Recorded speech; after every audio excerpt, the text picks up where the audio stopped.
Good evening all. നമ്മുടെ Onam exam മാരത്തോണിൻ്റെ +1 എക്കണോമിക്സിൻ്റെ ക്ലാസ്സാണ് ഇന്ന്. മാരത്തോൺസാണ് നമ്മൾ ഫിക്സ് ചെയ്തിരിക്കുന്നത്. എല്ലാവർക്കും ഒരു വാം വെൽക്കം. ഓക്കെ, നമ്മുടെ എക്സാംസ് എല്ലാം ഇങ്ങനെ പടിവാതിൽ എത്തി നിൽക്കുകയാണ്. അപ്പോൾ നമ്മുടെ ട്രിപ്പിളായി നിങ്ങൾക്ക് വേണ്ടി എന്താണ് മാരത്തോൺസ് ക്രിയേറ്റ് ചെയ്തിരിക്കുകയാണ്. അപ്പോൾ മാരത്തോൺസിൻ്റെ ഭാഗമായിട്ട് ഇന്ന് +1 എക്കണോമിക്സ് ആണ് നിങ്ങൾക്ക് ഷെഡ്യൂൾ ചെയ്തിട്ടുള്ളത്. അപ്പം +1 എക്കണോമിക്സിൻ്റെ കാര്യം എല്ലാവർക്കും അറിയാമല്ലോ. Good evening all. എല്ലാവർക്കും ഗുഡ് ഈവനിങ്. എല്ലാം ഓക്കെ അല്ലേ? നമ്മുടെ മാരത്തോൺ കേൾക്കാനായിട്ട് എല്ലാം റെഡി അല്ലേ? എല്ലാം റെഡി അല്ലേ? ഓക്കെ, നമ്മുടെ എക്കണോമിക്സ് നിങ്ങൾക്ക് അറിയാമല്ലോ, 2 പാർട്ട് നമുക്കുണ്ട്. അപ്പോൾ 2 പാർട്ടിൽ നിന്നും നമുക്ക് പഠിക്കേണ്ടതുണ്ട്. ഇപ്പോൾ എക്സാംസിന് 2 പാർട്ടിനെ നമ്മൾ ക്രാക്ക് ചെയ്യാനായിട്ടുള്ള കൃത്യമായിട്ടുള്ള പ്ലാനുമായിട്ടാണ് നമ്മൾ ഈ മാരത്തോൺ സെറ്റ് ചെയ്തിരിക്കുന്നത്. അപ്പോൾ ഈ 2 പാർട്ട്, അതായത് നിങ്ങൾക്ക് ഏതാണ് ഇന്ത്യൻ എക്കണോമിക് ഡെവലപ്മെൻറ്റും ഉണ്ട്, സ്റ്റാറ്റിസ്റ്റിക്സും ഉണ്ട്.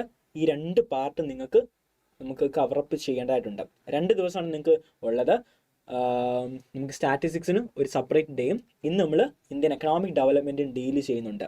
നിങ്ങൾക്ക് ഇന്ത്യൻ എക്കണോമിക് ഡെവലപ്മെൻറ്റ് 2 ചാപ്റ്റേഴ്സ് എക്സാംസിന് ചോദിക്കും അല്ലേ? നിങ്ങളുടെ ഓണം എക്സാംസ്. അപ്പോൾ നിങ്ങൾക്ക് അറിയാം, പാസ്റ്റ് പ്രീവിയസ് ഇയേഴ്സിലൊക്കെ നമുക്ക് എക്സാംസ് നടന്നിട്ടില്ലായിരുന്നു. ഓക്കെ, നമ്മുടെ കൊറോണയും അതുപോലെ തന്നെ ഓരോ ഇഷ്യൂസും വന്നതും പിന്നെ +1 ക്ലാസ് തുടങ്ങാൻ താമസിച്ച് ഓണം എക്സാംസ് ഒന്നും കണ്ടക്ട് ചെയ്തില്ല. പക്ഷെ നിങ്ങളുടെ പോർഷൻസ് അനുസരിച്ച് നമ്മൾ ഫസ്റ്റ് ടേമിന് വരുന്നത് 2 യൂണിറ്റ്സ് ആണ്.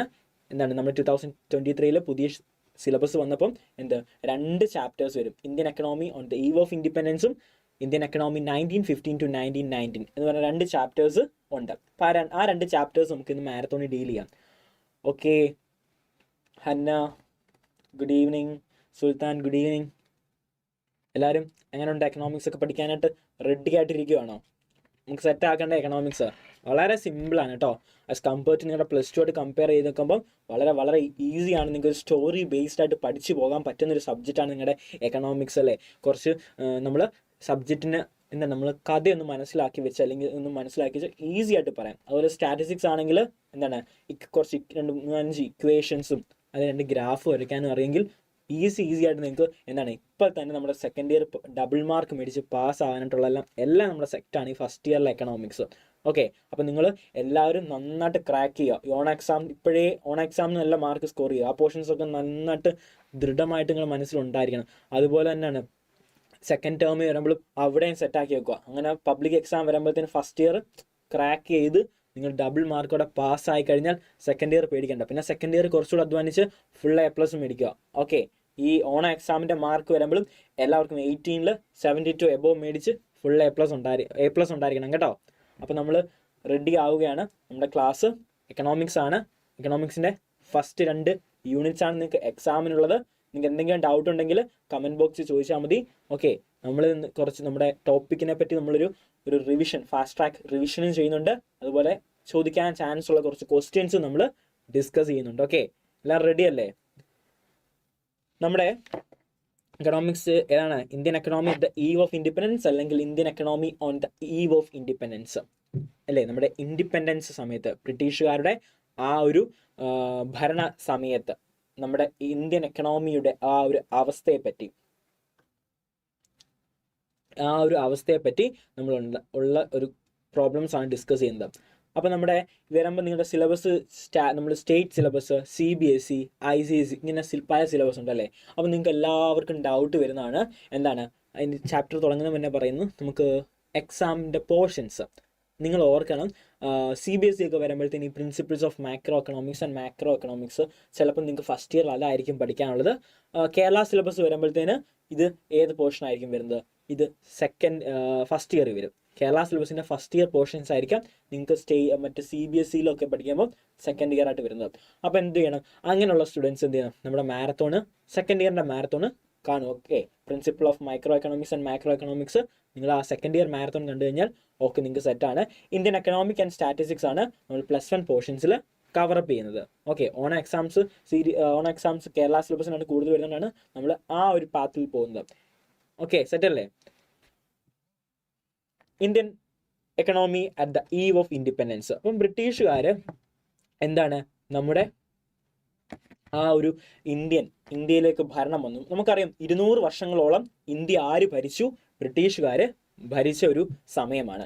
അപ്പം ആ 200 വർഷക്കാലം അവർ ചെയ്ത പ്രവർത്തികൾ നമ്മുടെ എക്കണോമിയെ എങ്ങനെ ബാധിച്ചു, നമ്മുടെ എക്കണോമിക്ക് എന്തൊക്കെ ചേഞ്ചസ് ആണ് ഉണ്ടായത് എന്ന് ഡീൽ ചെയ്യുന്നതാണ് നിങ്ങളുടെ ഫസ്റ്റ് യൂണിറ്റ്. ഓക്കെ, നമുക്ക് ഓരോ ചെറിയ ചെറിയ ടോപ്പിക്സ് കവറപ്പ് ചെയ്ത് നോക്കാം. ഒരു ഫാസ്റ്റ് ട്രാക്ക് റിവിഷനിലേക്ക് പോകാം.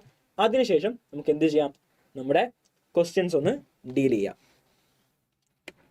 നമ്മൾ മെയിൻലി ഈ ടോപ്പിക്സ് ഒക്കെയാണ് ഡീൽ ചെയ്യുന്നത്. Indian economy pre British period, British പീരീഡിന് മുന്നേ, ബ്രിട്ടീഷുകാർ വരുന്നതിന് മുന്നേ നമ്മുടെ ഇന്ത്യൻ എക്കണോമിയുടെ ആ ഒരു സ്റ്റേജ് എങ്ങനെയായിരുന്നു. ദെൻ കൊളോണിയൽ പീരീഡിൽ ഇന്ത്യൻ എക്കണോമി എങ്ങനെയായിരുന്നു, ബ്രിട്ടീഷ് ഭരണ സമയത്തത്. അഗ്രികൾച്ചർ സെക്ടേഴ്സ് എങ്ങനെയായിരുന്നു, ഇൻഡസ്ട്രിയൽ സെക്ടേഴ്സ് എങ്ങനെയായിരുന്നു, ഫോറിൻ സെക്ടേഴ്സ് എങ്ങനെയായിരുന്നു, ഡീമോഗ്രാഫിക് കണ്ടീഷൻ എങ്ങനെയായിരുന്നു, ഒക്യുപ്പേഷണൽ സ്ട്രക്ചർ എങ്ങനെയായിരുന്നു, ഇൻഫ്രാസ്ട്രക്ചർ എങ്ങനെയായിരുന്നു, പിന്നെ നമ്മുടെ ബ്രിട്ടീഷിൻ്റെ ആ ഒരു റൂള് നമ്മളെ എങ്ങനെ അഫക്റ്റ് ചെയ്തു, അതിൻ്റെ പോസിറ്റീവ് എന്തോ ഇമ്പാക്റ്റ് ഉണ്ടോ, നെഗറ്റീവ് ഇമ്പാക്റ്റുകൾ എന്തെങ്കിലും ഉണ്ടോ എന്നതൊക്കെയാണ് നമ്മൾ ഡീല് ചെയ്യാനായിട്ട് പോകുന്നത്. ഓക്കെ,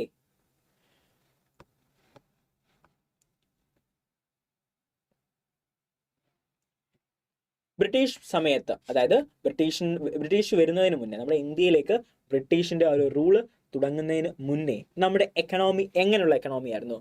നമുക്കെല്ലാം അറിയാലേ, ഇന്ത്യ എന്നൊരു കുറേ പ്രിൻസ്ലി സ്റ്റേറ്റ്സുകളായിരുന്നു അല്ലേ, നാട്ടുരാജ്യങ്ങളായിരുന്നു, പല സാമ്രാജ്യങ്ങളായിരുന്നു, എത്രയോ രാജവംശങ്ങളാണ് ഇന്ത്യയിൽ റൂള് ചെയ്തത്. അങ്ങനെയുള്ള നമ്മുടെ ആ ഇന്ത്യ എക്കണോമി ഒരു ഇൻഡിപെൻഡന്റ് എക്കണോമി ആയിരുന്നു. എന്ത് എക്കണോമി ആയിരുന്നു ഇന്ത്യ ഒരു ഇൻഡിപെൻഡന്റ് എക്കണോമി ആയിരുന്നു. വൈ ഇത് ഇൻഡിപെൻഡന്റ് എക്കണോമി എന്ന് പറയാനുള്ള കാരണം? വൈ ഇന്ത്യ നാച്ചുറൽ റിസോഴ്സസ് കൊണ്ട് വളരെ അനുഗ്രഹീതമായിട്ടൊരു സ്ഥലമായിരുന്നു അല്ലേ, ഭയങ്കര ബ്ലെസ്സിങ് കിട്ടിയ ഒരു സ്ഥലമായിരുന്നു ഇന്ത്യ. നാച്ചുറൽ റിസോഴ്സസ്, നമുക്ക് നാച്ചുറൽ റിസോഴ്സസ് മറ്റ് കൺട്രീസിനെ കമ്പയർ ചെയ്ത് നോക്കുമ്പോൾ നാച്ചുറൽ റിസോഴ്സ് വളരെ ഏറെ ഉണ്ട്.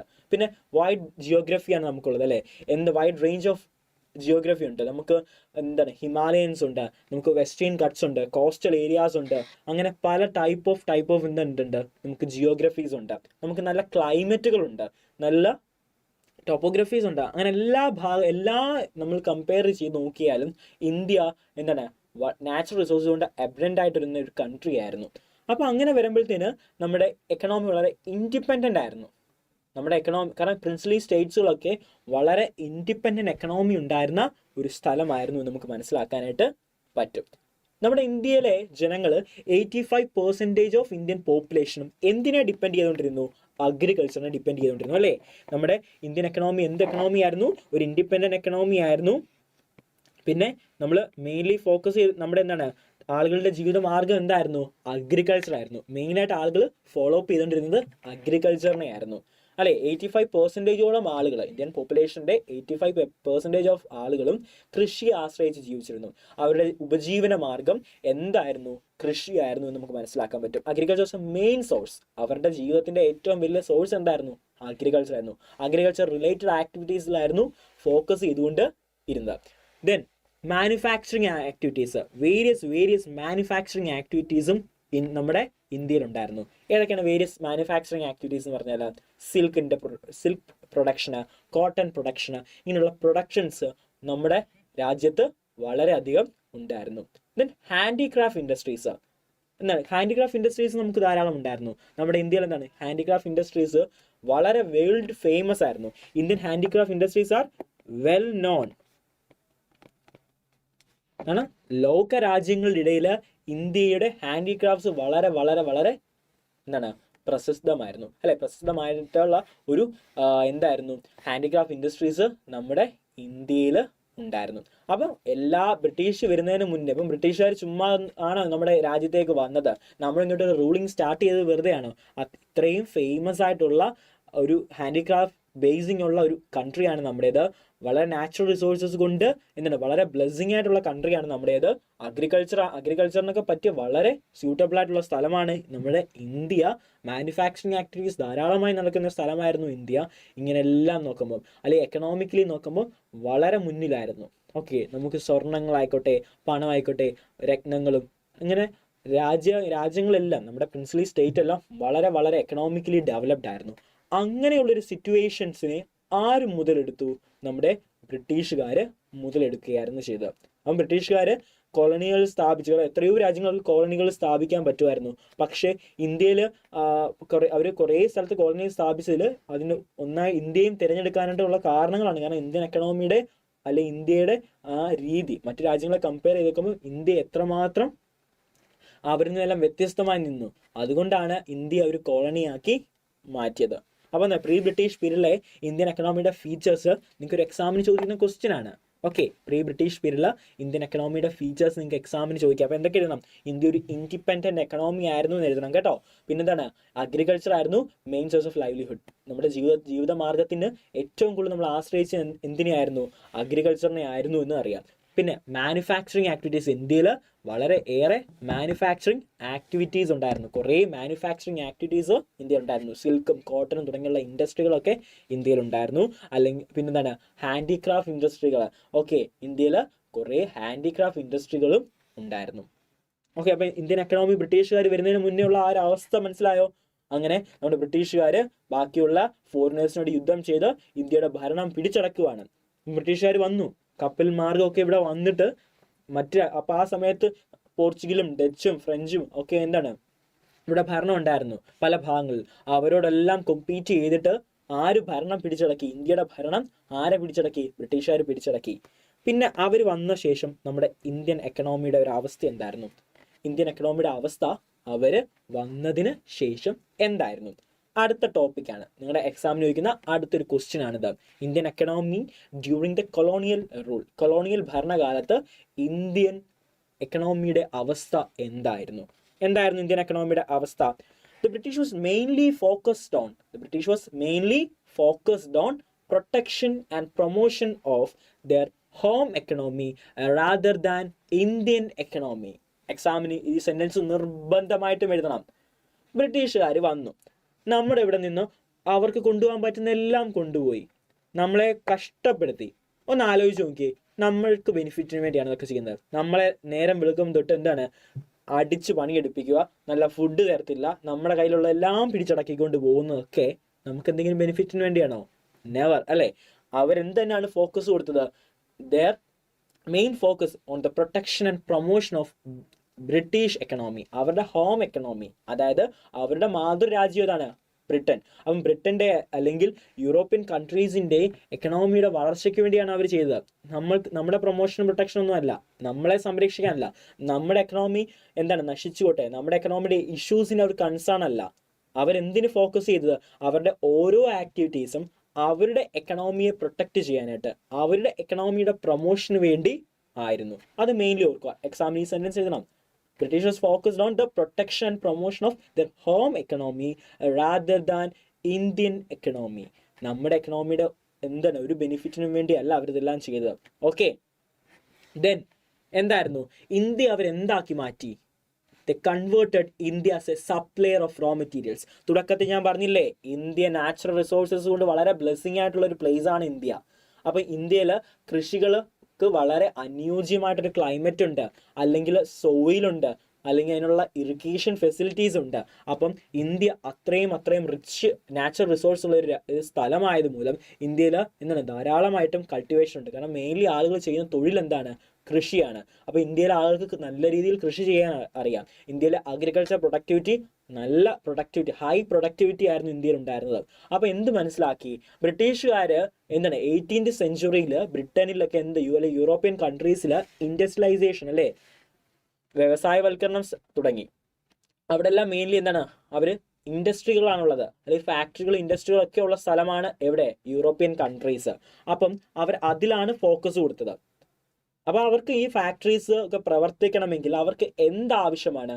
റോ മെറ്റീരിയൽ ആവശ്യമാണ്. അവർക്ക് എന്താവശ്യമാണ്? റോ മെറ്റീരിയൽ ആവശ്യമാണ്. ഈ റോ മെറ്റീരിയൽ കൂടെ അവിടെ പ്രൊഡ്യൂസ് ചെയ്യാനായിട്ടുള്ള ഫെസിലിറ്റീസ് അവർക്കില്ല. അവരെന്ത് ചെയ്തു? അവരുടെ കോളനികളിൽ എന്ത് ചെയ്തു? ഈ റോ മെറ്റീരിയൽസ് കൃഷി ചെയ്യിപ്പിച്ചു. അവരുടെ ഇപ്പോൾ ഇൻഡിഗോയുടെ ഒരു ഇൻഡസ്ട്രി ഉണ്ടെങ്കിൽ അവിടെ വേണ്ട റോ മെറ്റീരിയൽ എന്താണ്? ഇൻഡിഗോ, അല്ലേ? ആ ഇൻഡിഗോ എവിടെയാണ്? ഇവരുടെ കോളനികളിൽ ആളുകളെ കൊണ്ട് കൃഷി ചെയ്യിപ്പിച്ചു. അവരുടെ കോട്ടൺ ഫാക്ടറികൾ പ്രവർത്തിക്കാനുള്ള റോ മെറ്റീരിയൽസ് എവിടെ നിന്ന് കിട്ടി? കോളനികളിൽ നിന്ന് കിട്ടി. ഇങ്ങനെ അവരുടെ ഇൻഡസ്ട്രികൾ പ്രവർത്തിക്കാനായിട്ടുള്ള ആ ഒരു റോ മെറ്റീരിയൽസ് റോ മെറ്റീരിയൽസിൻ്റെ സപ്ലയർ ആയി മാറി കോളനികൾ. അപ്പോൾ ഇന്ത്യൻ എക്കണോമിയുടെ പ്രൊട്ടക്ഷൻ പ്രൊമോഷന് വേണ്ടിയാണ് അവർ കോൺസെൻട്രേറ്റ് ചെയ്തത്. They concentrated on the protection and promotion of British economy. Then എന്താണ് ഇന്ത്യ എന്താക്കി മാറ്റി? They converted India as a supplier of raw materials. Raw materials supply ചെയ്യാനായിട്ട് ഒരാളാക്കി മാറ്റി. അവർക്ക് വേണ്ട, അവരുടെ ഇൻഡസ്ട്രികൾക്ക് വേണ്ട റോ മെറ്റീരിയൽ സപ്ലയർ ആക്കി മാറ്റി. ദെൻ അത് മാത്രമാണ് ചെയ്തത്, നമ്മുടെ ഇവിടെ നിന്ന് കുറഞ്ഞ വിലയിൽ കുറഞ്ഞ തുക നൽകി നമ്മുടെ ഫാമേഴ്സിനെ കൊണ്ട് കൃഷി ചെയ്യിപ്പിച്ച് ഇവിടെ നിന്ന് കൊണ്ടുപോകുന്ന റോ മെറ്റീരിയൽസ് അവരുടെ നാട്ടിൽ ചെന്ന് അത് പ്രൊഡക്റ്റ് ആക്കി മാറ്റി.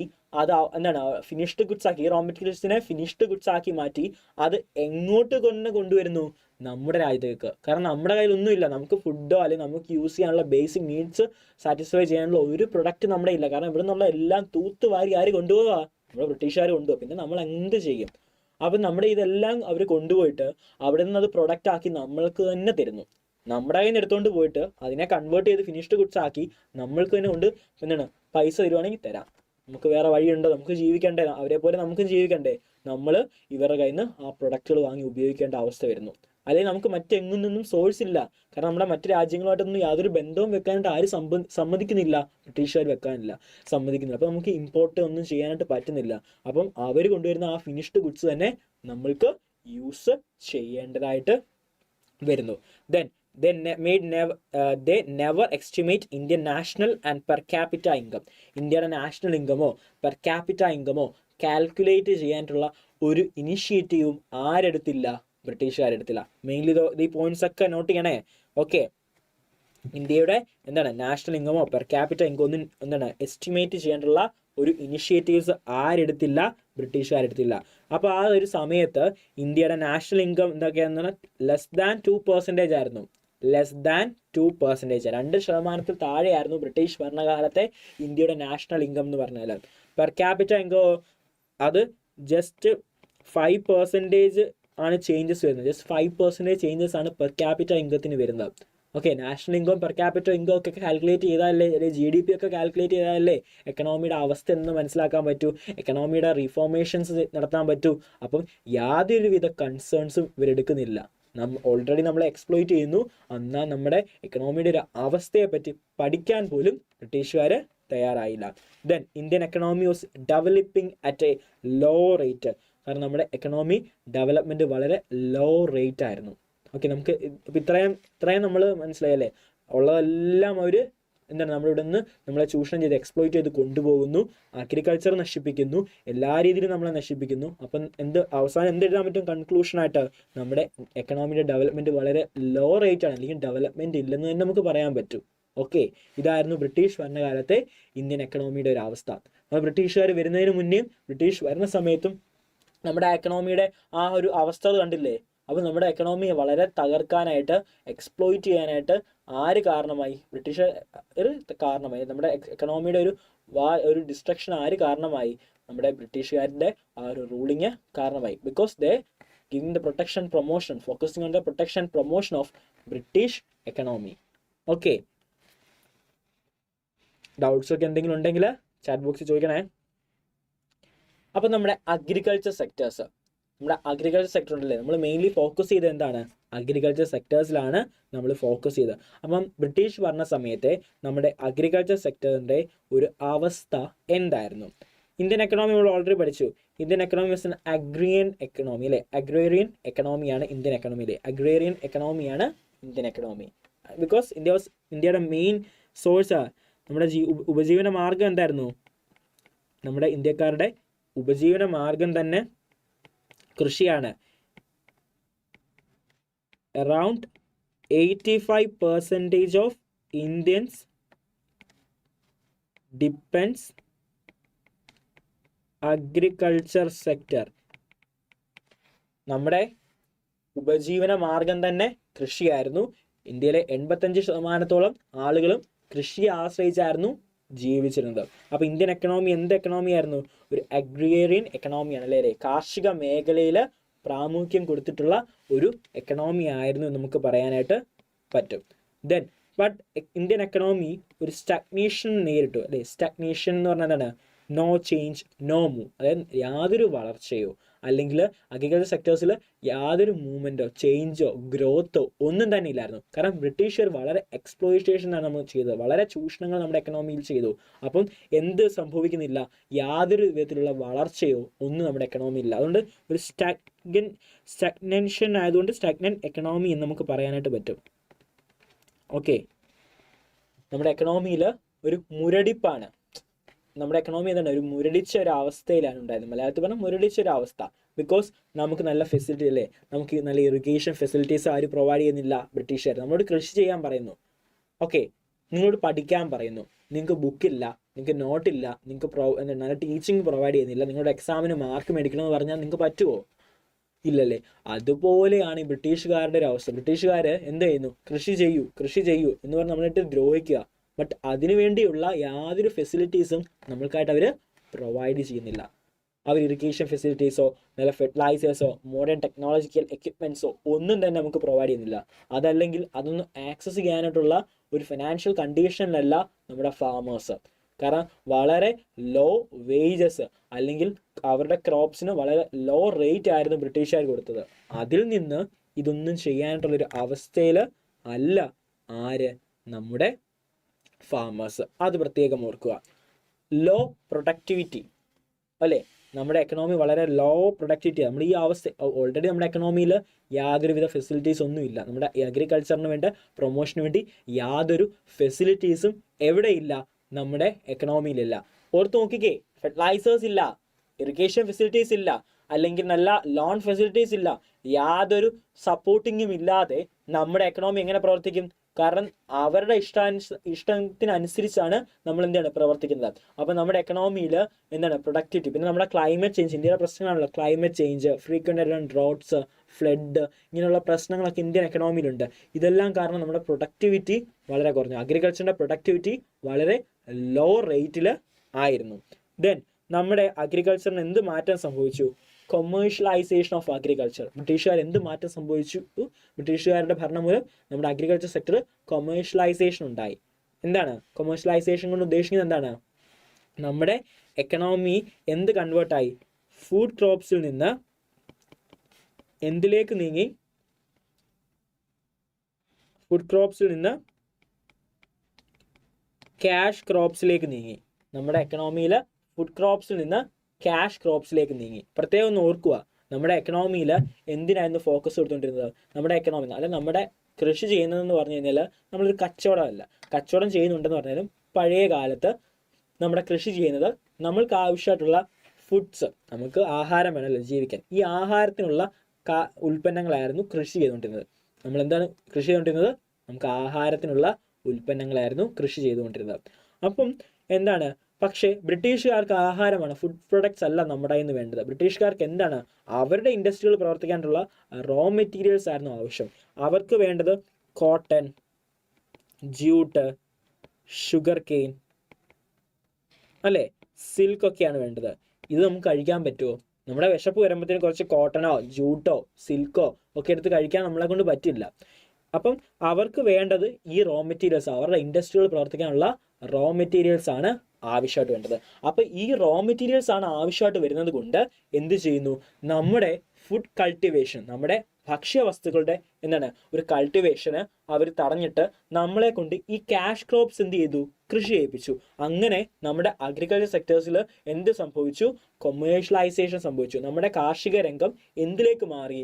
ഇങ്ങനെ ക്യാഷ് ക്രോപ്സ് അല്ലെങ്കിൽ ഒരു കച്ചവടത്തിൻ്റെ ആ ഒരു മൈൻഡിലേക്ക് നമ്മുടെ ഒരു അഗ്രികൾച്ചർ സെക്ടേഴ്സിനെ അവർ ചേഞ്ച് ആക്കി. അപ്പം ബ്രിട്ടീഷുകാർ കാരണം നമ്മുടെ എക്കണോമി ഒരു അഗ്രിയൻ എക്കണോമി ആയിരുന്നു. ബ്രിട്ടീഷുകാരുടെ കാരണം ഒരു സ്റ്റഗ്നേഷൻ ഉണ്ടായില്ലേ, നമ്മുടെ ഒരു മുരടിപ്പ് നമ്മുടെ എക്കണോമി, നമ്മുടെ അഗ്രികൾച്ചർ സെക്ടേഴ്സിനുണ്ടായി. നമ്മുടെ പ്രൊഡക്ടിവിറ്റി വളരെയേറെ കുറയാനായിട്ട് കാരണമായി.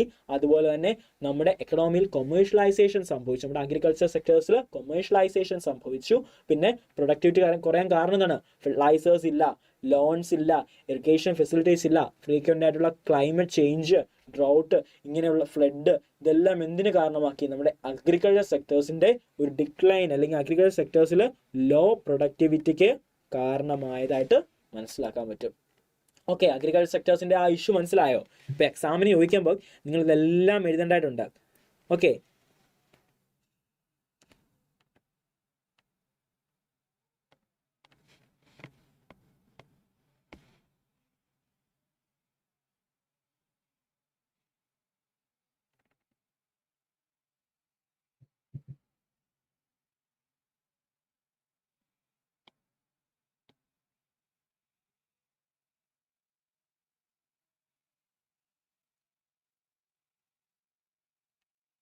അതിൻ്റെ ഒരു ക്വസ്റ്റ്യൻ ആണ്, നിങ്ങൾക്ക് എക്സാമിന് ചോദിക്കാൻ 3 മാർക്കിന് ചോദിക്കുന്ന ഒരു ക്വസ്റ്റ്യൻ ആണ്. എന്താ? Explain the features of Indian economy before the colonial period. British ഭരണത്തിന് മുന്നേ ഉള്ള ഇന്ത്യൻ എക്കണോമിയുടെ ഒരു അവസ്ഥ ഓൾറെഡി നമ്മൾ ഡീൽ ചെയ്തില്ലേ. എന്തൊക്കെയായിരുന്നു ഇന്ത്യൻ എക്കണോമിയുടെ ഒരു അവസ്ഥ? Protection and promotion of British economy അല്ലേ? സോറി നമ്മുടെ ഇന്ത്യൻ എക്കണോമിയുടെ അവസ്ഥ എന്തായിരുന്നു? ഇൻഡിപെൻഡന്റ് എക്കണോമി ആയിരുന്നു അല്ലേ? ഇന്ത്യ ഒരു ഇൻഡിപെൻഡന്റ് എക്കണോമി ആയിരുന്നു. ദെൻ ഇന്ത്യയിൽ എന്താണ് മെയിൻ ഫോക്കസ് ചെയ്തത്? അഗ്രികൾച്ചർ സെക്ടേഴ്സ് ആയിരുന്നു main source. Then manufacturing activities ഉണ്ടായിരുന്നു, ഹാൻഡിക്രാഫ്റ്റ് ഇൻഡസ്ട്രീസ് ഉണ്ടായിരുന്നു അല്ലേ? ഞാൻ ജസ്റ്റ് പോയിന്റ് എഴുതരുത്, നമ്മൾ പറയുമ്പോൾ പോയിന്റ് ആക്കിയാണ്, നിങ്ങളത് സെൻറ്റൻസ് ആയിട്ട് എക്സ്പ്ലെയിൻ ചെയ്തിട്ട് എഴുതണം കേട്ടോ. ഓക്കെ, എന്തെങ്കിലും ഡൗട്ട് ഉണ്ടോ? എന്തെങ്കിലും ഡൗട്ട് ഉണ്ടെങ്കിൽ കമൻറ്റ് ബോക്സിൽ ചോദിക്കണം കേട്ടോ. ഈ പോയിന്റ്സ് നമുക്ക് 3 മാർക്ക് ക്വസ്റ്റ്യൻ ആണ്. നിങ്ങളൊരു മൂന്ന് പോയിന്റ്സ് ആൻസർ. അപ്പോൾ 3 മാർക്കിൻ്റെ ക്വസ്റ്റ്യനൊക്കെ 3 പോയിന്റ് എഴുതുക. ഓക്കെ, ഒരു ഷോർട്ട് ആൻസർ ആണ്, 3 മാർക്സിൻ്റെ ഷോർട്ട് ആൻസർ ക്വസ്റ്റ്യൻസ് ആണ്. ഈസി ആയിട്ട് മാർക്ക് സ്കോർ ചെയ്യാം. ഫോർത്ത് നിങ്ങൾക്ക് ആകെ 5 ചാപ്റ്റേഴ്സ് ആണ് ഉള്ളത്. ഇന്ത്യൻ എക്കണോമിയുടെ 2 ചാപ്റ്റേഴ്സും സ്റ്റാറ്റിസ്റ്റിക്സിൻ്റെ 3 ചാപ്റ്റേഴ്സും കൂടെ ഉൾപ്പെടെ 5 ചാപ്റ്റേഴ്സ് ആണ്. അപ്പം ഒരു 40 ഒരു മാർക്ക് വെയിറ്റേജ് ആണ് 2 സബ്ജക്റ്റിനും വരുന്നത്. അപ്പം 40 മാർക്കിന് ആ 2 ചാപ്റ്റേഴ്സ് ആണ് നിങ്ങൾക്ക് എക്സാമിനുള്ളത്. ഈ ചാപ്റ്റേഴ്സിലെ ഓരോ പോയിന്റുകളും വിടാതെ നിങ്ങൾ പഠിക്കണം കേട്ടോ. ഒന്നും നമുക്ക് ഒഴിവാക്കാനായിട്ട് പറ്റില്ല. കാരണം കാരണം 40 മാർക്ക് എങ്ങനെയും ക്വസ്റ്റ്യൻ പേപ്പറിൽ എത്തിക്കാനായിട്ട് ഈ ചാപ്റ്റേഴ്സിൻ്റെ എന്താണ് ഓരോ ഭാഗങ്ങളിൽ നിന്നും ക്വസ്റ്റ്യൻസ് ചോദിക്കും.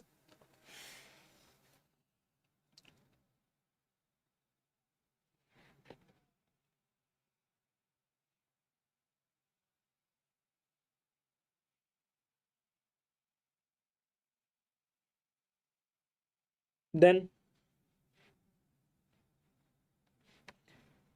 ഇത് മാത്രമായിരുന്നു നമ്മുടെ അഗ്രികൾച്ചർ സെക്ടേഴ്സിൻ്റെ ഡിക്ലൈന് കാരണമായത്? നമ്മുടെ അഗ്രികൾച്ചർ സെക്ടേഴ്സിൻ്റെ ഡിക്ലൈന് കാരണമായത് ഇത് മാത്രമാണോ? എന്തും കാരണമായി? അഗ്രികൾച്ചർ സെക്ടേഴ്സിൻ്റെ ഡിക്ലൈന് ഇത് മാത്രമായിരുന്നു കാരണം. നിങ്ങൾ ഈ സിസ്റ്റം കേട്ടിട്ടുണ്ടോ? അല്ലെങ്കിൽ നിങ്ങൾ അല്ലെങ്കിൽ നമ്മൾ സ്കൂൾ ലെവൽ തൊട്ട് കേൾക്കുന്ന ഒരു കാര്യമാണ് എന്താ? സാമിന്താരി സിസ്റ്റം എന്ന് പറഞ്ഞ സിസ്റ്റം അല്ലേ? സാമിന്താരി സിസ്റ്റം കേട്ടിട്ടില്ലേ? എന്താണ്? നമ്മുടെ ബ്രിട്ടീഷുകാർ ഇന്ത്യക്കാരായിട്ടുള്ളവരെ തന്നെ ഓഫീസേഴ്സായിട്ട് അപ്പോയിൻമെൻറ്റ് ചെയ്യും. നമ്മുടെ കൃഷിക്കാരുടെ നിന്ന് ടാക്സ് കളക്ട് ചെയ്യാനായിട്ട് ഓഫീസേഴ്സിനെ അപ്പോയിൻമെൻറ്റ് ചെയ്യും. അപ്പം കൃഷിക്കാർക്കും ബ്രിട്ടീഷ് ഗവൺമെൻറ്റിനും ഇടയിലുള്ള മിഡിൽ മെൻസിനെയാണ് നമ്മൾ വിളിക്കുന്നത് സാമിന്ദാസ് എന്ന് വിളിക്കുന്നത്. അപ്പോൾ ടാക്സേഷൻ ഉണ്ടായിരുന്നു അല്ലേ? നമ്മുടെ കൃഷിക്കാരുടെ കയ്യിൽ നിന്ന് എന്ത് കളക്ട് ചെയ്യാനായിട്ട്? ടാക്സ് കളക്ട് ചെയ്യാനായിട്ട് ഒരു സിസ്റ്റം ഉണ്ടായിരുന്നു. ആ സിസ്റ്റത്തെയാണ് സാമിന്ദാരി സിസ്റ്റം എന്ന് വിളിക്കുന്നത്. അപ്പോൾ അതിനുവേണ്ടി അപ്പോയിൻമെൻറ്റ് ചെയ്ത ആൾക്കാരാണ് സാമിന്ദാസ് എന്ത് ചെയ്യും? കൃഷിക്കാരുടെ കയ്യിൽ നിന്ന് അവരുടെ കൃഷിയുടെ വിളവ് അല്ലെങ്കിൽ കൃഷി ചെയ്യുന്ന ഇടം അതിൻ്റെയൊക്കെ ഒരു ബേസിസിൽ ടാക്സ് കളക്ട് ചെയ്യും. ഈ ടാക്സ് കളക്ട് ചെയ്തിട്ട് ആർക്ക് കൊടുക്കും? ബ്രിട്ടീഷ് ഗവൺമെൻറ്റിന് കൊടുക്കും. അപ്പം നമ്മൾ ആലോചിക്കുക, നമ്മുടെ ഇപ്പം നാട്ടിലാണെങ്കിൽ ഇപ്പം വയനാട്ടിൽ എന്തുണ്ടായി? ഇപ്പം ലാൻഡ് സ്ലൈഡ് ഉണ്ടായി അല്ലേ? അങ്ങനെ വന്നപ്പോഴത്തേനും ഗവൺമെൻറ് ബാങ്കുകളുടെ മീറ്റിങ്ങിൽ റിക്വസ്റ്റ് ചെയ്തു. എന്താ റിക്വസ്റ്റ് കൊടുത്തേ? നിങ്ങൾ എന്ത് ചെയ്യണം? ആ ലോൺസ് ഈ നാശം ഉണ്ടായവർക്ക് അല്ലെങ്കിൽ ആ ലാൻഡ് സ്ലൈഡ് കൊണ്ട് ദുരിതം അനുഭവിക്കുന്നവരുടെ ലോൺസ് എഴുതി തള്ളണം. അല്ലെങ്കിൽ കുറേ കൺസെഷൻസ് ഗവൺമെൻറ് കൊടുത്തു. പക്ഷേ ബ്രിട്ടീഷ് ഭരണ സമയത്ത് നമുക്കൊന്ന് ആലോചിച്ച് നോക്കി, ഇന്ത്യയിൽ എപ്പോഴും ഫ്ലഡ്, നമ്മുടെ കേരളത്തിലാണെങ്കിലും നോർത്ത് ഇന്ത്യൻ പാർട്സിലായിരിക്കും, ബാക്കി ഉള്ള സ്റ്റേറ്റ്സിലെല്ലാം മിക്കപ്പോഴും എന്താണ് മഴ സമയത്ത് മൺസൂൺ സീസണിൽ ഫ്ലഡ് ഉണ്ടാകാറുണ്ട് അല്ലേ? ഗംഗയുടെ തീരങ്ങളുള്ളവർക്കാണെങ്കിൽ അവർക്ക് മൺസൂൺ ആയാലും ഫ്ലഡ് ഉണ്ട്, സമ്മർ ആയാലും ഫ്ലഡ് ഉണ്ട് അല്ലേ? അപ്പം അങ്ങനെയുള്ള അവസ്ഥ നമ്മുടെ ഇന്ത്യയിലുണ്ടായിരുന്നു. ബട്ട് കൃഷി സക്സസ് ആണോ അല്ലെങ്കിൽ കൃഷിയിൽ നല്ല രീതിയിലുള്ള പ്രോഫിറ്റ് ഉണ്ടോ? ഇതൊന്നും നോക്കത്തില്ല. ബ്രിട്ടീഷുകാർ എന്ത് ഫോക്കസ് ചെയ്തു? അവർക്ക് ടാക്സ് കിട്ടണം എന്നൊരു വിചാരം മാത്രമേ ഉള്ളൂ. അതിനുവേണ്ടി കാരണം ഫാമേഴ്സിൻ്റെ കണ്ടീഷൻ എന്താ നോക്കില്ല. ഫാമേഴ്സിന് പ്രോഫിറ്റ് ആണോ, ഫാമേഴ്സിന് ലോസ് ആണോ എന്നൊന്നും നോക്കാതെ തന്നെ ഫാമേഴ്സിൻ്റെ കയ്യിൽ നിന്ന് ടാക്സ് കളക്ട് ചെയ്യുന്നു. ഫാമേഴ്സിൻ്റെ കണ്ടീഷനിൽ ബോധരായിട്ടില്ലായിരുന്നു ബ്രിട്ടീഷുകാരോ അല്ലെങ്കിൽ സാമിന്ദാസോ. അപ്പം ഒരു ടാക്സേഷൻ സിസ്റ്റമാണ്. അപ്പം നമ്മുടെ അഗ്രികൾച്ചർ സെക്ടേഴ്സിനെ നശിപ്പിക്കാൻ ഈ ഒരു സിസ്റ്റവും കാരണമായി. ഓക്കെ, അഗ്രികൾച്ചർ സെക്ടേഴ്സിനെ നശിപ്പിക്കാനായിട്ട് ഈ ഒരു സിസ്റ്റവും കാരണമായി, സാമിന്ദാസ് സിസ്റ്റംസ്. ഓക്കെ, അപ്പോൾ സാമിന്ദാരി സിസ്റ്റം എന്തെന്ന് ചോദിച്ചു കഴിഞ്ഞാൽ, അല്ലെങ്കിൽ നിങ്ങളുടെ അഗ്രികൾച്ചർ സെക്ടേഴ്സിൻ്റെ ഡിക്ലൈനെ പറ്റി ചോദിച്ചു കഴിഞ്ഞാൽ സാമിന്ദാരി സിസ്റ്റത്തെ പറ്റി നിങ്ങൾ എക്സാമിന് എഴുതണം. നമ്മുടെ ഇൻഡസ്ട്രിയൽ സെക്ടറിൻ്റെ ഒരു അവസ്ഥ എന്തായിരുന്നു? ഇൻഡസ്ട്രിയൽ സെക്ടർ നമ്മുടെ ഇൻഡസ്ട്രിയൽ സെക്ടറിൻ്റെ ഒരവസ്ഥ.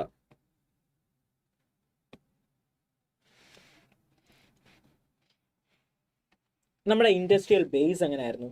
ഇന്ത്യയുടെ ഇൻഡസ്ട്രിയൽ ബേസ് എങ്ങനെ ആയിരുന്നു? ബ്രിട്ടീഷ് ഭരണ സമയത്ത് ഇന്ത്യയുടെ ഇൻഡസ്ട്രിയൽ ബേസ് എങ്ങനെ ആയിരുന്നു? ഇന്ത്യയുടെ ഇൻഡസ്ട്രിയൽ ബേസ് വളരെ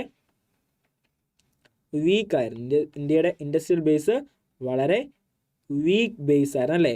കാരണം നല്ലൊരു ഇൻഡസ്ട്രിയൽ ബേസിസ് ഉണ്ടായിരുന്നു നമുക്ക്. ബ്രിട്ടീഷുകാർ എന്താണ് നമ്മളെ ഒരു റോ മെറ്റീരിയൽ സപ്ലയർ ആയിട്ടാണ് എന്താണ് നമ്മളോട് പറഞ്ഞത്, നീയൊക്കെ ഒരു റോ മെറ്റീരിയൽ സപ്ലയർ ആടാ, നിങ്ങൾ എന്തേലും കാണിച്ചു, നിങ്ങൾക്ക് ഫുഡ് ഇല്ലാതായിക്കോട്ടെ, നിങ്ങൾക്ക് എന്താണ് ജോലി ഇല്ലാതായിക്കോട്ടെ, ശമ്പളം ഇല്ലാതായിക്കോട്ടെ, ഒന്നും നമ്മുടെ കൺസേൺ അല്ല. ഞങ്ങൾക്ക് ആവശ്യമായിട്ടുള്ള റോ മെറ്റീരിയൽസ് നിങ്ങൾ പ്രൊവൈഡ് ചെയ്യണം. ഇന്ത്യയുടെ ഇൻഡസ്ട്രിയൽ ബേസ് വളരെ വീക്കായിരുന്നു. ഇന്ത്യയുടെ ഇൻഡസ്ട്രിയൽ ബേസ് വളരെ വീക്കായിരുന്നു.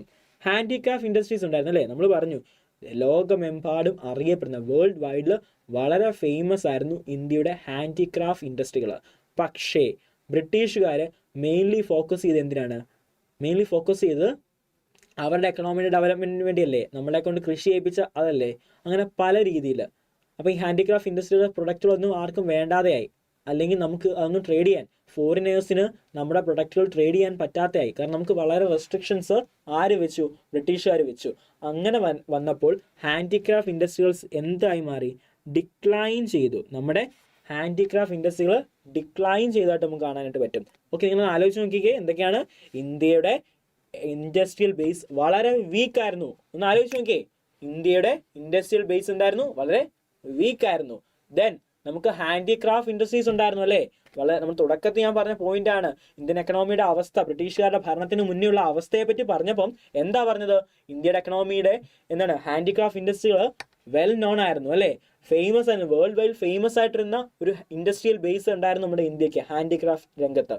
പക്ഷേ ബ്രിട്ടീഷ് ഭരണ സമയത്ത് അത് ഡിക്ലൈൻ ചെയ്തതായിട്ട് കാണാൻ പറ്റുന്നു. ബ്രിട്ടീഷ് ഭരണ സമയത്ത് ഡിക്ലൈൻ ചെയ്തതായിട്ട് കാണാൻ പറ്റുന്നു. കാരണം അവർക്ക് വേണ്ട പ്രൊമോഷനോ പ്രൊട്ടക്ഷനോ എന്താണ് എൻകറേജ്മെന്റോ ഒന്നും തന്നെ ബ്രിട്ടീഷ് ഗവൺമെന്റിന്റെ ഭാഗത്തുനിന്ന് കിട്ടുന്നില്ല. നമ്മുടെ ഇന്ത്യയിൽ നാട്ടുരാജ്യങ്ങളായിരുന്ന സമയത്ത് നമ്മുടെ രാജാക്കന്മാർ വളരെ വളരെ വളരെ എന്ത് സപ്പോർട്ട് ആർക്ക് കൊടുത്തു? ഈ ആർട്ടിഷ്യൻസിനും ഹാൻഡിക്രാഫ്റ്റ് പ്രൊഡ്യൂസേഴ്സിനും അങ്ങനെ ഇൻഡസ്ട്രികൾ നടത്തുന്നവർക്കൊക്കെ കൊടുത്തു.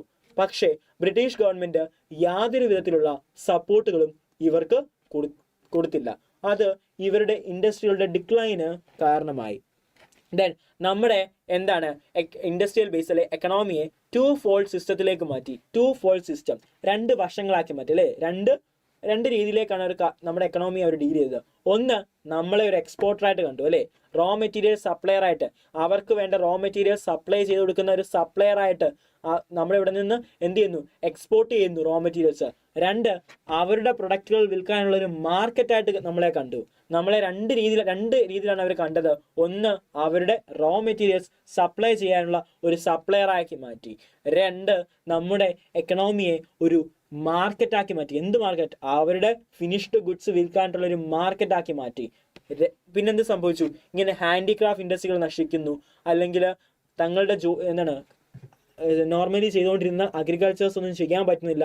ഇങ്ങനെയെല്ലാം വന്നപ്പോൾ നമ്മുടെ ഇൻഡസ്ട്രിയൽ ബേസിസ് തന്നെ വീക്കായി തുടങ്ങിയപ്പോൾ നമുക്ക് എന്ത് സംഭവിച്ചു? അൺഎംപ്ലോയ്മെന്റ് കൂടി. നമ്മുടെ നാട്ടിൽ അൺഎംപ്ലോയ്മെന്റ് കൂടി. കുട്ടികൾ എന്തോ ഓർത്തേന്നു? അൺഎംപ്ലോയ്മെന്റ് കൂടി. കാരണം ഹാൻഡിക്രാഫ്റ്റ് ഇൻഡസ്ട്രീസ് നശിച്ചു. ഓക്കെ, ഹാൻഡിക്രാഫ്റ്റ് ഇൻഡസ്ട്രീസ് നശിച്ചു. ദെൻ നമ്മുടെ എക്കണോമിയിലെ അഗ്രികൾച്ചർ സിസ്റ്റം നശിക്കുന്നു, നല്ല ഒരു ഇൻഡസ്ട്രിയൽ ബേസ് ഇല്ലാതെയാകുന്നു. അങ്ങനെ എല്ലാം വരുമ്പോൾ എത്രയോ പേർക്ക് തൊഴിലില്ലായ്മ. ഇനി ബ്രിട്ടീഷ് ഭരണത്തിന് ശേഷം എന്താണ് ഇൻഡിപെൻഡൻ്റ് ആയിട്ടുള്ള എക്കണോമി ഏറ്റവും കൂടുതൽ ഫേസ് ചെയ്ത പ്രോബ്ലം തന്നെ എന്താണ്? അൺഎംപ്ലോയ്മെന്റ് ആണ്, തൊഴിലില്ലായ്മ. ഇന്ന് നമ്മുടെ എക്കണോമിയിലെ ഏറ്റവും വലിയ പ്രോബ്ലമാണ് അൺഎംപ്ലോയ്മെന്റ്. തൊഴിലുണ്ടാകുമ്പോൾ തന്നെ എന്താണ്, ഒരു വ്യക്തിക്ക് തൊഴിലുണ്ടാകുമ്പോൾ അയാളുടെ സ്റ്റാൻഡേർഡ് ഓഫ് ലിവിങ് കൂടുന്നു അല്ലേ? അതുവഴി സൊസൈറ്റി ചേഞ്ച് വരുന്നു, അതുവഴി രാജ്യത്തിൻ്റെ മാറുന്നു. അങ്ങനെ ആ ഒരു ഡെവലപ്മെന്റ് ഉണ്ടാകണമെങ്കിൽ തൊഴിൽ വളരെ അത്യാവശ്യമായിട്ടുള്ള കാര്യം. വിദ്യാഭ്യാസവും തൊഴിലും ഹെൽത്തും എല്ലാം നമുക്ക് അത്യാവശ്യമായിട്ടുള്ള കാര്യമാണ്. അപ്പോൾ എന്താണ്, അൺഎംപ്ലോയ്മെന്റ് കൂടുന്നു. ഇൻഡസ്ട്രികളുടെ എല്ലാം തകർച്ച അൺഎംപ്ലോയ്മെന്റ് കൂടാനായിട്ട് കാരണമായി. മോഡേൺ ഇൻഡസ്ട്രികളുടെ നമ്മുടെ ഇവിടെ ഉണ്ടോ? മോഡേൺ ഇൻഡസ്ട്രികളുടെ എന്താ ചെയ്യുന്നത്? അല്ലെങ്കിൽ ലാർജ് സ്കെയിൽ ഇൻഡസ്ട്രികൾ ഇന്ത്യയിൽ വളരെ കുറവാണ്. മോഡേൺ ഇൻഡസ്ട്രികൾ ഡെവലപ്ഡ് ആകുന്നില്ല. കാരണം അതിനുള്ളൊരു ബേസ് ഇവിടെ ക്രിയേറ്റ് ചെയ്ത് കിട്ടുന്നില്ല. അതിനുള്ള സപ്പോർട്ട് നമ്മുടെ ആളുകൾക്ക് കിട്ടുന്നില്ല. ദെൻ ഇന്ത്യയിൽ ക്യാപിറ്റൽ ഗുഡ് ഇൻഡസ്ട്രികൾ അങ്ങനെ ഇല്ല. ക്യാപിറ്റൽ ഗുഡ്സ് ഇൻഡസ്ട്രികൾ ഇന്ത്യയിൽ ഇല്ല അല്ലേ? വലിയ വലിയ മെഷീൻസ് ഉണ്ടാക്കാനുള്ളതോ എക്യുപ്മെന്റ്സ് ഉണ്ടാക്കാനുള്ളതോ ബേസ് ടൈപ്പ് ഓഫ് ഇൻഡസ്ട്രികളോ അല്ലെങ്കിൽ ഒന്നും നമ്മുടെ നാട്ടിൽ ഇല്ല. ആകെ അക്കാലത്ത് ഉണ്ടായിരുന്ന ഒരു ഇൻഡസ്ട്രി എന്ന് പറഞ്ഞാൽ ടിസ്കോയാണ്, അല്ലേ? ടാറ്റ അയൺ ആൻഡ് സ്റ്റീൽ കമ്പനിയാണ് ആ ഒരു സമയത്ത് നമ്മുടെ നാട്ടിൽ ഉണ്ടായിരുന്ന ഒരു ഇൻഡസ്ട്രി, ഒരു ലാർജ് സ്കെയിൽ ഇൻഡസ്ട്രി അത് മാത്രമായിരുന്നു. ദെൻ നമ്മുടെ മെയിൻലി പബ്ലിക് സെക്ടേഴ്സിന്റെ കയ്യിലായിരുന്നു. ഈ റെയിൽവേ, പവർ, കമ്മ്യൂണിക്കേഷൻ, പോർട്സ്, ഇതെല്ലാം ഗവൺമെന്റിന്റെ കൺട്രോളിലാണ്. അപ്പം ആകെ ഉണ്ടായിരുന്ന ഇൻഡസ്ട്രികൾ ഇതൊക്കെയാണ്, ഇതെല്ലാം ഗവൺമെന്റിന്റെ കൺട്രോളാണ്. അപ്പൊ നമ്മുടെ ഇൻഡസ്ട്രിയൽ സെക്ടറിന്റെ ഒരു അവസ്ഥ മനസ്സിലാക്കിക്കേ. ബ്രിട്ടീഷ് ഭരണ സമയത്ത് നമ്മുടെ ഇൻഡസ്ട്രിയൽ സെക്ടറിന്റെ ആ ഒരു അവസ്ഥ മനസ്സിലാക്കിക്കേ. നല്ലൊരു സ്ട്രോങ് ഇൻഡസ്ട്രിയൽ ബേസ് നമുക്കുണ്ടായിരുന്നോ? ഇല്ലായിരുന്നു. ഹാൻഡിക്രാഫ്റ്റ് ഇൻഡസ്ട്രികൾ എന്താണ്, ഡിക്ലൈൻ ചെയ്തായിട്ട് കാണാൻ പറ്റുന്നു. ദെൻ ടു ഫോൾഡ് ആണ്, എക്സ്പോർട്ടർ ആക്കി മാറ്റി, നമ്മളെ ഒരു മാർക്കറ്റ് ആക്കി മാറ്റി അവര്. ദെൻ അൺഎംപ്ലോയ്മെന്റ് റേറ്റ് ഹൈ ആയിരുന്നു. ദെൻ മോഡേൺ ഇൻഡസ്ട്രികൾ ഇല്ല, ക്യാപിറ്റൽ ഗുഡ് ഇൻഡസ്ട്രി ഇല്ല. ആകെ ഉണ്ടായിരുന്നത് ടിസ്കോ ആണ്. അത് 1909 ആ ഒരു കാലഘട്ടത്തിലാണ് ടിസ്കോ എന്ന് പറയുന്ന Tata iron and steel company start ചെയ്തത്.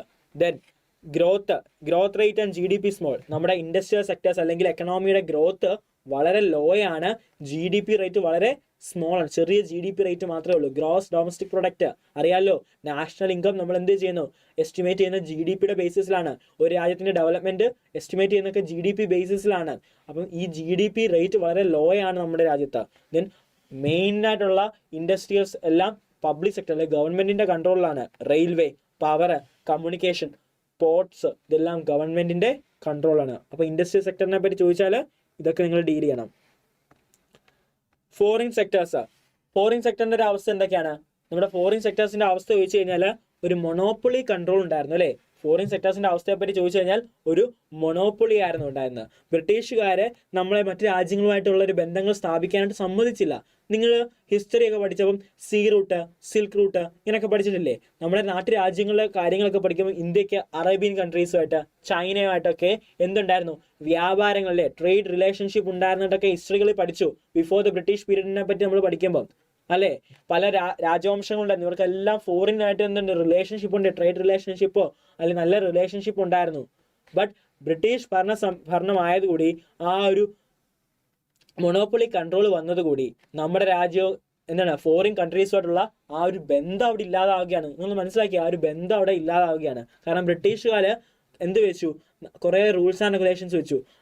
നമ്മുടെ പ്രൊഡക്റ്റുകളെല്ലാം അവർക്ക് എക്സ്പോർട്ട് ചെയ്ത് കൊടുക്കേണ്ടതായിട്ട് വരുന്നു. അവരുടെ പ്രൊഡക്റ്റുകൾ മാത്രമേ ഇമ്പോർട്ട് ചെയ്യാൻ പറ്റത്തുള്ളൂ, അല്ലെങ്കിൽ അവരുടെ ഒരു കൺട്രോളിൽ മാത്രമേ നമുക്ക് എന്തും ചെയ്യാൻ പറ്റത്തുള്ളൂ. ആ ഒരു അവസ്ഥയാക്കി ഇന്ത്യ ഒരു ലാർജ് എക്സ്പോർട്ടർ ആക്കി മാറ്റി. ഇന്ത്യയിൽ നടക്കുന്ന ഫോറിൻ ട്രേഡ് ഇവരോട് മാത്രമാണ്, അല്ലെങ്കിൽ ഇവർക്ക് എന്താണ്, ഒരു എക്സ്പോർട്ടർ ആയിട്ട് മാറുന്നു, അല്ലെങ്കിൽ അവരുടെ പ്രൊഡക്റ്റ് ഇമ്പോർട്ട് ചെയ്യുന്നു. ഇതൊക്കെയാണ് ഇന്ത്യയിലെ ഫോറിൻ ട്രാൻസാക്ഷൻസ് എന്ന് പറഞ്ഞാൽ. നമ്മുടെ ഇന്ത്യയിലേക്ക് ഗോൾഡോ സിൽവറിന്റെ ഒന്നും ഫ്ലോ വളരെ കുറഞ്ഞു. ഓക്കെ, നമ്മുടെ കൂടുതലായിട്ട് നമ്മൾ ഡീൽ ചെയ്യേണ്ടത് ഗോൾഡ് ആൻഡ് സിൽവർ ബിസിനസ് ആണ്. ഇതാണ് ഏറ്റവും കൂടുതൽ എന്തുണ്ടാക്കുന്നത്, വരുമാനങ്ങൾ ഉണ്ടാക്കുന്നത്. ഇങ്ങനെയുള്ള ഫ്ലോസ് നമ്മുടെ രാജ്യത്തോട്ട് കുറയുന്നു. കാരണം അതിന് അവർ സമ്മതിക്കുന്നില്ല. നമ്മുടെ രാജ്യത്ത് കാർഷിക ഉൽപ്പന്നങ്ങളിലെ കൃഷി ചെയ്തുണ്ടാക്കിയ റോ മെറ്റീരിയൽസ് മാത്രം ട്രാൻസ്ഫർ ചെയ്യാനും അവിടുന്ന് ഫിനിഷ്ഡ് ഗുഡ്സ് മാത്രം ഇങ്ങോട്ട് കൊണ്ടുവരാനും സമ്മതിക്കുന്നു. ഗോൾഡോ സിൽവർ ബിസിനസ് ട്രാൻസാക്ഷൻസ് ഒന്നും ആരും സമ്മതിക്കുന്നില്ല, ബ്രിട്ടീഷുകാർ അലോ ചെയ്യുന്നില്ല. അപ്പോൾ നമ്മുടെ ഫോറിൻ സെക്ടേഴ്സിനെ തകർത്തു, ഇൻഡസ്ട്രി സെക്ടേഴ്സിനെ തകർത്തു, അഗ്രികൾച്ചർ സെക്ടേഴ്സിനെ തകർത്തു. ഓക്കെ, നമ്മുടെ ഡീമോഗ്രാഫിക് കണ്ടീഷൻ എങ്ങനെയായിരുന്നു എന്ന് ആലോചിച്ച് നോക്കിയാൽ, ഡീമോഗ്രാഫിക് കണ്ടീഷൻ, നമ്മുടെ പോപ്പുലേഷൻ, അതിൻ്റെയൊക്കെ അവസ്ഥ. നമ്മുടെ ഇവിടെ ട്രാൻസിഷൻ സ്റ്റേജസ്, നിങ്ങൾ first transition stage, second transition stage ഉണ്ട്. ഓക്കെ, അപ്പം നിങ്ങൾ ആ ഒരു ഇയേഴ്സ് ആണ് ഓർത്തിരിക്കേണ്ടത്. നിങ്ങളുടെ ക്വസ്റ്റ്യൻ പേപ്പർ പാറ്റേൺസ് ഒക്കെ നിങ്ങൾക്ക് അറിയാമല്ലോ. എങ്ങനെയാണ്, നിങ്ങൾക്ക് MCQ ഉണ്ടല്ലേ, MCQ ക്വസ്റ്റ്യൻസ് നിങ്ങൾക്ക് ചോദിക്കും. ഒരു 10 MCQ ക്വസ്റ്റ്യൻസ് ഉണ്ട്. അതിൽ നിന്നൊരു 8 എണ്ണം നിങ്ങൾ അറ്റംപ്റ്റ് ചെയ്യേണ്ടതുണ്ട്, കമ്പൽസറി ആയിട്ട് അറ്റംപ്റ്റ് ചെയ്യേണ്ടതുണ്ട്. 2 എണ്ണം നിങ്ങൾക്ക് ഓപ്ഷനിലാണ്. ദെൻ 2 മാർക്സിൻ്റെ ക്വസ്റ്റ്യൻസ് ഉണ്ട്. Then 3 mark questions, 4 mark, 5 mark, then 8 മാർക്കിൻ്റെ essay ടൈപ്പ് ക്വസ്റ്റ്യൻസ്. ഇങ്ങനെയാണല്ലോ നിങ്ങളുടെ പാറ്റേൺ വരുന്നത്. ഓക്കെ, ഈ ഒരു പാറ്റേൺ നിങ്ങളുടെ ക്വസ്റ്റ്യൻ പേപ്പർ പോകുമ്പോൾ MCQ ക്വസ്റ്റ്യൻസ് ചോദിക്കുന്ന ട്രാൻസിഷൻ, അല്ലേ, demographic transition stages, 2 transition stages ആണ് ഉള്ളത്. ഫസ്റ്റ് ഡീമോഗ്രാഫിക് ട്രാൻസിഷനും സെക്കൻഡ് ഡീമോഗ്രാഫിക് ട്രാൻസിഷൻ സ്റ്റേജും.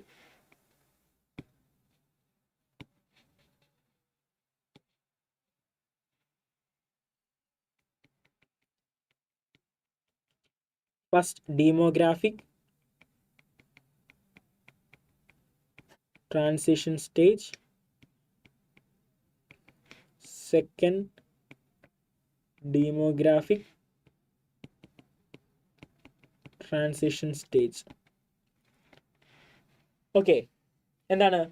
ബിഫോർ 1921 ആണ് first demographic transition stage. After 1921 ആണ് സെക്കൻഡ് ഡെമോഗ്രാഫിക് ട്രാൻസിഷൻ സ്റ്റേജ് എന്ന് വിളിക്കുന്നത്. MCQ ക്വസ്റ്റ്യൻ ആണ്. നിങ്ങൾക്ക് ഇത്ര മെയിൻലി നിങ്ങൾക്ക് ഡീൽ ചെയ്യാനുള്ളത്. നിങ്ങൾ ഹിസ്റ്ററിയിലൊക്കെ പഠിക്കുന്നതാണിത്. നിങ്ങൾക്ക് മെയിൻലി നിങ്ങൾക്ക് ഇത്രയാണ് ഡെമോഗ്രാഫിക് കണ്ടീഷൻ്റെ ട്രാൻസിഷൻ സ്റ്റേജുകളെ പറ്റി ആ ഇയേഴ്സ് ആണ് നിങ്ങൾക്ക് പഠിക്കാനായിട്ട് ടെക്സ്റ്റിലുള്ളത്. ഓക്കെ, ദെൻ ഇന്ത്യയിലെ ഒരു അവസ്ഥ എങ്ങനെയായിരുന്നു? നമ്മുടെ ഒരു ആയുർദൈർഘ്യം അല്ലേ, ലൈഫ് എക്സ്പെക്റ്റൻസി റേറ്റ് ഒക്കെ വളരെ കുറവാണ്. 32 years ഒക്കെയാണ് ലൈഫ് എക്സ്പെക്റ്റൻസി റേറ്റ് ഉള്ളത്. ഇപ്പോൾ ഒക്കെ എന്ന് പറഞ്ഞാൽ 60 and above എന്നാണ് ലൈഫ് എക്സ്പെക്റ്റൻസി റേറ്റ് ഉണ്ട് നമ്മുടെ രാജ്യത്ത്. ആയുർദൈർഘ്യം ഒരു ശരാശരി ഒരാൾ ജീവിക്കുന്നത് 32 വയസ്സ് വരെയാണ്. ഇൻഫൻറ്റ് മൊർട്ടാലിറ്റി റേറ്റും മെറ്റേണിറ്റി മൊർട്ടാലിറ്റി റേറ്റും ഒക്കെ വളരെ കൂടുതലാണ്. ശിശു മരണ നിരക്കും അല്ലെങ്കിൽ മാതൃമരണ നിരക്കും വളരെ കൂടുതലാണ്. ഹെൽത്ത് സെക്ടേഴ്സ് ഒന്നും നല്ല രീതിയിൽ പ്രവർത്തിക്കുന്നില്ല. നല്ല ഹെൽത്ത് ഫെസിലിറ്റീസ് ഒന്നുമില്ല. രോഗങ്ങളാണ്, അറിയാമല്ലോ, ബ്രിട്ടീഷുകാർ ഇങ്ങനെ ട്രാവൽ ചെയ്ത് നടക്കുന്നത് മൂലമൊക്കെ അതുവഴി പല രാജ്യങ്ങളിൽ നിന്നുള്ള വളരെ അസുഖങ്ങളൊക്കെ നമ്മുടെ നാട്ടിൽ ഉണ്ടാകുന്ന ഒരു അവസ്ഥ നമ്മുടെ ഉണ്ടായിരുന്നു. അപ്പോൾ നമ്മുടെ രാജ്യത്ത് ഇങ്ങനെ കുറേയുള്ള കമ്മ്യൂണിക്കബിൾ ഡിസീസസ് ഇങ്ങനെ പടർന്ന് പിടിക്കുന്നത് മൂലം എന്ത് ചെയ്യുന്നു? നമ്മുടെ ഹെൽത്ത് സെക്ടേഴ്സ് വളരെ പ്രശ്നമാണ്. നല്ല പ്രോപ്പർ കെയർ കിട്ടുന്നില്ല അല്ലേ? പ്രഗ്നൻ്റ് ആയിട്ടുള്ള ലേഡീസിനൊന്നും പ്രോപ്പർ കെയർ കിട്ടാത്തത് മൂലം എന്ത് സംഭവിക്കുന്നു? നമ്മുടെ കുട്ടികൾ ജനിക്കുമ്പോൾ തന്നെ മരിക്കുന്നു. ഇൻഫൻറ്റ് മൊർട്ടാലിറ്റി റേറ്റ് വളരെ കൂടുതലാണ്. ന്യൂട്രീഷ്യസ് ഫുഡൊന്നും കിട്ടുന്നില്ല. അപ്പോൾ അങ്ങനെയുള്ള അവസ്ഥയായിരുന്നു ഇന്ത്യ ഉണ്ടായിരുന്നത്. അപ്പം നമ്മുടെ ഡെമോഗ്രാഫിക് കണ്ടീഷൻസ് വളരെ വേഴ്സ് സ്റ്റേജിലായിരുന്നു ബ്രിട്ടീഷ് ഭരണകാലത്ത് ഉണ്ടായിരുന്നത്. ഒക്യുപ്പേഷണൽ സ്ട്രക്ചർ നോക്കിയാലോ, മെയിൻലി ആളുകൾ ഫോക്കസ് ചെയ്ത് എന്താണ്? ഒക്യുപ്പേഷണൽ സ്ട്രക്ചറിന് മാത്രം ഒരു ചേഞ്ച് വന്നിട്ടുള്ളത്. ബ്രിട്ടീഷ് ഭരണകാലത്ത് ഒക്യുപ്പേഷണൽ സ്ട്രക്ചറിൽ ചേഞ്ച് വന്നിട്ടുണ്ട്. നമ്മൾ മെയിൻലി ഫോക്കസ് ചെയ്ത അഗ്രികൾച്ചർ സെക്ടേഴ്സ് ആയിരുന്നു. അഗ്രികൾച്ചർ സെക്ടേഴ്സിന് ഡിക്ലൈൻ ഉണ്ടായിട്ട് പറയാൻ പറ്റില്ല. പക്ഷേ അഗ്രികൾച്ചർ സെക്ടേഴ്സിൽ നിന്നും ആളുകൾ ഇൻഡസ്ട്രിയൽ സെക്ടേഴ്സിലേക്കും സർവീസ് സെക്ടേഴ്സിലേക്കൊക്കെ ചെറുതായിട്ട് മൂവ് ചെയ്യുന്നതായിട്ട് കാണാൻ പറ്റും. ഒക്യുപ്പേഷണൽ സ്ട്രക്ചറിനെ പറ്റി ചോദിച്ചു കഴിഞ്ഞാൽ മെയിൻലി നമുക്കറിയാലോ 3 സെക്ടേഴ്സാണ് നമുക്കുള്ളത്: പ്രൈമറി, സെക്കൻഡറി, ടേഴ്സറി. പ്രൈമറി സെക്ടറായ അഗ്രികൾച്ചർ സെക്ടേഴ്സിലാണ് മെയിൻലി ആളുകൾ ഫോക്കസ് ചെയ്തുകൊണ്ടിരുന്നത്. ആ പ്രൈമറി സെക്ടേഴ്സ് ദെൻ എന്ത് ചെയ്യുന്നു? ഒരു സെക്കൻഡറി സെക്ടർ ഉണ്ട്. ആ സെക്കൻഡറി സെക്ടേഴ്സിലേക്കും ടെർഷറി സെക്ടേഴ്സിലേക്കും ആളുകൾ ഒക്യുപ്പേഷൻസ് മൂവ് ചെയ്യുന്നതായിട്ട് കാണാൻ പറ്റും. എങ്കിലും അൺഎംപ്ലോയ്മെന്റ് നിരക്ക് വളരെ കൂടുതലായിരുന്നു. പകുതിയും പേർക്കും തൊഴിലില്ലാത്തൊരു അവസ്ഥ ഉണ്ടായിരുന്നു. ഒക്യുപ്പേഷണൽ സ്ട്രക്ചറിനെ പറ്റി ചോദിച്ചു കഴിഞ്ഞാൽ ഇതാണ് നിങ്ങൾ എഴുതണം കേട്ടോ. ഇതൊക്കെ ചിലപ്പം ചെറിയ 2 marks 3 marks ക്വസ്റ്റ്യൻസ് ആണ്. ഈ ചാപ്റ്ററിൽ നിന്ന് കൂടുതൽ അങ്ങനെയുള്ള ക്വസ്റ്റ്യൻസ് ആണ് വരുന്നത്. ദെൻ ഇൻഫ്രാസ്ട്രക്ചറിൻ്റെ ഒരു അവസ്ഥയോ? ഇൻഫ്രാസ്ട്രക്ചർ എങ്ങനെയുള്ളതായിരുന്നു? ആ ഇൻഫ്രാസ്ട്രക്ചറിൻ്റെ കാര്യങ്ങൾ ചോദിച്ചു കഴിഞ്ഞാൽ നമ്മുടെ നാട്ടിൽ ഇൻഫ്രാസ്ട്രക്ചർ കാരണം ഒരു കാര്യത്തിൽ മാത്രം, ഇൻഫ്രാസ്ട്രക്ചറിൻ്റെ കാര്യത്തിൽ മാത്രം ബ്രിട്ടീഷുകാർ ഒത്തിരി നമ്മളെ ഹെൽപ്പ് ചെയ്തിട്ടുണ്ട് നമുക്ക് പറയാനായിട്ട് പറ്റും. കാരണം ആദ്യമത്തെ റെയിൽവേ ഉണ്ടാക്കി നമ്മുടെ ബെനിഫിറ്റിന് വേണ്ടിയല്ല, അവർക്ക് നമ്മുടെ രാജ്യത്തിന് ഉള്ളിൽ വേഗത്തിൽ ട്രാവൽ ചെയ്യാനായിട്ട് അവർ റെയിൽവേ ലൈൻസ് അല്ലെങ്കിൽ റോ മെറ്റീരിയൽസ് എക്സ്പോർട്ട് ചെയ്യാനായിട്ട്, ഇപ്പം രാജ്യത്തിനുള്ളിൽ എവിടെയെങ്കിലും ഭാഗത്താണ് പ്രൊഡക്ഷൻ നടക്കുന്നതെങ്കിൽ, അതായത് റോ മെറ്റീരിയൽസ് പ്രൊഡ്യൂസ് ചെയ്യുന്ന അല്ലെങ്കിൽ കൾട്ടിവേറ്റ് ചെയ്യുന്നുണ്ടെങ്കിൽ ഇത് അന്നത്തെ കാലത്ത് ട്രെയിനോ അല്ലെങ്കിൽ പോർട്ടിലേക്ക് എത്തിക്കണം അല്ലേ, അടുത്തുള്ള തുറമുഖങ്ങളിലേക്ക് എത്തിക്കണം. അതിനുവേണ്ടി എന്ത് ചെയ്തു? അവർ ട്രാൻസ്പോർട്ടേഷൻ ഫെസിലിറ്റീസ് സ്റ്റാർട്ട് ചെയ്തു. ദെൻ പോസ്റ്റ് ആൻഡ് ടെലിഗ്രാഫുകൾ സ്റ്റാർട്ട് ചെയ്തു. കാരണം കമ്മ്യൂണിക്കേഷൻസ് ഈസി ആക്കാനായിട്ട് പോസ്റ്റ് ആൻഡ് ടെലിഗ്രാഫ് ഫെസിലിറ്റീസ്. പിന്നെ ബ്രിട്ടീഷുകാർ ഒരു കാര്യം മനസ്സിലാക്കി. കാരണം നമ്മുടെ രാജ്യത്ത് കുറേ ഭാഷകളുണ്ട്, ഇന്ത്യയിൽ കുറേ ലാംഗ്വേജസ് ഉണ്ട്. ഈ ലാംഗ്വേജസ് എല്ലാം ബ്രിട്ടീഷുകാർ പഠിച്ചിട്ട് ഇവിടെ റൂൾ ചെയ്യാൻ പാടാം. അപ്പോൾ ഏറ്റവും ബെറ്റർ നമ്മളെ ഇംഗ്ലീഷ് പഠിപ്പിക്കുന്നതെന്ന് അവർക്ക് മനസ്സിലാക്കി. അപ്പോൾ എന്ത് ചെയ്തു? അവർ എഡ്യൂക്കേഷൻ ഫെസിലിറ്റീസ് സ്റ്റാർട്ട് ചെയ്തു. ദെൻ നല്ല കുറേ റോഡ്, റെയിൽവേ, പോസ്റ്റ്, ടെലിഗ്രാഫ്, ഇങ്ങനെ കമ്മ്യൂണിക്കേഷൻ ഫെസിലിറ്റീസ് ഒക്കെ അവർ സ്റ്റാർട്ട് ചെയ്തു. ഇതെല്ലാം അവരുടെ അഡ്മിനിസ്ട്രേഷൻ സ്മൂത്ത് ആൻഡ് എഫിഷ്യൻ്റ് ആയിട്ട് ഫങ്ഷൻ ചെയ്യാനായിട്ടാണ്. നമുക്ക് ബെനിഫിറ്റ് ഉണ്ടാകാൻ വേണ്ടിയല്ല, അവരുടെ ആക്ടിവിറ്റീസ് സ്മൂത്ത് ആയിട്ട് മുന്നോട്ട് പോകാൻ വേണ്ടിയാണ് ഇതെല്ലാം അവർ സ്റ്റാർട്ട് ചെയ്തത്. ഓക്കെ,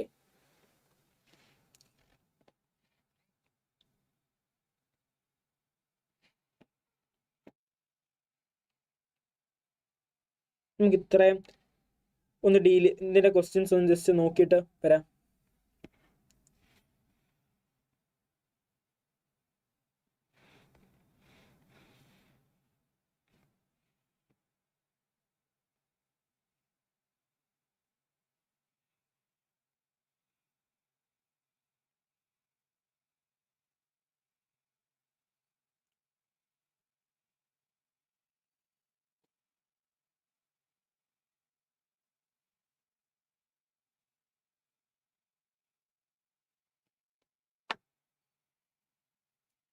നമ്മൾ ചാപ്റ്റേഴ്സ് ജസ്റ്റ് ഇങ്ങനെ ഒരു ബ്രീഫായിട്ട് ഒരു ഭാഗമാണ്. എന്താ ടെക്സ്റ്റ് വായിക്കുമ്പോൾ അല്ലെങ്കിൽ നിങ്ങൾക്ക് 1 വേർഡ് അല്ലെങ്കിൽ 3 മാർക്സ് ക്വസ്റ്റ്യൻസ് ആയിട്ട് ചോദിക്കും. എക്കണോമിസ്റ്റുകൾ, അതായത് ഇന്ത്യയുടെ പെർ ക്യാപിറ്റ ഇൻകം എസ്റ്റിമേറ്റ് ചെയ്ത കുറച്ച് എക്കണോമിസ്റ്റുകളുടെ പേര് ആ ഒരു കാലത്ത് ബ്രിട്ടീഷ് സമയത്ത്. മെയിൻലി ദാദാഭായ് നവറോജി, ആസി ദേശായി, ഇങ്ങനെയുള്ള ആളുകളാണ് എന്തായത് നമ്മുടെ നാഷണൽ ഇൻകം എസ്റ്റിമേറ്റ് അല്ലെങ്കിൽ പെർ ക്യാപിറ്റ ഇൻകം എസ്റ്റിമേറ്റ് ചെയ്തത് കൊളോണിയൽ പീരീഡിൽ. ഓക്കെ, അവരുടെ നെയിംസ് എഴുതാനുള്ള ക്വസ്റ്റ്യൻസ് നിങ്ങൾക്ക് എക്സാമിന് ചോദിക്കും. ഓക്കെ, നമ്മളൊരു അഡീഷണൽ ക്വസ്റ്റ്യൻസ് ആണ് പാസ്റ്റ് ക്വസ്റ്റ്യൻ പേപ്പറിൽ ചോദിച്ചിട്ടുള്ളതാണ്. ഈ അഡീഷണൽ ക്വസ്റ്റ്യൻ എന്ന് പറഞ്ഞ് കൊടുത്തിരിക്കുന്നത് വളരെ ഇമ്പോർട്ടൻ്റ് ആണ്. ഇതാണ് നമ്മുടെ ട്രിപ്പിളായുടെ മെറ്റീരിയലാണ്, ട്രിപ്പിളായുടെ വർക്ക് ബുക്കാണ്. നമ്മൾ എങ്ങനെ ആഡ് ചെയ്തേക്കുന്നത്. അപ്പോൾ നിങ്ങൾ ട്രിപ്പിളായിൽ ജോയിൻ ചെയ്ത സ്റ്റുഡൻസിന് അറിയാം നമ്മുടെ വർക്ക് ബുക്സ് ഇങ്ങനെയാണ്. ഓരോ ടോപ്പിക്കിൽ നിന്നും പാസ്റ്റ് ഇയേഴ്സ് ചോദിച്ചിട്ടുള്ള ക്വസ്റ്റ്യൻസ് നമ്മൾ എന്ത് ചെയ്യും, അതിന് കൃത്യമായിട്ട് അറേഞ്ച് ചെയ്ത് നിങ്ങൾക്ക് ഈസി പഠിക്കാൻ. ഒരു ടോപ്പിക്ക് കഴിയുമ്പോൾ അതുമായിട്ട് റിലേറ്റ് ചെയ്തൊരു ക്വസ്റ്റ്യൻ, അത് ഏത് ഇയറിൽ വന്നു, അത് എത്ര മാർക്കിന് ചോദിച്ചു എന്നിങ്ങനെ റിലേറ്റ് ചെയ്യുന്ന രീതിയിൽ നിങ്ങൾക്ക് വർക്ക് ബുക്സ് ആണ് ക്രിയേറ്റ് ചെയ്തിട്ടുള്ളത്. അപ്പം ട്രിപ്പിളായിലെ ജോയിൻ ചെയ്യുന്ന അല്ലെങ്കിൽ ക്ലാസ്സസ്, റെഗുലർ ക്ലാസ്സസ് ഉണ്ടല്ലോ നമ്മുടെ, ആ ക്ലാസ്സസ് ജോയിൻ ചെയ്യുമ്പോൾ അറിയാം ഇങ്ങനെയുള്ള ഒരു ഫെസിലിറ്റീസ് നിങ്ങൾക്ക് പ്രൊവൈഡ് ചെയ്യും വർക്ക് ബുക്ക്. അപ്പോൾ നിങ്ങൾക്ക് എന്ത് ചെയ്യാൻ പറ്റും, ഓരോ പോർഷൻസ് പഠിക്കുമ്പോൾ അതിലെ ക്വസ്റ്റ്യൻസ് എങ്ങനെ ചോദിക്കാം, എത്ര മാർക്കിന് ചോദിക്കും, വർക്കൗട്ട് ചെയ്യുമ്പോൾ എക്സാമിന് നല്ല രീതിയിൽ ക്രാക്ക് ചെയ്യാനായിട്ട് പറ്റും. പിന്നെ നമ്മൾ ഓൾറെഡി പറഞ്ഞല്ലേ Indian features of Indian economy before colonial period. Colonial പീരീഡിന് മുന്നേ ഉള്ള ഇന്ത്യൻ എക്കണോമിയുടെ ഒരു അവസ്ഥ 3 മാർക്ക് ക്വസ്റ്റ്യൻ ആണ് കേട്ടോ. 3 മാർക്കിന് എക്സാമിന് ചോദിക്കുന്ന ക്വസ്റ്റ്യൻ ആണ് എന്ത്, ഇന്ത്യൻ എക്കണോമി കൊളോണിയൽ പീരീഡിന് മുന്നേ ഉള്ള ആ ഒരു അവസ്ഥ നമ്മൾ പഠിച്ചതല്ലേ. ദെൻ അഗ്രികൾച്ചർ സെക്ടേഴ്സിനെ പറ്റി 2010 പ്രീവിയസ് ഇയർ ക്വസ്റ്റ്യൻ ആണ്. 2010 മാർച്ചിൽ ചോദിച്ചതാണ്. അതിനുശേഷമുള്ള ടേമിൽ എക്സാംസിനും ചോദിച്ചിട്ടുണ്ട് കേട്ടോ. അതിനുശേഷമുള്ള ഓണം എക്സാമിനും ക്രിസ്മസ് എക്സാമിനൊക്കെ ചോദിച്ചിട്ടുള്ള അല്ലെങ്കിൽ മോഡൽ പേപ്പറിൽ ചോദിച്ചിട്ടുള്ള ഒരു ക്വസ്റ്റ്യൻ ആണ്. ഒരു പ്രീവിയസ് ഇയർ ആയതുകൊണ്ടാണ് നമ്മൾ പ്രീവിയസ് ഇയറിൽ ആഡ് ചെയ്തേക്കുന്നത്. 4 മാർക്ക് ക്വസ്റ്റ്യൻ ആണ്. The stagnation in agriculture sector was caused mainly because of various system of land settlement that were introduced by the colonial government. Do you agree with this statement? Justify your answer. അതായത് എന്താ ചോദ്യം എന്താ, നമ്മുടെ agriculture സെക്ടേഴ്സിൻ്റെ സ്റ്റഗ്നേഷന് കാരണം ഈ ബ്രിട്ടീഷുകാർ അവതരിപ്പിച്ച കുറേ ലാൻഡ് റിഫോം സിസ്റ്റമാണ്. അതൊക്കെയാണ് കാരണം. അഗ്രികൾച്ചർ സെക്ടേഴ്സിൻ്റെ ആ ഒരു സ്റ്റഗ്നേഷന് കാരണം എന്തൊക്കെയാണ്. അപ്പോൾ എന്താണ് മെയിൻലി നമ്മൾ എന്താണ് സാമിന്ദാരി സിസ്റ്റത്തെ പറ്റിയൊക്കെ എഴുതണം. എക്സാമിന് സാമിന്ദാരി സിസ്റ്റത്തെ പറ്റിയൊക്കെ ആൻസർ എഴുതണം. അത് മാത്രം മതിയോ, അഗ്രികൾച്ചർ സെക്ടേഴ്സിൻ്റെ കുറേ ഡിക്ലൈൻ്റെ കാരണങ്ങൾ നമ്മൾ ഡീൽ ചെയ്തില്ലേ, ആ കാരണങ്ങളെല്ലാം എഴുതണം അല്ലേ. ആ ലോ പ്രൊഡക്ടിവിറ്റിയാണ് ബ്രിട്ടീഷുകാർ എന്ത് ചെയ്തു, നമ്മളെ സപ്ലയർ ആക്കി മാറ്റി. ആ ഒരു അവസ്ഥയൊക്കെ നമ്മൾ പോയിന്റ് ആയിട്ട് എഴുതണം. എത്ര മാർക്കിന് ചോദിക്കുന്നത്, 4 മാർക്കിൻ്റെ ക്വസ്റ്റ്യനാണ്. ഒരു 4 പോയിന്റ്സ് നിങ്ങൾ ആൻസർ ചെയ്യണം. എന്തെങ്കിലും 4 പോയിന്റ് അല്ല, കറക്റ്റ് ഉത്തരം നമ്മൾ ഡീൽ ചെയ്ത കറക്റ്റ് 4 പോയിന്റ്സ് നിങ്ങൾ എക്സാം എഴുതണം. അപ്പോൾ എന്ത് വരും, 4 മാർക്ക് നിങ്ങൾക്ക് സ്കോർ ചെയ്യാനായിട്ട് പറ്റും. ദെൻ മറ്റൊരു ക്വസ്റ്റ്യൻ നോക്കിക്കേ, അതും പ്രീവിയസ് ഇയർ ക്വസ്റ്റ്യൻ ആണ്. 5 മാർക്കിൻ്റെ ക്വസ്റ്റ്യൻ ആണ്. ഇൻഡസ്ട്രിയൽ സെക്ടറിനെ പറ്റി. ബ്രിട്ടീഷുകാരുടെ ഭരണ സമയത്ത് during the colonial period industrial progress of Indian economy was very slow. Give reason for supporting the statement. British ഭരണ സമയത്ത് ഇന്ത്യൻ എക്കണോമിയുടെ ഇൻഡസ്ട്രിയൽ സെക്ടേഴ്സിൻ്റെ പ്രോഗ്രസ് വളരെ സ്ലോ ആയിരുന്നു. കാരണം പഠിച്ചില്ലേ, നല്ല സ്ട്രോങ് ഇൻഡസ്ട്രിയൽ ബേസ് ഉണ്ടായിരുന്നോ, ഹാൻഡിക്രാഫ്റ്റ് ഇൻഡസ്ട്രീസ് ഡിക്ലൈൻ ആയില്ലേ. ഓക്കെ, ആ ഒരു അവസ്ഥകൾ മനസ്സിലായില്ലേ. ആ ഒരു ഇഷ്യൂസ് എല്ലാം നിങ്ങൾ എഴുതണം. നമ്മുടെ എക്കണോമിയിൽ നല്ല സ്ട്രോങ് ഇൻഡസ്ട്രിയൽ ബേസ് ഇല്ല, ഹാൻഡിക്രാഫ്റ്റ് ഇൻഡസ്ട്രീസ് നശിച്ചു, അൺഎംപ്ലോയ്മെൻറ്റ് ഉണ്ടായി, അല്ലെങ്കിൽ നമ്മുടെ എക്കണോമിയിൽ നല്ല ക്യാപിറ്റൽ ഗുഡ്സ് ഇൻഡസ്ട്രികളില്ല. അപ്പോൾ ആ ഇഷ്യൂസ് എല്ലാം എന്ത് ചെയ്യണം, നിങ്ങൾ നോട്ട് ചെയ്യേണ്ടതുണ്ട്. 5 മാർക്കിൻ്റെ ക്വസ്റ്റ്യൻ ആണ്. കണ്ടില്ലേ, നമ്മൾ ഡീൽ ചെയ്ത ടോപ്പിക് എല്ലാം ക്വസ്റ്റ്യൻസ് ആണ്. നമ്മുടെ പോയിന്റ് എല്ലാം ആൻസർ ആയിട്ട് നിങ്ങൾ എഴുതണം. നിങ്ങൾ ആ പോയിന്റ് മാത്രം എഴുതി വെക്കാതെ സെൻറ്റൻസ് ആയിട്ട് എഴുതുമ്പോൾ നല്ല രീതിയിൽ നിങ്ങൾക്ക് മാർക്ക് സ്കോർ ചെയ്യാൻ പറ്റും. ഓക്കെ, ദെൻ മാർച്ച് 2015 ചോദിച്ച ക്വസ്റ്റ്യൻ 4 മാർക്കിൻ്റെ. The economic policies pursued by the colonial government in India were concerned with the protection and promotion of economic interests of their home country than the development of Indian economy. ഈ ഒരു sentence ഞാൻ പഠിപ്പിച്ചപ്പോൾ നിങ്ങളോട് പറഞ്ഞല്ലേ, എന്താ, economic policies pursued by the colonial government in India were concerned with the protection and promotion of their home economy rather than Indian economy. Critically evaluate the shortcoming of agriculture and industrial policies pursued by the colonial administration. ഇതൊരു 4 mark question ആണ്. 2015 ചോദിച്ചത്. 2015 4 മാർക്കിന് ചോദിച്ചാണ്. Agriculture സെക്ടേഴ്സിന്റെയും അല്ലെങ്കിൽ industrial സെക്ടേഴ്സിലും ബ്രിട്ടീഷുകാരുടെ ഭരണ സമയത്തുള്ള changes അല്ലെങ്കിൽ ഒരു അവസ്ഥയെ പറ്റി നമ്മൾ പഠിച്ച 2 ടോപ്പിക് അല്ലേ. അപ്പം ഇത് എന്താണ് ആ ഒരു 2015 ക്വസ്റ്റ്യൻ ആണ്. ഇത് 4 മാർക്കിന് ചോദിച്ചു. പിന്നീട് എന്താണ് മോഡൽ ക്വസ്റ്റ്യൻ പേപ്പറിൽ ഇത് 8 മാർക്കിന് ചോദിച്ച ക്വസ്റ്റ്യൻ ആണ്. 8 മാർക്കിന് ചോദിച്ചാണ് ഇൻഡസ്ട്രി. അപ്പം എന്താണ് ഡീറ്റെയിൽ ആയിട്ട് എഴുതണം. 4 മാർക്കിന് ചോദിക്കുമ്പോൾ പോയിന്റുകൾ എഴുതുക. 8 മാർക്കിന്റെ എസ്എ ക്വസ്റ്റ്യൻ ആകുമ്പോൾ ഡീറ്റെയിൽ ആയിട്ട് നോട്ട് തന്നെ നിങ്ങൾ കൊടുക്കേണ്ടതായിട്ടുണ്ട്. നമ്മൾ നമ്മളിപ്പം ഡീൽ ചെയ്തല്ലാത്ത യാതൊരു പ്രോബ്ലംസും കണ്ടില്ലല്ലോ. ഫോറിൻ്റെ എങ്ങനെയാണ്? Composition of foreign trade off any country tell about the nature of commodities that are exported and imported. What can you state about the composition of foreign trade at the time of independence? ഒരു രാജ്യത്തെ foreign trade എന്ന് പറഞ്ഞാൽ അവർ export ചെയ്യുന്ന import ചെയ്യുന്നതിനെ പറ്റിയുള്ള details ആണ്. ഇന്ത്യയിലെ foreign സെക്ടേഴ്സിന്റെ അവസ്ഥ എന്തൊക്കെയാണ്? ക്വസ്റ്റ്യൻസ് ഇതുപോലെ എന്താണ് ചിലപ്പോൾ നമുക്ക് കൺഫ്യൂഷനിങ് ചോദിക്കാം. പക്ഷേ ഫോറിൻ സെക്ടേഴ്സിനെ പറ്റിയുള്ള ആൻസർ ആണ് നിങ്ങളിവിടെ കൊടുക്കേണ്ടത്. ഇന്ത്യയിലെ ഫോറിൻ സെക്ടേഴ്സിനെ പറ്റിയുള്ളത് 4 മാർക്ക് ക്വസ്റ്റ്യൻ ആണ്. Okay. Occupational highlight the silent features of India's pre independence occupational 2 mark question ആണ്. വലുതായിട്ടൊന്നും എഴുതാനില്ല. മെയിൻലി അഗ്രികൾച്ചർ സെക്ടേഴ്സിൽ ഫോക്കസ് ചെയ്തു. മറ്റ് സെക്ടേഴ്സിലേക്കും ഒരു ചേഞ്ച് ഉണ്ടായിരുന്നു. എങ്കിലും അൺഎംപ്ലോയ്മെന്റ് ഇന്ത്യയിൽ ഉണ്ടായിരുന്നു. 2 മാർക്ക് ക്വസ്റ്റ്യൻ ആണ്. ഒക്യുപ്പേഷണൽ സ്ട്രക്ചറിനെ പറ്റിയുള്ളതാണ്. Okay. Infrastructure. How did construction of railway affect structure of Indian economy? റെയിൽവേയുടെ കൺസ്ട്രക്ഷൻ ഇന്ത്യയിൽ എന്ത് മാറ്റം ഉണ്ടായി? ഇന്ത്യയിലുള്ള ട്രാൻസ്പോർട്ടേഷൻ ഈസി ആക്കി. ഇന്ത്യക്കുള്ളിലെ റോ മെറ്റീരിയൽസ് ഈസി ട്രാൻസ്പോർട്ട് ചെയ്യാനായിട്ട് പറ്റി. ഇന്ത്യയിലെ എക്കണോമിയെ തന്നെ അത് മാറ്റിമറിച്ചു. 3 മാർക്ക് ക്വസ്റ്റ്യൻ ആണ് അല്ലേ ഇൻഫ്രാസ്ട്രക്ചറിനെ പറ്റിയുള്ളത്. ഓക്കെ. ഇത് ഇത്രയാണ് നിങ്ങളുടെ ഈ ഒരു ചാപ്റ്ററിൽ ഡീൽ ചെയ്യാനുള്ളത്. എന്തെങ്കിലും ഡൗട്ട് ഉണ്ടോ? ഡൗട്ട് ഉണ്ടെങ്കിൽ നമുക്ക് കമന്റ് ബോക്സിൽ ചോദിക്കാം. അല്ലെങ്കിൽ നമുക്ക് അടുത്ത ചാപ്റ്റേഴ്സ് ഡീൽ ചെയ്യണം. ഒരു ചാപ്റ്ററിന് നിങ്ങൾക്ക് എക്സാമിനുണ്ട്. എന്തെങ്കിലും ഡൗട്ട് ഉണ്ടോ? ഫാസ്റ്റ് ആണോ? ഫാസ്റ്റ് ട്രാക്ക് റിവിഷൻ അല്ലേ? മാരത്തോൺ ആണ്.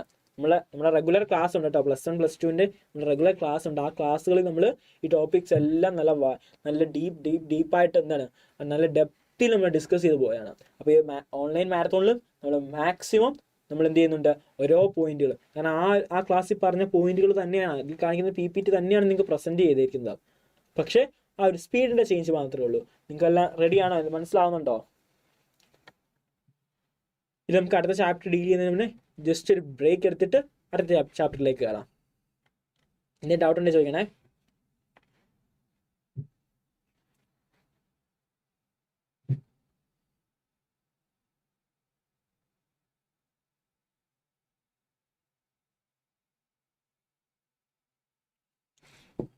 ഓക്കെ.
ഓക്കെ, റീസ്റ്റാർട്ട് ചെയ്യാം.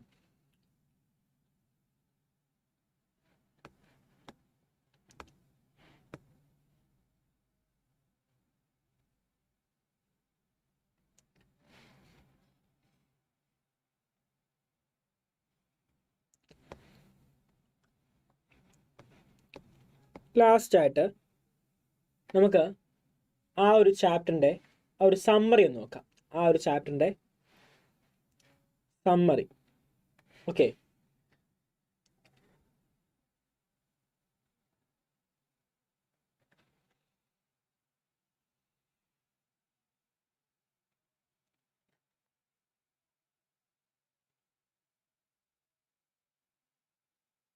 ഓക്കെ, ദെൻ ഓക്കെ അല്ലേ, എല്ലാവരും റെഡി അല്ലേ? ആ സമ്മറി നോക്കാനായിട്ട് നെഗറ്റീവ് ഇമ്പാക്റ്റ്, ബ്രിട്ടീഷ് ഭരണം കൊണ്ട് നമ്മുടെ എക്കണോമിക്ക് ഉണ്ടായ ടോട്ടൽ ഇമ്പാക്റ്റിനകത്ത് നെഗറ്റീവ് ഇമ്പാക്റ്റ് എന്താ നോക്കാം. ഓക്കെ, സെറ്റല്ലേ? എന്തൊക്കെയാണ്? നമ്മുടെ ഇന്ത്യൻ എക്കണോമിയെ ഒരു കൊളോണിയൽ എക്കണോമി ആക്കി മാറ്റി. They converted India as A colonial economy. അപ്പം ഇന്ത്യ ഒരു കോളനി രീതിയിൽ ഭരിച്ചു. നമ്മുടെ ഇന്ത്യയെ ഒരു കൊളോണിയൽ എക്കണോമി ആക്കി മാറ്റിയതാണ്. ഇന്ത്യയുടെ ഭരണം ഒരു കോളനി രീതിയിലാക്കി മാറ്റി. കോളനി രീതിയാക്കി മാറ്റി എന്ന് പറഞ്ഞാൽ എന്താണ്? വൺ കൺട്രി ഡൊമിനേറ്റിംഗ് അത് അതർ. ഒരു രാജ്യം മറ്റൊരു രാജ്യത്തെ ഡൊമിനേറ്റ് ചെയ്യുന്നു. അവരുടെ ആവശ്യങ്ങൾക്ക് വേണ്ടി എന്ത് ചെയ്യുന്നു? നമ്മളെ വർക്ക് ചെയ്യിപ്പിക്കുന്ന ഒരു രീതിയാണ് വരുന്നത് കൊളോണിയൽ എക്കണോമി. നമ്മുടെ എക്കണോമി എന്ത് എക്കണോമി ആക്കി മാറ്റി? കൊളോണിയൽ എക്കണോമി ആക്കി മാറ്റി. ഇതേ പോയിന്റ് തന്നെയാണ് എവിടെയും വരുന്നത്. രണ്ടാമത്തെ സെമി ഫ്യൂഡൽ എക്കണോമി. നമ്മുടെ എക്കണോമി ഒരു സെമി ഫ്യൂഡൽ എക്കണോമി ആയി. ഫ്യൂഡൽ എക്കണോമി എന്ന് പറഞ്ഞാൽ എന്താണ്? ഫ്യൂഡലിസം. ഫ്യൂഡലിസം എന്താ പറയുന്നത്? ഒരു രാജ്യം മറ്റൊരു രാജ്യത്തെ ഡൊമിനേറ്റ് ചെയ്യുന്നു. One country dominating another country. എന്താണ്? അവരുടെ ഫോറിൻ കാര്യങ്ങളായിക്കോട്ടെ, അവരുടെ എക്കണോമി ആയിക്കോട്ടെ, അവരുടെ എല്ലാ ഡിസിഷൻസും ആരാണ് എടുക്കുന്നത്? നമ്മുടെ ഈ ഡൊമിനേറ്റ് ചെയ്ത കൺട്രിയാണ് എടുക്കുന്നത്. അപ്പം ആ ഒരു രീതി എവിടെ ഉണ്ടായി? നമ്മുടെ ഇന്ത്യയിലുണ്ടായി. Because India is a colony of British. ബ്രിട്ടീഷുകാരുടെ കോളനിയാണ് ഇന്ത്യ. അപ്പം ഇന്ത്യയിലെ എല്ലാ ഡിസിഷൻസും എടുക്കുന്നത് ആരായി മാറി? ബ്രിട്ടീഷുകാരായി മാറി. അപ്പോൾ നമ്മുടെ എക്കണോമി എന്ത് എക്കണോമിയായി മാറി? സെമി ഫ്യൂഡൽ എക്കണോമിയായി മാറി. Okay, then backward economy. എല്ലാ രീതിയിലും ഒരു പിറകോട്ടുള്ള, അല്ലെ, എല്ലാവരിലും ബാക്ക്വേർഡ്, എന്താണ്, പിറകിൽ നിൽക്കുന്ന ആ ഒരു, മലയാളത്തിൽ പറയുമ്പോൾ എന്താണ്, എല്ലാത്തിൽ നിന്നും അകറ്റി നിർത്തുന്ന ഒരു അവസ്ഥ നമ്മുടെ എക്കണോമിക്ക് ഉണ്ടായി മാറി. എന്ത് കാര്യം എടുത്തു നോക്കിയാലും we are the low rate. Economic development, agriculture productivity, unemployment എല്ലാം നമ്മുടെ രാജ്യത്ത് ഉണ്ടായിരുന്നു. അല്ലെ, എക്കണോമിക് ഡെവലപ്മെന്റ് എങ്ങനെയാണ്? Low rate. Agriculture production low rate. Unemployment rate അത് മാത്രം ഹൈ. കണ്ടോ? വേണ്ടാത്തൊക്കെ ഹൈയും വേണ്ടുന്ന എല്ലാം ലോ.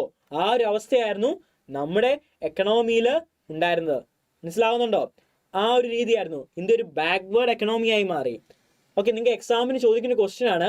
8 മാർക്കിന്റെ എസ്എ ക്വസ്റ്റ്യൻ ആണിത്. ഓക്കെ, 8 മാർക്കിന്റെ ഒരു എസ്എ ക്വസ്റ്റ്യൻ ആണിത്. എന്താ ഇമ്പാക്ട്? ബ്രിട്ടീഷ് ഗവൺമെന്റിന്റെ, ബ്രിട്ടീഷ് കൊളോണിയൽ ഭരണത്തിന്റെ ഒരു ഇമ്പാക്റ്റിനെ പറ്റി ചോദിച്ചാൽ അപ്പോൾ നിങ്ങൾ എന്ത് ചെയ്യണം? പോസിറ്റീവ് ഇമ്പാക്റ്റ് എഴുതണം. എന്താണ്? നെഗറ്റീവ് ഇമ്പാക്റ്റ് എഴുതണം. നെഗറ്റീവ് ഇമ്പാക്റ്റ് ആണ് colonial economy semi feudal economy ആക്കി, ബാക്ക്വേർഡ് എക്കണോമി ആക്കി, സ്റ്റാഗ്നന്റ് എക്കണോമി. സ്റ്റാഗ്നേഷനെ പറ്റി നമ്മൾ പഠിച്ചല്ലേ? എന്താണ്? No change, no movement. അല്ലെ, നമ്മുടെ എക്കണോമിയിൽ യാതൊരു മാറ്റവും ഇല്ല. എക്കണോമി വളരെ പരിതാപകരമായ സ്ഥിതിയിലാണ്, വേഴ്സ് കണ്ടീഷനിലാണ് ഉണ്ടായിരുന്നത്. എക്കണോമിക്ക് യാതൊരു വളർച്ചയില്ല, എക്കണോമിയിൽ ചേഞ്ചസ് ഒന്നുമില്ല. ആ ഒരു അവസ്ഥയെ പറ്റി നമ്മൾ കണ്ടില്ലേ? അതാണ് സ്റ്റാഗ്നന്റ് എക്കണോമി എന്ന് പറയുന്നത്. ഡിപ്ലക്റ്റഡ് എക്കണോമി. നിങ്ങൾ ഡിപ്ലക്റ്റഡ് അല്ലെങ്കിൽ ഡിപ്രീസിയേഷൻ എന്നൊരു വേർഡ് കേട്ടിട്ടുണ്ട് അല്ലേ? നമ്മുടെ എക്യുപ്മെന്റ്സ് ഒക്കെ എന്ത് ചെയ്യും? അക്കൗണ്ടൻസി പഠിച്ചില്ലേ? എക്യുപ്മെന്റ്സ് ഒക്കെ ഉപയോഗിക്കും തോറും എന്ത് ചെയ്യും? ഉപയോഗിക്കും തോറും നമ്മുടെ എക്കണോമിയിലെ എന്താണ്, നമ്മുടെ ബിസിനസ്സിലെ എക്യുപ്മെന്റ്സ് ഒക്കെ ഉപയോഗിക്കും തോറും എന്ത് ചെയ്യും? അതിന് ഡിപ്രീസിയേഷൻ സംഭവിച്ചുകൊണ്ടിരിക്കും അല്ലേ? യൂസ് ചെയ്യുന്ന വെയർ ആൻഡ് ടിയർ സംഭവിച്ചുകൊണ്ടിരിക്കും, ഒബ്സലൻസ് ഉണ്ടായിക്കൊണ്ടിരിക്കും. അതിൽ ടെക്നോളജിക്ക് വരുന്ന എന്താണ് ചേഞ്ചസ്, ഇതെല്ലാം എക്യുപ്മെന്റ്സിനെ അഫക്ട് ചെയ്യുന്ന അക്കൗണ്ടൻസിയിലും ബിസിനസ് സ്റ്റഡീസിലൊക്കെ പഠിക്കത്തില്ലേ?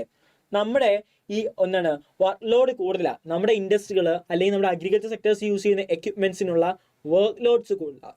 എന്താ അങ്ങനെ പറയാനുള്ള കാരണം എന്താ? കാരണം ബ്രിട്ടീഷുകാരുടെ ഡിമാൻഡിനെ മീറ്റ് ചെയ്യണം. ബ്രിട്ടീഷുകാരുടെ ഓർഡേഴ്സ് അനുസരിച്ച് നമുക്ക് എന്ത് ചെയ്യാൻ കൊടുക്കേണ്ടതുണ്ട്? അഗ്രികൾച്ചർ പ്രൊഡക്ട്സ് അല്ലെങ്കിൽ റോ മെറ്റീരിയൽസ് കൊടുക്കേണ്ടതായിട്ട് വരുന്നു. അപ്പോൾ ഇവരുടെ ഈ ഡിമാൻഡിനെ മീറ്റ് ചെയ്യണമെങ്കിൽ ഓവർ ടൈം നമ്മുടെ ഫാക്ടറികളും ബിസിനസ്സുകളും എല്ലാം പ്രവർത്തിക്കേണ്ടി വരുന്നു.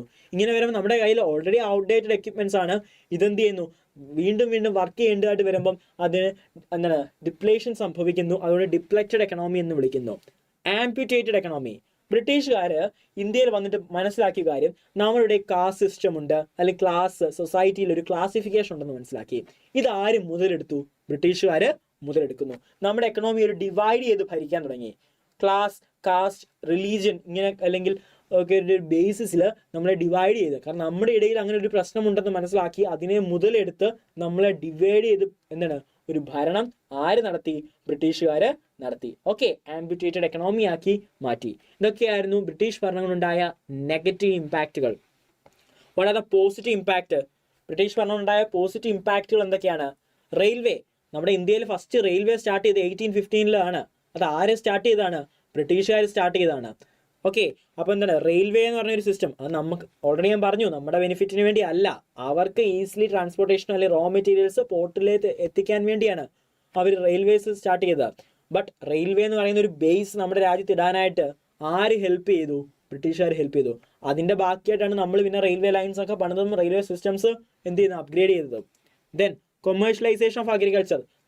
നമ്മൾ അത്രയും നാളും ഫുഡ് ക്രോപ്സിൽ മാത്രം കോൺസെൻട്രേറ്റ് ചെയ്തിരുന്ന നമ്മുടെ അഗ്രികൾച്ചർ സിസ്റ്റം എന്തിലേക്ക് ചേഞ്ച് ചെയ്തായിട്ട് മാറി? ക്യാഷ് ക്രോപ്സിലേക്ക് മാറി അല്ലേ?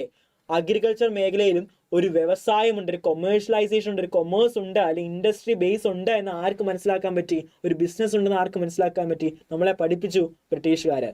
അപ്പോൾ അതൊരു വ്യവസായ രംഗമായി മാറുന്നതായിട്ട് കാണാൻ പറ്റുന്നു. ഇൻഫ്രാസ്ട്രക്ചർ നമ്മൾ പറഞ്ഞു, road, railway, communication facilities, port, ഇങ്ങനെയുള്ള ഇൻഫ്രാസ്ട്രക്ചർ ഡെവലപ്മെന്റിനൊക്കെല്ലാം ആര് നമ്മളെ ഹെൽപ്പ് ചെയ്തു? ബ്രിട്ടീഷുകാർ. കാരണം അവർ നിർമ്മിച്ചിട്ട ബേസിലാണ് ബാക്കിയെല്ലാം നമ്മൾ പണിത് നിർത്തിയത് അല്ലെ? ഒന്നുമില്ലാതിരുന്ന നമ്മുടെ എക്കണോമിയിൽ അല്ലെ നമ്മുടെ സിസ്റ്റത്തിൽ, നമ്മുടെ സൊസൈറ്റിയിൽ എല്ലാത്തിനും ബേസ് ഇട്ട് തന്നിട്ട് പോയത് അവരാണ്. അപ്പം നമ്മൾ അവരുടെ മോശവശങ്ങൾ അല്ലെങ്കിൽ നെഗറ്റീവ് മാത്രം നോക്കിയാൽ പോരാ, അവർ ഒത്തിരി പോസിറ്റീവ് കാര്യങ്ങൾ നമുക്ക് തന്നിട്ടുണ്ട്. എഡ്യൂക്കേഷൻ അല്ലേ? നല്ല രീതിയിലുള്ള എഡ്യൂക്കേഷൻ ഫെസിലിറ്റീസ് അല്ലെങ്കിൽ എഡ്യൂക്കേഷൻ സ്ഥാപനങ്ങൾ ഇവിടെ തുടങ്ങാനായിട്ട് ആര് കാരണമായി? ബ്രിട്ടീഷുകാർ കാരണം ആയി. സോഷ്യൽ ചേഞ്ചസ്, ഒത്തിരി സോഷ്യൽ ഈവിൽസ് ഇവിടെ ഉണ്ടായിരുന്നു അല്ലേ? ഒത്തിരി രീതികളുണ്ടായിരുന്നു, സതി അങ്ങനെയൊക്കെയുള്ള എന്തുണ്ട് സോഷ്യൽ ഈവിൽസ് ഇവിടെ ഉണ്ടായിരുന്നു അല്ലേ? സമൂഹത്തിൽ വളരെ പ്രശ്നങ്ങളുണ്ടായിരുന്നു. ഇതിനെല്ലാം തുടച്ചു നീക്കാനും ഇങ്ങനെയുള്ള കുറേ സിസ്റ്റംസ് നമ്മുടെ നാട്ടിൽ കസ്റ്റംസ് ആൻഡ് പ്രാക്ടീസസ് നിർത്താനും ആര് സഹായിച്ചു? ബ്രിട്ടീഷുകാർ സഹായിച്ചു. യൂണിഫിക്കേഷൻ.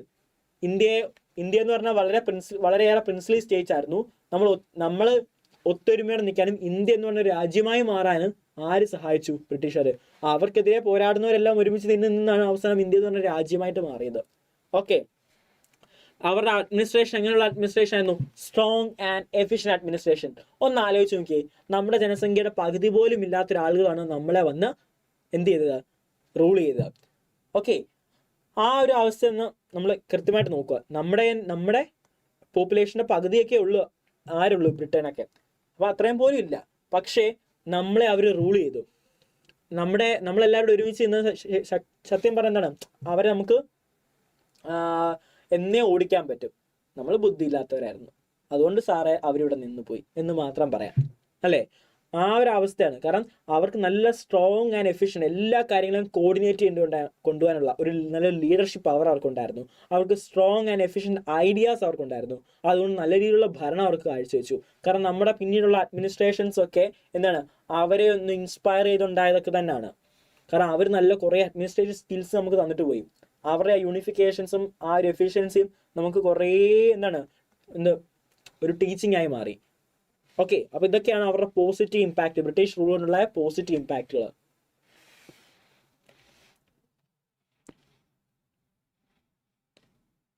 നമ്മുടെ ക്വസ്റ്റ്യൻ ആണ്, 8 മാർക്കിൻ്റെ ഒരു ക്വസ്റ്റ്യൻ ആണിത്. എന്താ? Explain the positive and negative impact of colonial administration. Colonial ഭരണത്തിൻ്റെ പോസിറ്റീവ് ആൻഡ് നെഗറ്റീവ് ഇമ്പാക്റ്റുകൾ. ഓക്കെ, സെറ്റ് അല്ലേ? നമ്മുടെ ചാപ്റ്റർ 2ലേക്ക് നമുക്ക് പോകാം. Chapter 2 Indian economic development. Chapter 2 Indian economy 1950 to 1919. 1950 മുതൽ 1990 വരെയുള്ള ഇന്ത്യൻ എക്കണോമിക് കാലഘട്ടം. നമുക്ക് 3 ടൈപ്പ് ഓഫ് എക്കണോമിക് സിസ്റ്റം ഉണ്ടല്ലേ? ഏതൊക്കെയെന്ന് പെട്ടെന്ന് പറഞ്ഞേ. Socialist economy, capitalist economy, mixed economy. India ഏത് സിസ്റ്റമാണ് ഫോളോ അപ്പ് ചെയ്തത്?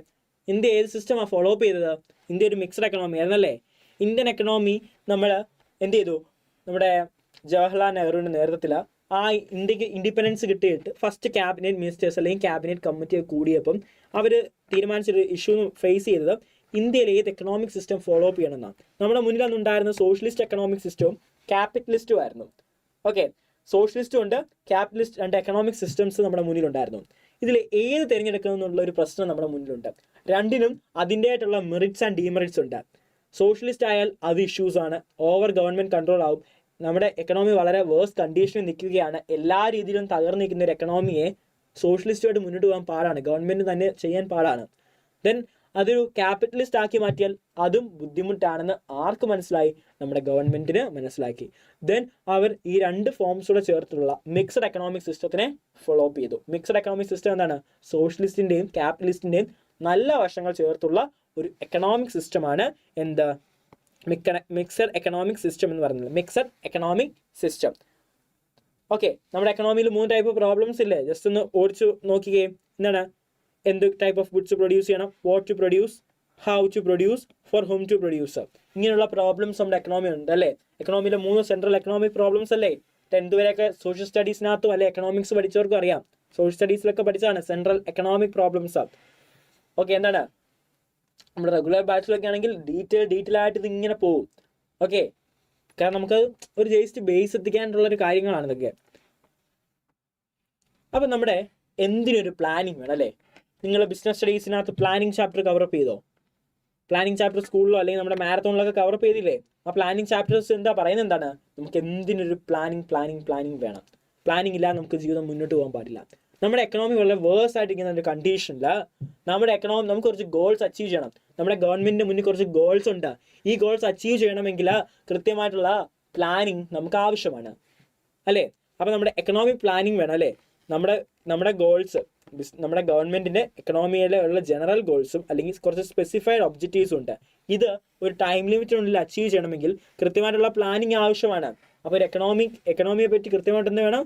ഒരു പ്ലാനിങ് അത്യാവശ്യം ആണ്. അപ്പോൾ എന്ത് ചെയ്തു? ഈ പ്ലാനിങ് കാര്യങ്ങൾ ചെയ്യാനും ആക്ടിവിറ്റീസിനെ കോർഡിനേറ്റ് ചെയ്യാനും ഗവൺമെൻറ് എന്ത് തീരുമാനിച്ചു? പ്ലാനിങ് കമ്മീഷൻ സ്റ്റാർട്ട് ചെയ്യാനായിട്ട് അതിനൊരു ബോർഡ് തുടങ്ങി ഒരു കമ്മീഷൻ സ്റ്റാർട്ട് ചെയ്തു. Planning commission. MCQ ക്വസ്റ്റ്യൻസ് ഒക്കെ ചോദിക്കുന്നതാണ്. In 1915, the Planning Commission was set up with the Prime Minister as its chairperson. പ്രധാനമന്ത്രിയെ ചെയർപേഴ്സൺ ആക്കിക്കൊണ്ട് എന്ത് ചെയ്തു? നമ്മുടെ ഇന്ത്യ ഗവൺമെൻറ് 1950 എക്കണോമിക് പ്ലാനിങ്ങുകൾ ചെയ്യാനായിട്ട് എന്താണ് ആസൂത്രണ കമ്മീഷൻ സ്റ്റാർട്ട് ചെയ്തു അല്ലേ? പ്ലാനിങ് കമ്മീഷൻ സ്റ്റാർട്ട് ചെയ്തു. When 1915 MCQ questions, past year question പേപ്പേഴ്സിലൊക്കെയുള്ള MCQ ആണിത്. When was planning commission was set up? എന്നാ 1915. The planning commission was set up in 1915. 1950ലാണ്. ഓക്കെ, 1950 1950ലാണ് പ്ലാനിങ് കമ്മീഷൻ സ്റ്റാർട്ട് ചെയ്തത്. Who is the chairperson? Prime minister. ഓരോ കാലയളവിൽ മാറി വരുന്ന പ്രധാനമന്ത്രിമാരാണ് അതിൻ്റെ ചെയർപേഴ്സൺ. ബട്ട് മോദി ഗവൺമെൻറ്റിൻ്റെ സമയത്ത് ഇതെന്ത് ചെയ്തു? പ്ലാനിങ് കമ്മീഷൻ കുറച്ച് ചേഞ്ചസ് വരുത്തി ഇതിൻ്റെ പേരിനും ചേഞ്ച് മാറ്റി എന്താണ് നീതി ആയോഗായി. 1st January 2015 1950 സ്റ്റാർട്ട് ചെയ്ത പ്ലാനിങ് കമ്മീഷൻ കുറച്ച് ചേഞ്ചസ് വരുത്തി 2015 ജനുവരി 1-ാം തീയതി അത് എന്തായി മാറി? നീതി ആയോഗായി മാറി. എന്തായി മാറി? നീതി ആയോഗായി മാറി. അപ്പം നമ്മുടെ പ്ലാനിങ്ങുകൾ ചെയ്യാൻ എക്കണോമിക് പ്ലാനിങ്ങും ബാക്കിയുള്ള പ്ലാനിങ് സിസ്റ്റംസ് എല്ലാം കൺട്രോൾ ചെയ്ത് കൊണ്ടുപോകാനായിട്ടൊരു കമ്മീഷൻ സ്ഥാപിച്ചു. ഏതാണ് commission? Planning commission. When 1915 was the chairperson? Prime Minister. But in 2015 January 1st it was renamed as NITI Aayog. അതിന് കുറേ ചേഞ്ചസ് വരുത്തി അതിന് നെയിം മാറ്റി നീതി ആയോഗ് എന്നാക്കി. ഓക്കെ, രണ്ടെണ്ണം ഓർത്തിരിക്കണം. മേ ബി പ്ലാനിങ് കമ്മീഷനെ പറ്റി ചോദിക്കാം, അതല്ലെങ്കിൽ പ്ലാനിങ് കമ്മീഷൻ ഇപ്പോഴത്തെ പേരെന്താണെന്ന് ചോദിക്കാം. ഇയേഴ്സ് ഓർത്തിരിക്കുക. നമ്മളെല്ലാ കാര്യങ്ങളും നമ്മുടെ 5 year പ്ലാൻസ്. ഓക്കെ, നിങ്ങൾ കേട്ടില്ല 5 year പ്ലാൻസ്, പഞ്ചവത്സര പദ്ധതികൾ. നമ്മുടെ ഗവൺമെൻറ് എന്താണ് തീരുമാനിച്ചത്? പഞ്ചവത്സര പദ്ധതികൾ. ഏതെങ്കിലും ഒരു കോർ ഏരിയാസിൽ നമ്മൾ ഫോക്കസ് ചെയ്ത് 5 വർഷം കൊണ്ട് ആ ഒരു സെക്ടറിൽ ആ ഒരു മേഖലയിൽ സമ്പൂർണ്ണ ഡെവലപ്മെൻറ്റ് അല്ലെങ്കിൽ ഗോൾ അച്ചീവ് ചെയ്യാനായിട്ട് ഗവൺമെൻറ് തീരുമാനിച്ചു. ഓക്കെ, ഗവൺമെൻറ് എന്താ തീരുമാനിച്ചത്? നമ്മൾ 5 year പ്ലാൻ അഡോപ്റ്റ് ചെയ്യാനായിട്ട് ജവഹർലാൽ നെഹ്റുവിൻ്റെ നേതൃത്വത്തിലുള്ള ഫസ്റ്റ് ഇന്ത്യ ഗവൺമെൻറ് തീരുമാനിച്ചു. എന്താ 5 year പ്ലാൻ? 5 വർഷം വെച്ച് ഓരോ സെക്ടേഴ്സ്, കാരണം എല്ലാ മേഖലകളും നമ്മുടെ ഇന്ത്യയിൽ തകർന്നിരിക്കുകയാണ്. അപ്പോൾ ഓരോ സെക്ടേഴ്സിനെ ഡെവലപ്പ് ചെയ്ത് കൊണ്ടുവരണമെങ്കിൽ it not easy to to do it at the same time. ഒരേ സമയത്ത് ഇത് നടത്തിക്കൊണ്ട് പോകുന്നത് ഈസി അല്ല എന്ന് ഗവൺമെന്റ് മനസ്സിലാക്കി. അതിനായിട്ട് അവരെന്ത് ചെയ്തു? പഞ്ചവത്സര പദ്ധതികൾ അവതരിപ്പിച്ചു. 5 year പ്ലാൻസ്. 5 വർഷം കൂടുമ്പോൾ ഓരോ സെക്ടേഴ്സിന്റെ ഡെവലപ്മെന്റിലേക്ക് ഫോക്കസ് ചെയ്യാനായിട്ട്. ഓക്കെ, അങ്ങനെ 5 year പ്ലാൻസ് അവതരിപ്പിച്ചു. ഈ 5 year പ്ലാൻസ് എന്തിനാണ് അവതരിപ്പിച്ചത്? അതിന് പിന്നെ കുറച്ച് ഗോൾസ് ഉണ്ട്, കുറച്ച് എയിം ഉണ്ട് ഈ 5 year പ്ലാൻസിന്. അപ്പം എക്സാമിന് ചോദിക്കുന്ന 4 മാർക്ക് ക്വസ്റ്റ്യൻ ആണ് എന്ത്? 5 year പ്ലാൻസിന്റെ ഗോൾസ് എന്തെന്ന്. 5 year പ്ലാൻസിന്റെ ഗോൾസ് എന്തെന്ന്. എന്തൊക്കെയാ goals? Growth, modernisation, self reliance, equity. Growth, modernisation, self reliance, equity. എന്താണ് ഗ്രോത്ത്? നമ്മുടെ ഒരു രാജ്യത്തിന്റെ ഗ്രോത്ത് അളക്കുന്നത്, ഒരു രാജ്യത്തിന്റെ ഗ്രോത്ത് കാൽക്കുലേറ്റ് ചെയ്യുന്നത് എങ്ങനെയാണ്? GDP ബേസിസിലാണ്. ഒരു രാജ്യത്തിന്റെ ഗ്രോത്ത് കാൽക്കുലേറ്റ് ചെയ്യുന്നത് GDP, ഗ്രോസ് ഡൊമസ്റ്റിക് പ്രൊഡക്റ്റ്. എന്താണ് GDP? ഒരു രാജ്യത്ത് ഒരു വർഷം എന്ത് ചെയ്യുന്നു? ഒരു ഇയറിൽ, ഒരു ഫിനാൻഷ്യൽ ഇയറിൽ ഒരു രാജ്യത്ത് പ്രൊഡ്യൂസ് ചെയ്ത ഗുഡ്സ് ആൻഡ് സർവീസസിന്റെ വാല്യൂ ആണ് അല്ലെ. ഗുഡ്സ് ആൻഡ് സർവീസസിന്റെ വാല്യൂവിനെയാണ് നമ്മൾ GDP എന്ന് വിളിക്കുന്നത്. GDP, ഗ്രോസ് ഡൊമസ്റ്റിക് പ്രൊഡക്റ്റ് എന്ന് വിളിക്കുന്നത്. ഈ ഗ്രോസ് ഡൊമസ്റ്റിക് പ്രൊഡക്റ്റിന്റെ ബേസിസിലാണ് ഒരു രാജ്യം ഡെവലപ്ഡ് ആയിട്ടുണ്ടോ ഇല്ലയോ എന്നൊക്കെ നമ്മൾ പറയുന്നത്. അപ്പൊ എന്ത് ചെയ്യണം? GDP റേറ്റ് നമുക്ക് കൂടേണ്ടതായിട്ടുണ്ട്. ഈ GDP റേറ്റ് കൂടണമെങ്കിൽ എന്ത് ചെയ്യണം? നമ്മുടെ രാജ്യത്തെ ഗുഡ്സ് ആൻഡ് സർവീസസ് അല്ലെങ്കിൽ നമ്മുടെ ടോട്ടൽ ഔട്ട്പുട്ട് ഇൻക്രീസ് ചെയ്യേണ്ടതായിട്ടുണ്ട്. നമ്മുടെ രാജ്യത്ത് എന്തുണ്ടാകണം? ഗ്രോത്ത് ഉണ്ടാകണമെങ്കിൽ നമ്മുടെ രാജ്യത്ത് പ്രൊഡ്യൂസ് ചെയ്യുന്ന ഗുഡ്സ് ആൻഡ് സർവീസസിന് അല്ലെ ആ ഔട്ട്പുട്ട് ഇൻക്രീസ് ചെയ്യേണ്ടതായിട്ടുണ്ട്. അപ്പൊ നമ്മുടെ രാജ്യത്ത് എന്ത് വേണം? പ്രൊഡക്ഷൻ കപ്പാസിറ്റി കൂട്ടേണ്ടതായിട്ടുണ്ട്. അപ്പൊ ഈ 5 year പ്ലാൻ കൊണ്ട് എന്താണ് ഉദ്ദേശിക്കുന്നത്? ഗ്രോത്ത് ഉണ്ടാവുക അല്ലെ. എന്തുണ്ടാകുക? ഗ്രോത്ത് ഉണ്ടാകാനാണ് ഉദ്ദേശിക്കുന്നത്. 5 year പ്ലാൻ കൊണ്ട് എന്താണ് ഉദ്ദേശിക്കുന്നത്? ഗ്രോത്ത് ഉണ്ടാകാനായിട്ട്. ഫസ്റ്റ് ഗോൾ എന്താണ്? Growth. Increase in country's capacity to produce output of goods and services within the country. രാജ്യത്തിന് ഉള്ളിൽ തന്നെ എന്താണ്? രാജ്യത്തിന്റെ ഗുഡ്സ് ആൻഡ് സർവീസസ് പ്രൊഡ്യൂസ് ചെയ്യാനുള്ള കപ്പാസിറ്റി ഇൻക്രീസ് ചെയ്യാനുള്ള ആക്ടിവിറ്റികൾ ചെയ്യുക. ഇതാണ് ഫസ്റ്റ് എന്ത് ഉദ്ദേശിച്ചത്? നമ്മുടെ ഗ്രോത്ത് എന്ന് പറയുന്ന ആ ഒരു എയിം കൊണ്ട്, ഗോൾ കൊണ്ട് ഗവൺമെന്റ് ഉദ്ദേശിച്ചത്. രണ്ടാമത് എന്താണ്? മോഡേണൈസേഷൻ. മോഡേണൈസേഷൻ എന്താണ്? എല്ലാത്തിനും മാറ്റം അല്ലേ. New technology, adapting the new technologies. നമ്മുടെ ഇപ്പോൾ അറിയാലേ, ഓരോ ദിവസവും കഴിയുന്നതും ടെക്നോളജികൾ വളർന്നുകൊണ്ടിരിക്കുകയാണ്, പുതിയ പുതിയ ടെക്നോളജികൾ ഉണ്ടായിക്കൊണ്ടിരിക്കുകയാണ്. അപ്പൊ എന്ത് സംഭവിക്കണം? ന്യൂ ടെക്നോളജി നമ്മൾ അഡാപ്റ്റ് ചെയ്യേണ്ടതായിട്ടുണ്ട്. നമ്മൾ എന്ത് ചെയ്യണം? നാടോടുമ്പം നടുവേ ഓടണമെന്ന് പറയുന്ന പോലെ നമ്മളും മറ്റ് ആളുകൾ മറ്റ് എക്കണോമികൾ ഡെവലപ്പ് ആകുന്നതിൻ്റെ കൂടെ നമ്മളും പോകണമെങ്കിൽ, വേൾഡ് എക്കണോമിയുടെ കൂടെ നമ്മളും പോകണമെന്നുണ്ടെങ്കിൽ നമ്മൾ ന്യൂ ടെക്നോളജീസിനെ അഡോപ്റ്റ് ചെയ്യണം. ഞാൻ ഇതിൽ മാത്രമേ ഉറച്ചു നിൽക്കൂ, ഞാൻ ഇതിൽ നിന്ന് മാറ്റമില്ല എന്ന് പറഞ്ഞ് ഇന്ത്യ നിന്നിരുന്നെങ്കിൽ ഇന്ത്യക്ക് ഇന്ന് ലോകത്തെ 5ാമത്തെ സ്ഥാനത്ത്, വലിയ സാമ്പത്തിക ശക്തികളിൽ 5ാം സ്ഥാനത്ത് നിൽക്കാൻ പറ്റില്ല. ഇന്ന് 5ാം സ്ഥാനത്താണ്. നമ്മളെ ഭരിച്ചിരുന്ന ബ്രിട്ടനും മുന്നിലാണ് നമ്മൾ ഇന്ന്. അത്രയും ഡെവലപ്പ് ആകാനായിട്ട് കാരണം ഇന്ത്യ ന്യൂ ടെക്നോളജീസിനെ അഡാപ്റ്റ് ചെയ്തുകൊണ്ടാണ്. ഇതൊരു ഫ്ലെക്സിബിൾ ആണ്. ഇന്ത്യൻ എക്കണോമി ഒരു ഫ്ലെക്സിബിൾ ആണ്. എന്താണ്? മാറ്റങ്ങൾക്കനുസരിച്ച് നമ്മളും മാറി. അതുകൊണ്ടാണ് ഇന്ത്യൻ എക്കണോമി എന്താണ് ഇത്രയും വളരാനായിട്ട് കാരണം. അപ്പൊ അഡാപ്റ്റ് ചെയ്തു. ന്യൂ ടെക്നോളജി അഡാപ്ഷൻ മാത്രമല്ല മോഡേണൈസേഷൻ കൊണ്ട് ഉദ്ദേശിക്കുന്നത് എന്താണ്? Change in social outlook. Change in social outlook. നമ്മുടെ കുറേ ജാതി വ്യവസ്ഥകൾ, കുറെ അങ്ങനെയുള്ള ഇവിൽസ് ഒക്കെ ഉണ്ടായിരുന്നു, ഇന്നും അത് നിലനിൽക്കുന്നുണ്ട്. അങ്ങനെ സമൂഹത്തിന്റെ കാഴ്ചപ്പാടുകൾക്ക് തന്നെ മാറ്റം വരുത്തുക. വുമൻസിനെ എന്താണ് വീടിനുള്ളിൽ ഒതുക്കിയിരുന്ന ഒരു അവസ്ഥയായിരുന്നു. അവർക്ക് വിദ്യാഭ്യാസം, തൊഴിൽ നിഷേധിച്ച ഒരു അവസ്ഥ ഇന്ത്യയിൽ ഉണ്ടായിരുന്നു. അതിൽ നിന്നൊക്കെ മാറി ഇന്ത്യയിലെ എല്ലാവരും എന്താണ് അടുക്കളയിൽ നിന്ന് അരങ്ങത്തേക്ക് എന്ന് പറയുന്ന പോലെ എല്ലാവരും, സ്ത്രീകൾക്ക് എന്ത് ചെയ്യുന്നു? അവർക്ക് വിദ്യാഭ്യാസത്തിനുള്ള അവസരം, പുരുഷന്മാരെ പോലെ തന്നെ അവർക്ക് തുല്യ വേതനത്തിനുള്ള അവകാശം, ഇങ്ങനെ കൊടുത്ത് അവരെ മുൻപന്തിയിൽ എത്തിക്കുക. സമൂഹത്തിൽ മാറ്റപ്പെട്ട് നിർത്തുന്നവരെ മുന്നേക്ക് കൊണ്ടുവരിക. ഓക്കെ, അങ്ങനെ സോഷ്യൽ ചേഞ്ചസ്, സമൂഹത്തിലെ കാഴ്ചപ്പാടുകളും രീതികൾക്കും ചേഞ്ചസ് നമ്മൾ വരുത്തേണ്ടതുണ്ട്. എങ്കിൽ മാത്രമേ നമ്മൾക്ക് ഈ ഗോൾസ് എല്ലാം നമുക്ക് എന്ത് ചെയ്യാൻ പറ്റൂ? ഈ 5 year പ്ലാൻ സക്സസ് ആകത്തുള്ളൂ. എല്ലാവരും ഒറ്റക്കെട്ടായി നിന്നെങ്കിൽ മാത്രമേ പറ്റൂ. എങ്കിലേ നമ്മുടെ എക്കണോമി ഡെവലപ്പ് ആകത്തുള്ളൂ, നമുക്ക് ഗ്രോത്ത് ഉണ്ടാകത്തുള്ളൂ, നമ്മൾ ഡെവലപ്പ് ആകത്തുള്ളൂ. മോഡേണൈസേഷൻ കൊണ്ട് ഉദ്ദേശിക്കുന്നത് ന്യൂ ടെക്നോളജി അഡാപ്റ്റ് ചെയ്യണം. അത് മാത്രമല്ല സോഷ്യൽ ഔട്ട്ലുക്കിന് ചേഞ്ച് വരേണ്ടതായിട്ടുണ്ട്. ഓക്കെ, ദെൻ സെൽഫ് റിലയൻസ് അല്ലെ. Self reliance, trust yourself. നമുക്ക് നമ്മളെ തന്നെ ഒരു വിശ്വാസം ഉണ്ടാകണം. നമ്മുടെ എക്കണോമി എന്ത് ചെയ്യുന്നു? നമ്മുടെ എക്കണോമി എന്ത് ചെയ്യുന്നു? By using its own resource or by using the imported resource from other countries. നമ്മൾ സെൽഫ് റിലയൻസ് ആണ് അല്ലേ. നമ്മളെ തന്നെ റിലയൻ ചെയ്യണം, നമ്മളെ തന്നെ വിശ്വാസം വേണം. നമ്മളെ തന്നെ നമ്മൾ സെൽഫ് സഫിഷ്യൻ്റ് ആകണം, നമ്മൾ സ്വയം പര്യാപ്തവരാകണം. അതെന്താണ്, ഒന്നെങ്കിൽ നമ്മുടെ തന്നെ റിസോഴ്സസ് യൂസ് ചെയ്തുകൊണ്ട്, അതല്ലെങ്കിൽ മറ്റു രാജ്യങ്ങളിൽ നിന്ന് ഇമ്പോർട്ട് ചെയ്ത റിസോഴ്സ് യൂസ് ചെയ്തുകൊണ്ട് നമ്മൾക്കത് നേടേണ്ടതായിട്ട് ഉണ്ട്. ദെൻ ഫസ്റ്റ് 5 year പ്ലാൻസ് എല്ലാം മെയിൻലി ഫോക്കസ് ചെയ്തതാണ്. ഫസ്റ്റ് 7 5 year പ്ലാൻസ് എടുത്ത് നോക്കിയാൽ ഇതിന്റെ എല്ലാം means agriculture sectors self reliant ആകുക, okay, industry sectors self reliant ആകുക, ഇറിഗേഷൻ സെൽഫ് റിലയന്റ് ആകുക, എല്ലാ മേഖലയിലും സെൽഫ് റിലയൻസ്, സ്വയം പര്യാപ്തത നേടാൻ വേണ്ടിയാണ് നമ്മൾ ശ്രമിച്ചത്. നമ്മുടെ മെയിൻ ആവശ്യമായിരുന്നു. മറ്റുള്ളവരെ ഒരു പരിധിവരെയും ആശ്രയിക്കാതെ നമുക്ക് നമ്മുടെ സ്വന്തം കാലിൽ നിൽക്കേണ്ട ഒരു രീതി, അത് ഇന്ത്യക്ക് ആവശ്യമായിട്ട് വന്നു. ദെൻ ഇക്വിറ്റി, തുല്യത അല്ലെ. Every Indian should be able to meet his or her basic needs. ഇന്ത്യയിലെ ഓരോ ജനങ്ങൾക്കും അവരുടെ ബേസിക് നീഡ്സ് സാറ്റിസ്ഫൈ ചെയ്യാനുള്ള ഒരു അവസരങ്ങളും വേണം. ഓക്കെ, നമുക്ക് എന്താണ്, നമുക്ക് നീഡ്സ് ഉണ്ടല്ലേ, നീഡ് ഹൈറാക്കീസ് നിങ്ങൾ പഠിച്ചിട്ടില്ലേ, നീഡ് ഹൈറാക്കി അല്ലേ. നമ്മൾ എന്താണ്, ബേസിക് നീഡ്സ് ഉണ്ട്, അതിന് മേളിൽ സോഷ്യൽ നീഡ്സ് ഉണ്ട്, ഇങ്ങനെ കുറേ നീഡ്സിനെ നമുക്ക് ക്ലാസിഫൈ ചെയ്യാണ്ട് പറ്റും. അത്യാവശ്യം നമ്മുടെ ആവശ്യം എന്താണ്, നമ്മുടെ ജനങ്ങൾക്ക് അവരുടെ basic needs, food, water, shelter, ഇങ്ങനെയുള്ള കാര്യങ്ങളെങ്കിലും എന്താണ് സാറ്റിസ്ഫൈ ചെയ്യാനുള്ള അവസരം നമ്മുടെ ഇന്ത്യ ഉണ്ടാക്കി കൊടുക്കുക. നമ്മുടെ ഇന്ത്യയിലെ ജനങ്ങൾക്ക് ബേസിക് നീഡ്സ് സാറ്റിസ്ഫൈ ചെയ്യാനുള്ള ഒരു അവസരം നിർമ്മിച്ചു കൊടുക്കുക. ദെൻ ഇൻഇക്വാളിറ്റി ഓഫ് ഡിസ്ട്രിബ്യൂഷൻ എന്താണ് റെഡ്യൂസ് ചെയ്യുക. വെൽത്ത്, സമ്പത്തിന്റെ കാര്യത്തിലായിക്കോട്ടെ, തൊഴിലിന്റെ കാര്യങ്ങൾ, അങ്ങനെയൊക്കെയുള്ള മേഖലയിലുള്ള ഇൻഇക്വാളിറ്റി, ആ തുല്യത ഇല്ലായ്മ, അതുല്യത എന്താണ്, എല്ലാവരും ഈക്വലായിട്ട് നമ്മൾ ട്രീറ്റ് ചെയ്യണം. നമ്മുടെ രാജ്യത്ത് എല്ലാവരും ഈക്വൽ ആകാൻ വേണ്ടിയല്ലേ റിസർവേഷൻസ് ഗവൺമെന്റ് അവതരിപ്പിച്ചു അല്ലെ. ഷെഡ്യൂൾ കാസ്റ്റ് അല്ലെങ്കിൽ OBC, ജനറൽ, ഇങ്ങനെയൊക്കെ പല ക്ലാസിഫിക്കേഷൻ നടത്തിയത് എന്തിനു വേണ്ടിയായിരുന്നു, എന്തുദ്ദേശത്തോടെയാണ്? കാരണം നമ്മൾ അന്നത്തെ സമൂഹം അനുസരിച്ച് കാസ്റ്റ് സിസ്റ്റംസ് ഒക്കെ ഉണ്ടായിരുന്നത് മൂലം ചില വിഭാഗങ്ങൾ മാത്രം, ചില ആളുകൾ മാത്രം സമൂഹത്തിൽ ഉന്നതരായി നിൽക്കുകയും ചിലർ എന്താണ് പിന്നോക്കം പോവുകയും ചെയ്തു. അപ്പൊ എല്ലാവർക്കും ഒരേപോലെ കൊടുത്തു. ഓക്കെ, കുറച്ച് പേരെ എന്താണ് ഓൾറെഡി സെറ്റ്, അവരെന്താണ് റിച്ച് ആയിട്ട് നിൽക്കുന്നു, കുറച്ചുപേർ വളരെ പുവറായിട്ട് നിൽക്കുന്നു, എല്ലാവരുടെയും ഈക്വലി ട്രീറ്റ് ചെയ്യുമെന്ന് വിചാരിച്ചു. അപ്പൊ എന്താണ്, 100 രൂപ ഉണ്ടെങ്കിൽ 100 പേർക്ക് വീഴ്ച എടുക്കുമ്പോൾ ഒരേപോലെ കൊടുത്തു കഴിഞ്ഞാൽ എല്ലാവർക്കും 1 രൂപ കിട്ടും. ഓൾറെഡി കൈ ക്യാഷ് ഉള്ളവർക്ക് വീണ്ടും ഒരു എക്സ്ട്രാ കിട്ടി. ഒന്നുമില്ലാത്തവന് അവൻ തുടങ്ങിയതേ ഉള്ളൂ. അപ്പം കോമ്പീറ്റ് ചെയ്യാനായിട്ട് ബുദ്ധിമുട്ട് വരും.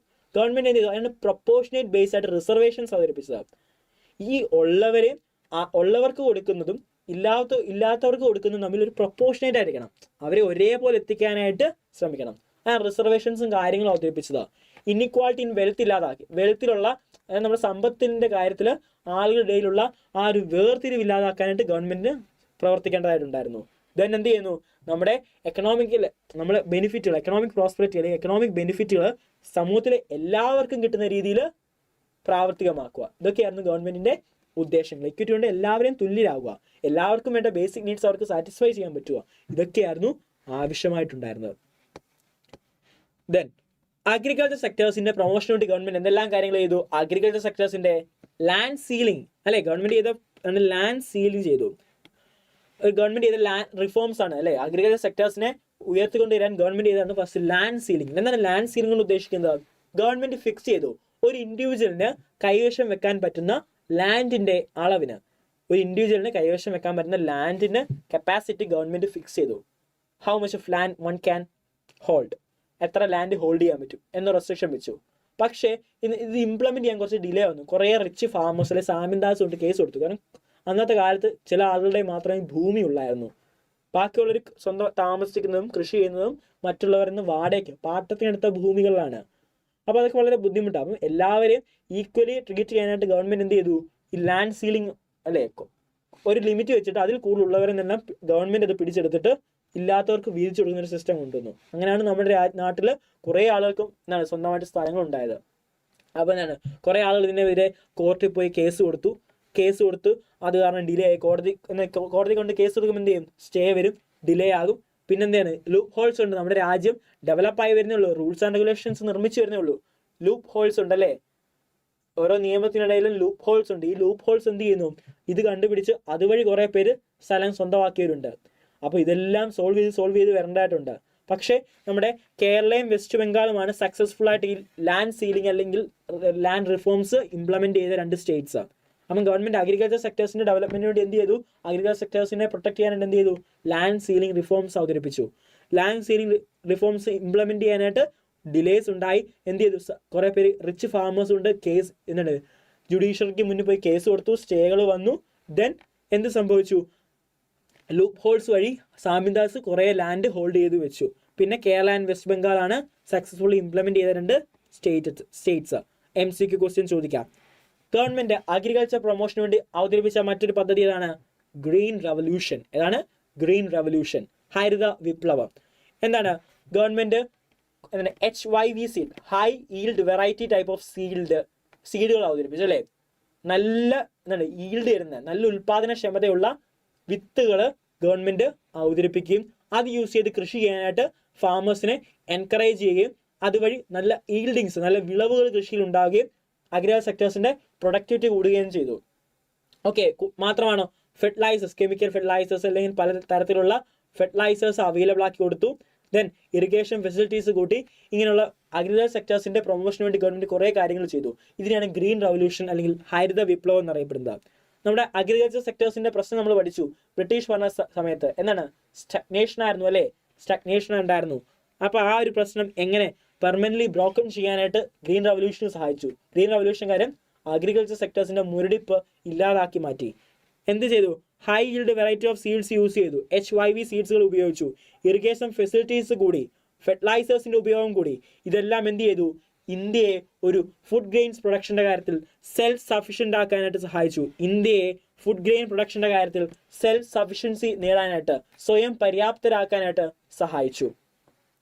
Large portion of agriculture produce is sold in the market by the farmers. അതായത് കൃഷി ചെയ്ത ഉൽപ്പന്നങ്ങൾ, കൃഷിയുടെ കാര്യം നമ്മൾ ഒത്തിരി കൃഷി വളർന്നു, പ്രൊഡക്ടിവിറ്റി കൂടി.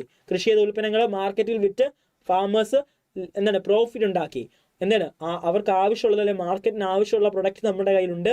ഇത് ബഫർ സ്റ്റോക്കായിട്ട് നമുക്ക് മാർക്കറ്റ് സർപ്ലസ് ഉണ്ടായി, മാർക്കറ്റിൽ ആവശ്യത്തിലും കൂടുതൽ പ്രൊഡക്ഷൻ ഉണ്ടായി.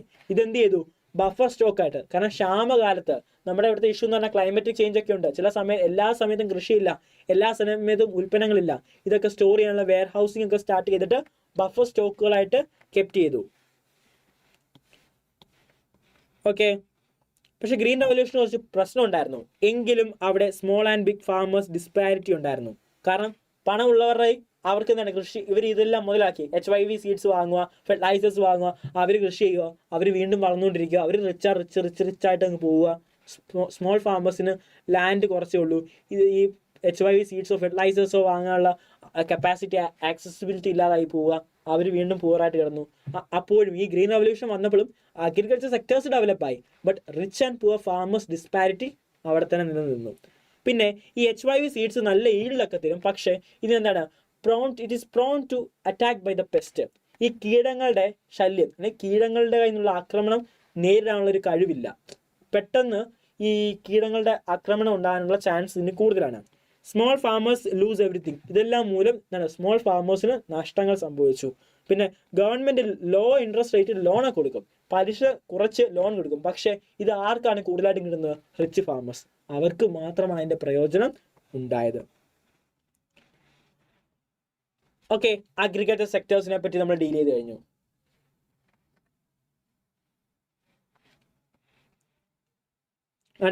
Y should 5-year plan have goals? എന്തിനാണ് 5-year പ്ലാൻസിന് ഗോൾസ് ആവശ്യമുള്ളത്? എക്സാം ടെക്സ്റ്റ് ബുക്കിലെ ക്വസ്റ്റ്യൻ ആണ്, NCERT ടെക്സ്റ്റ് ബുക്കിലെ ക്വസ്റ്റ്യൻ ആണ്. 5-year പ്ലാൻസ് എന്തിനാണ് ഗോൾസ്? കാരണം നമുക്ക് എല്ലാ കാര്യങ്ങളും നേടണമെങ്കിൽ കൃത്യമായിട്ടുള്ള പ്ലാനിങ് ആവശ്യം അല്ലേ? പ്ലാനിങ് ആവശ്യമാണ്.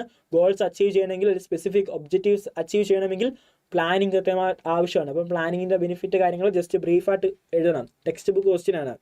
ദെൻ പ്രീവിയസ് ഇയർ ചോദിച്ചിട്ടുള്ള ക്വസ്റ്റ്യൻ ആണ്, 4 mark question. Explain the briefly goals of 5-year plans. Explain briefly goals of 5-year plan. 5-year പ്ലാനിൻ്റെ പഞ്ചവത്സര പദ്ധതികളുടെ ഗോൾസ് ഏതൊക്കെയാണ്? Growth, modernisation, self reliance, equity. 4 point മാത്രം എഴുതി വെക്കരുത്, എന്നെ എക്സ്പ്ലെയിൻ ചെയ്യാനാണ് പറഞ്ഞേക്കുന്നത് കേട്ടോ. ബ്രീഫായിട്ട് എക്സ്പ്ലെയിൻ ചെയ്യണം.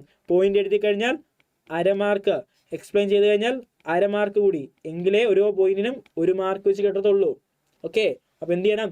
പോയിന്റ് മാത്രം എഴുതിയിട്ട് കാര്യമില്ല. ചിലപ്പം വാല്യുവേഷൻ എന്തിന് 1/4 മാർക്ക് ആയിരിക്കും എന്ത് കിട്ടുന്നത്, അല്ലെങ്കിൽ പോയിന്റ് എഴുതാൻ കിട്ടത്തുള്ളൂ. 4 പോയിന്റ് എഴുതിയാൽ 1 മാർക്ക്, എക്സ്പ്ലെയിൻ ചെയ്താൽ 3 മാർക്ക് കൂടെ, ടോട്ടൽ 4 മാർക്ക് കിട്ടും. ഓക്കെ, അപ്പം ഗോൾസ് പഠിച്ചിട്ട് പോണേ. ദെൻ അഗ്രികൾച്ചർ സെക്ടേഴ്സിനെ പറ്റി ഒരു ക്വസ്റ്റ്യൻ ആണ്. Which of the following is adopted by government to promote equity in agriculture after independence in India? ഇൻഡിപെൻഡൻസിന് ശേഷം അഗ്രികൾച്ചർ സെക്ടേഴ്സിന്റെ ചേഞ്ചസിന് വേണ്ടി ഗവൺമെന്റ് അവതരിപ്പിച്ചത് എന്താണ്? ഒരു MCQ ക്വസ്റ്റ്യൻ ആണ്, 1 mark. 1 mark question. Okay, MCQ ആണ്. 2013 മാർച്ചിൽ ചോദിച്ചാണ്, 2023 മാർച്ചിലെ ക്വസ്റ്റ്യൻ ആണ്. എന്താണ്? അഡ്വാൻസ്മെന്റ് ഓഫ് ടെക്നോളജി ആണോ, ലാൻഡ് റിഫോംസ് ആണോ, സെൽഫ് റിലയൻസ് ആണോ, ഡൈവേഴ്സിഫിക്കേഷൻ ആണോ ഗവൺമെന്റ് ചെയ്തത്? ഗവൺമെന്റ് എന്താ ചെയ്തത്? ലാൻഡ് റിഫോംസ് അല്ലേ? ലാൻഡ് സീലിംഗ് നമ്മൾ പഠിച്ചില്ലേ? ലാൻഡ് റിഫോംസ് ആണ് ഗവൺമെന്റ് ചെയ്തത്. ദെൻ പ്രീവിയസ് ഇയർ മാർച്ച് 2023 തന്നെ ചോദിച്ചാണ് ഗ്രീൻ റവല്യൂഷനെ പറ്റി എഴുതാനായിട്ട്, ഗ്രീൻ റവല്യൂഷനെ പറ്റി ഒരു നോട്ട് കൊടുക്കാനായിട്ട്, ഗ്രീൻ റവല്യൂഷൻ എക്സ്പ്ലെയിൻ ചെയ്യാനായിട്ടുള്ള ക്വസ്റ്റ്യൻ ചോദിച്ചു. ഓക്കെ, അപ്പം ഗ്രീൻ റവല്യൂഷൻ എഴുതുമ്പോൾ ഗ്രീൻ റവല്യൂഷൻ എന്താണ്, അവിടെ എന്തെല്ലാം കാര്യങ്ങൾ ചെയ്തു, അതെങ്ങനെ ബെനിഫിറ്റ് ഉണ്ടാക്കി, അതിൻ്റെ ഷോർട്ട് കം എന്താണ് എഴുതാം. ബ്രീഫായിട്ട് എഴുതിയാൽ മതി, 4 മാർക്കിന്. പോയിന്റ് എഴുതിയാലും മതി, പോയിന്റ് എഴുതിയാൽ മതി ആ ക്വസ്റ്റ്യനൊക്കെ. 2021 മാർച്ചിൽ ചോദിച്ച മറ്റൊരു question 4 മാർക്കിൻ്റെയാണ്. 2 major policy reforms were complemented in independent India for promoting equity in agriculture sectors during 1915s. Explain them. Land reforms and land sealing, green revolution, ഇങ്ങനെയുള്ള കാര്യങ്ങളെല്ലാം ഗവൺമെന്റ് അവതരിപ്പിച്ചേ. ആ 2 policies, land reforms, land ceiling, ഇതിനെപ്പറ്റി explain ചെയ്യുക. 5 mark question March 2017 ചോദിച്ചത്. List any four effect which miracle seed created in Indian agriculture sectors. Miracle seed എക്സാമിന് 2017 ക്വസ്റ്റ്യൻസിന് confusion വന്നൊരു ക്വസ്റ്റ്യൻ ആണ്. എക്സാമിന് ക്വസ്റ്റ്യൻ പേപ്പർ ചോദിച്ചത് മിറാക്കിൾ സീഡ്സ് ഇന്ത്യൻ അഗ്രികൾച്ചർ സെക്ടേഴ്സിൽ വരുത്തിയ മാറ്റം എന്താണ്? ടെക്സ്റ്റിലൊന്നും ആരും മിറാക്കിൾ സീഡ്സ് കണ്ടില്ല. പക്ഷേ ഒരു സീഡിനെ പറ്റി നമ്മൾ പഠിച്ചു, HYV സീഡ്സ് അല്ലേ, ഹൈ ഈൽഡ് വെറൈറ്റി സീഡ്സിനെ പറ്റി നമ്മൾ കേട്ടിട്ടുണ്ട്. ഈ HYV സീഡ്സ് ആണ് എന്ത് മിറാക്കിൾ സീഡ്സ് എന്ന് വിശേഷിപ്പിക്കുന്നത്. HYV സീഡ്സിനാണ് മിറാക്കിൾ സീഡ്സ് എന്ന് വിളിക്കുന്നത്. അപ്പോൾ ഈ HYV സീഡ്സും എവിടെ അവതരിപ്പിച്ചത്? Green revolution. അതുമൂലം എന്താണ്, എന്ത് ചേഞ്ചാണ് ഇന്ത്യൻ അഗ്രികൾച്ചർ സെക്ടേഴ്സിന് ഉണ്ടായത്? 5 മാർക്ക് ക്വസ്റ്റ്യൻ. ഓക്കെ, ദെൻ നമുക്കിനി അടുത്തത് industry and trade. Industry and trade നമ്മുടെ ഗവൺമെന്റ് മനസ്സിലാക്കി അഗ്രികൾച്ചർ സെക്ടേഴ്സിലാണ് കൂടുതൽ ആളുകൾ ഫോക്കസ് ചെയ്യുന്നതെങ്കിലും ഡെവലപ്മെന്റ് ഉണ്ടാക്കാൻ അഗ്രികൾച്ചർ സെക്ടേഴ്സിനേക്കാളും കൂടുതൽ ആ സമയത്ത് എന്ത് ഹെൽപ്പ് ചെയ്യും? Industrial sectors. ഇൻഡസ്ട്രിയൽ സെക്ടേഴ്സിന് മോർ എംപ്ലോയ്മെന്റ് ഓപ്പർച്യൂണിറ്റീസ് ക്രിയേറ്റ് ചെയ്യാനായിട്ട് പറ്റുമെന്ന് മനസ്സിലാക്കി. അപ്പോൾ industries provide more employment opportunity. ഇത് മനസ്സിലാക്കി ഗവൺമെന്റ് എന്ത് ചെയ്തു? പിന്നീടുള്ള 5 ഇയർ പ്ലാൻസിനെല്ലാം എന്തിന് ഫോക്കസ് കൊടുത്തു? ഇൻഡസ്ട്രിയൽ സെക്ടേഴ്സിന് ഫോക്കസ് കൊടുത്തു. അങ്ങനെ ഇൻഡസ്ട്രിയൽ സെക്ടേഴ്സ് എന്തിനു സഹായിക്കും? മോഡേണൈസേഷനും ഓവറോൾ പ്രോസ്പെറിറ്റിക്കും സഹായിക്കും. മോഡേണൈസേഷൻ നമ്മൾ പഠിച്ചില്ലേ? അതുപോലെ തന്നെ ഓവറോൾ പ്രോസ്പെറിറ്റിക്കും എന്ത് സഹായിക്കും? ഇൻഡസ്ട്രിയൽ സെക്ടേഴ്സ് സഹായിക്കും. ഇൻഡസ്ട്രിയൽ സെക്ടേഴ്സ് എന്ത് ചെയ്യുന്നു? ഗവൺമെന്റ് പിന്നീടുള്ള കാര്യങ്ങളെല്ലാം ഇൻഡസ്ട്രിയൽ സെക്ടേഴ്സിന്റെ ഡെവലപ്മെന്റിന് വേണ്ടി ഫോക്കസ് കൊടുത്തു. Government emphasis on industrial development. Okay, അപ്പം ഗവൺമെന്റ് ഇൻഡസ്ട്രിയൽ സെക്ടേഴ്സിന്റെ ഡെവലപ്മെന്റിന് വേണ്ടി ഒരു പോളിസി അവതരിപ്പിച്ച പോളിസിയുടെ പേരെന്താ? Industrial policy resolution 1956. Industrial policy resolution 1956, IPR 1956. Okay, വർഷം ഓർത്തിരിക്കണം. ഇത് ഏതാണ്? സെക്കൻഡ് 5 ഇയർ പ്ലാനിന്റെ ബേസിസിലാണ് IPR 1956 അവതരിപ്പിച്ചത്. ഈ IPR 1956 അല്ലെങ്കിൽ ഇൻഡസ്ട്രിയൽ പോളിസി റെസൊല്യൂഷൻ പ്രകാരം ഇൻഡസ്ട്രികളെ 3ആയിട്ട് തിരിച്ചു. Industries which is exclusively own by state. State എന്ന ഗവൺമെന്റിന്റെ ഓണർഷിപ്പിൽ, കംപ്ലീറ്റ് ഗവൺമെന്റ് ഓണർഷിപ്പിലുള്ള ഇൻഡസ്ട്രികൾ അതിനെന്ത് വിളിക്കും? സ്ട്രാറ്റജിക് ഇൻഡസ്ട്രികൾ എന്ന് വിളിക്കും. Second type, private sector could supplement the effort to the state sector. സ്റ്റേറ്റിന്റെ ഓണർഷിപ്പ് അല്ലെങ്കിൽ സ്റ്റേറ്റ് ഡിസിഷൻസ് എടുക്കുന്ന ടൈപ്പ് ഓഫ് ഇൻഡസ്ട്രികളുണ്ട്. അതിനെ ഹെൽപ്പ് ചെയ്യാൻ ആരുണ്ട്? പ്രൈവറ്റ്, ഒരു മിക്സഡ് ടൈപ്പ്, രണ്ടുപേരുടെ ചേർന്നുള്ള type industry. Private sector supplement ചെയ്യല്ലേ, സപ്ലൈ എല്ലാ കാര്യങ്ങളും ഹെൽപ്പ് ചെയ്യും. ബട്ട് ഡിസിഷൻസും കാര്യങ്ങളെല്ലാം തീരുമാനിക്കുന്നത് ഗവൺമെന്റ് ആണ്. 3 ഫുള്ളി പ്രൈവറ്റ് ആയിട്ടുള്ള ആളുകൾ ചെയ്യുന്ന പ്രൈവറ്റ് സെക്ടേഴ്സ്. അപ്പോൾ ഇൻഡസ്ട്രികൾ 3ആണ്: public sectors, private with public, then private sectors.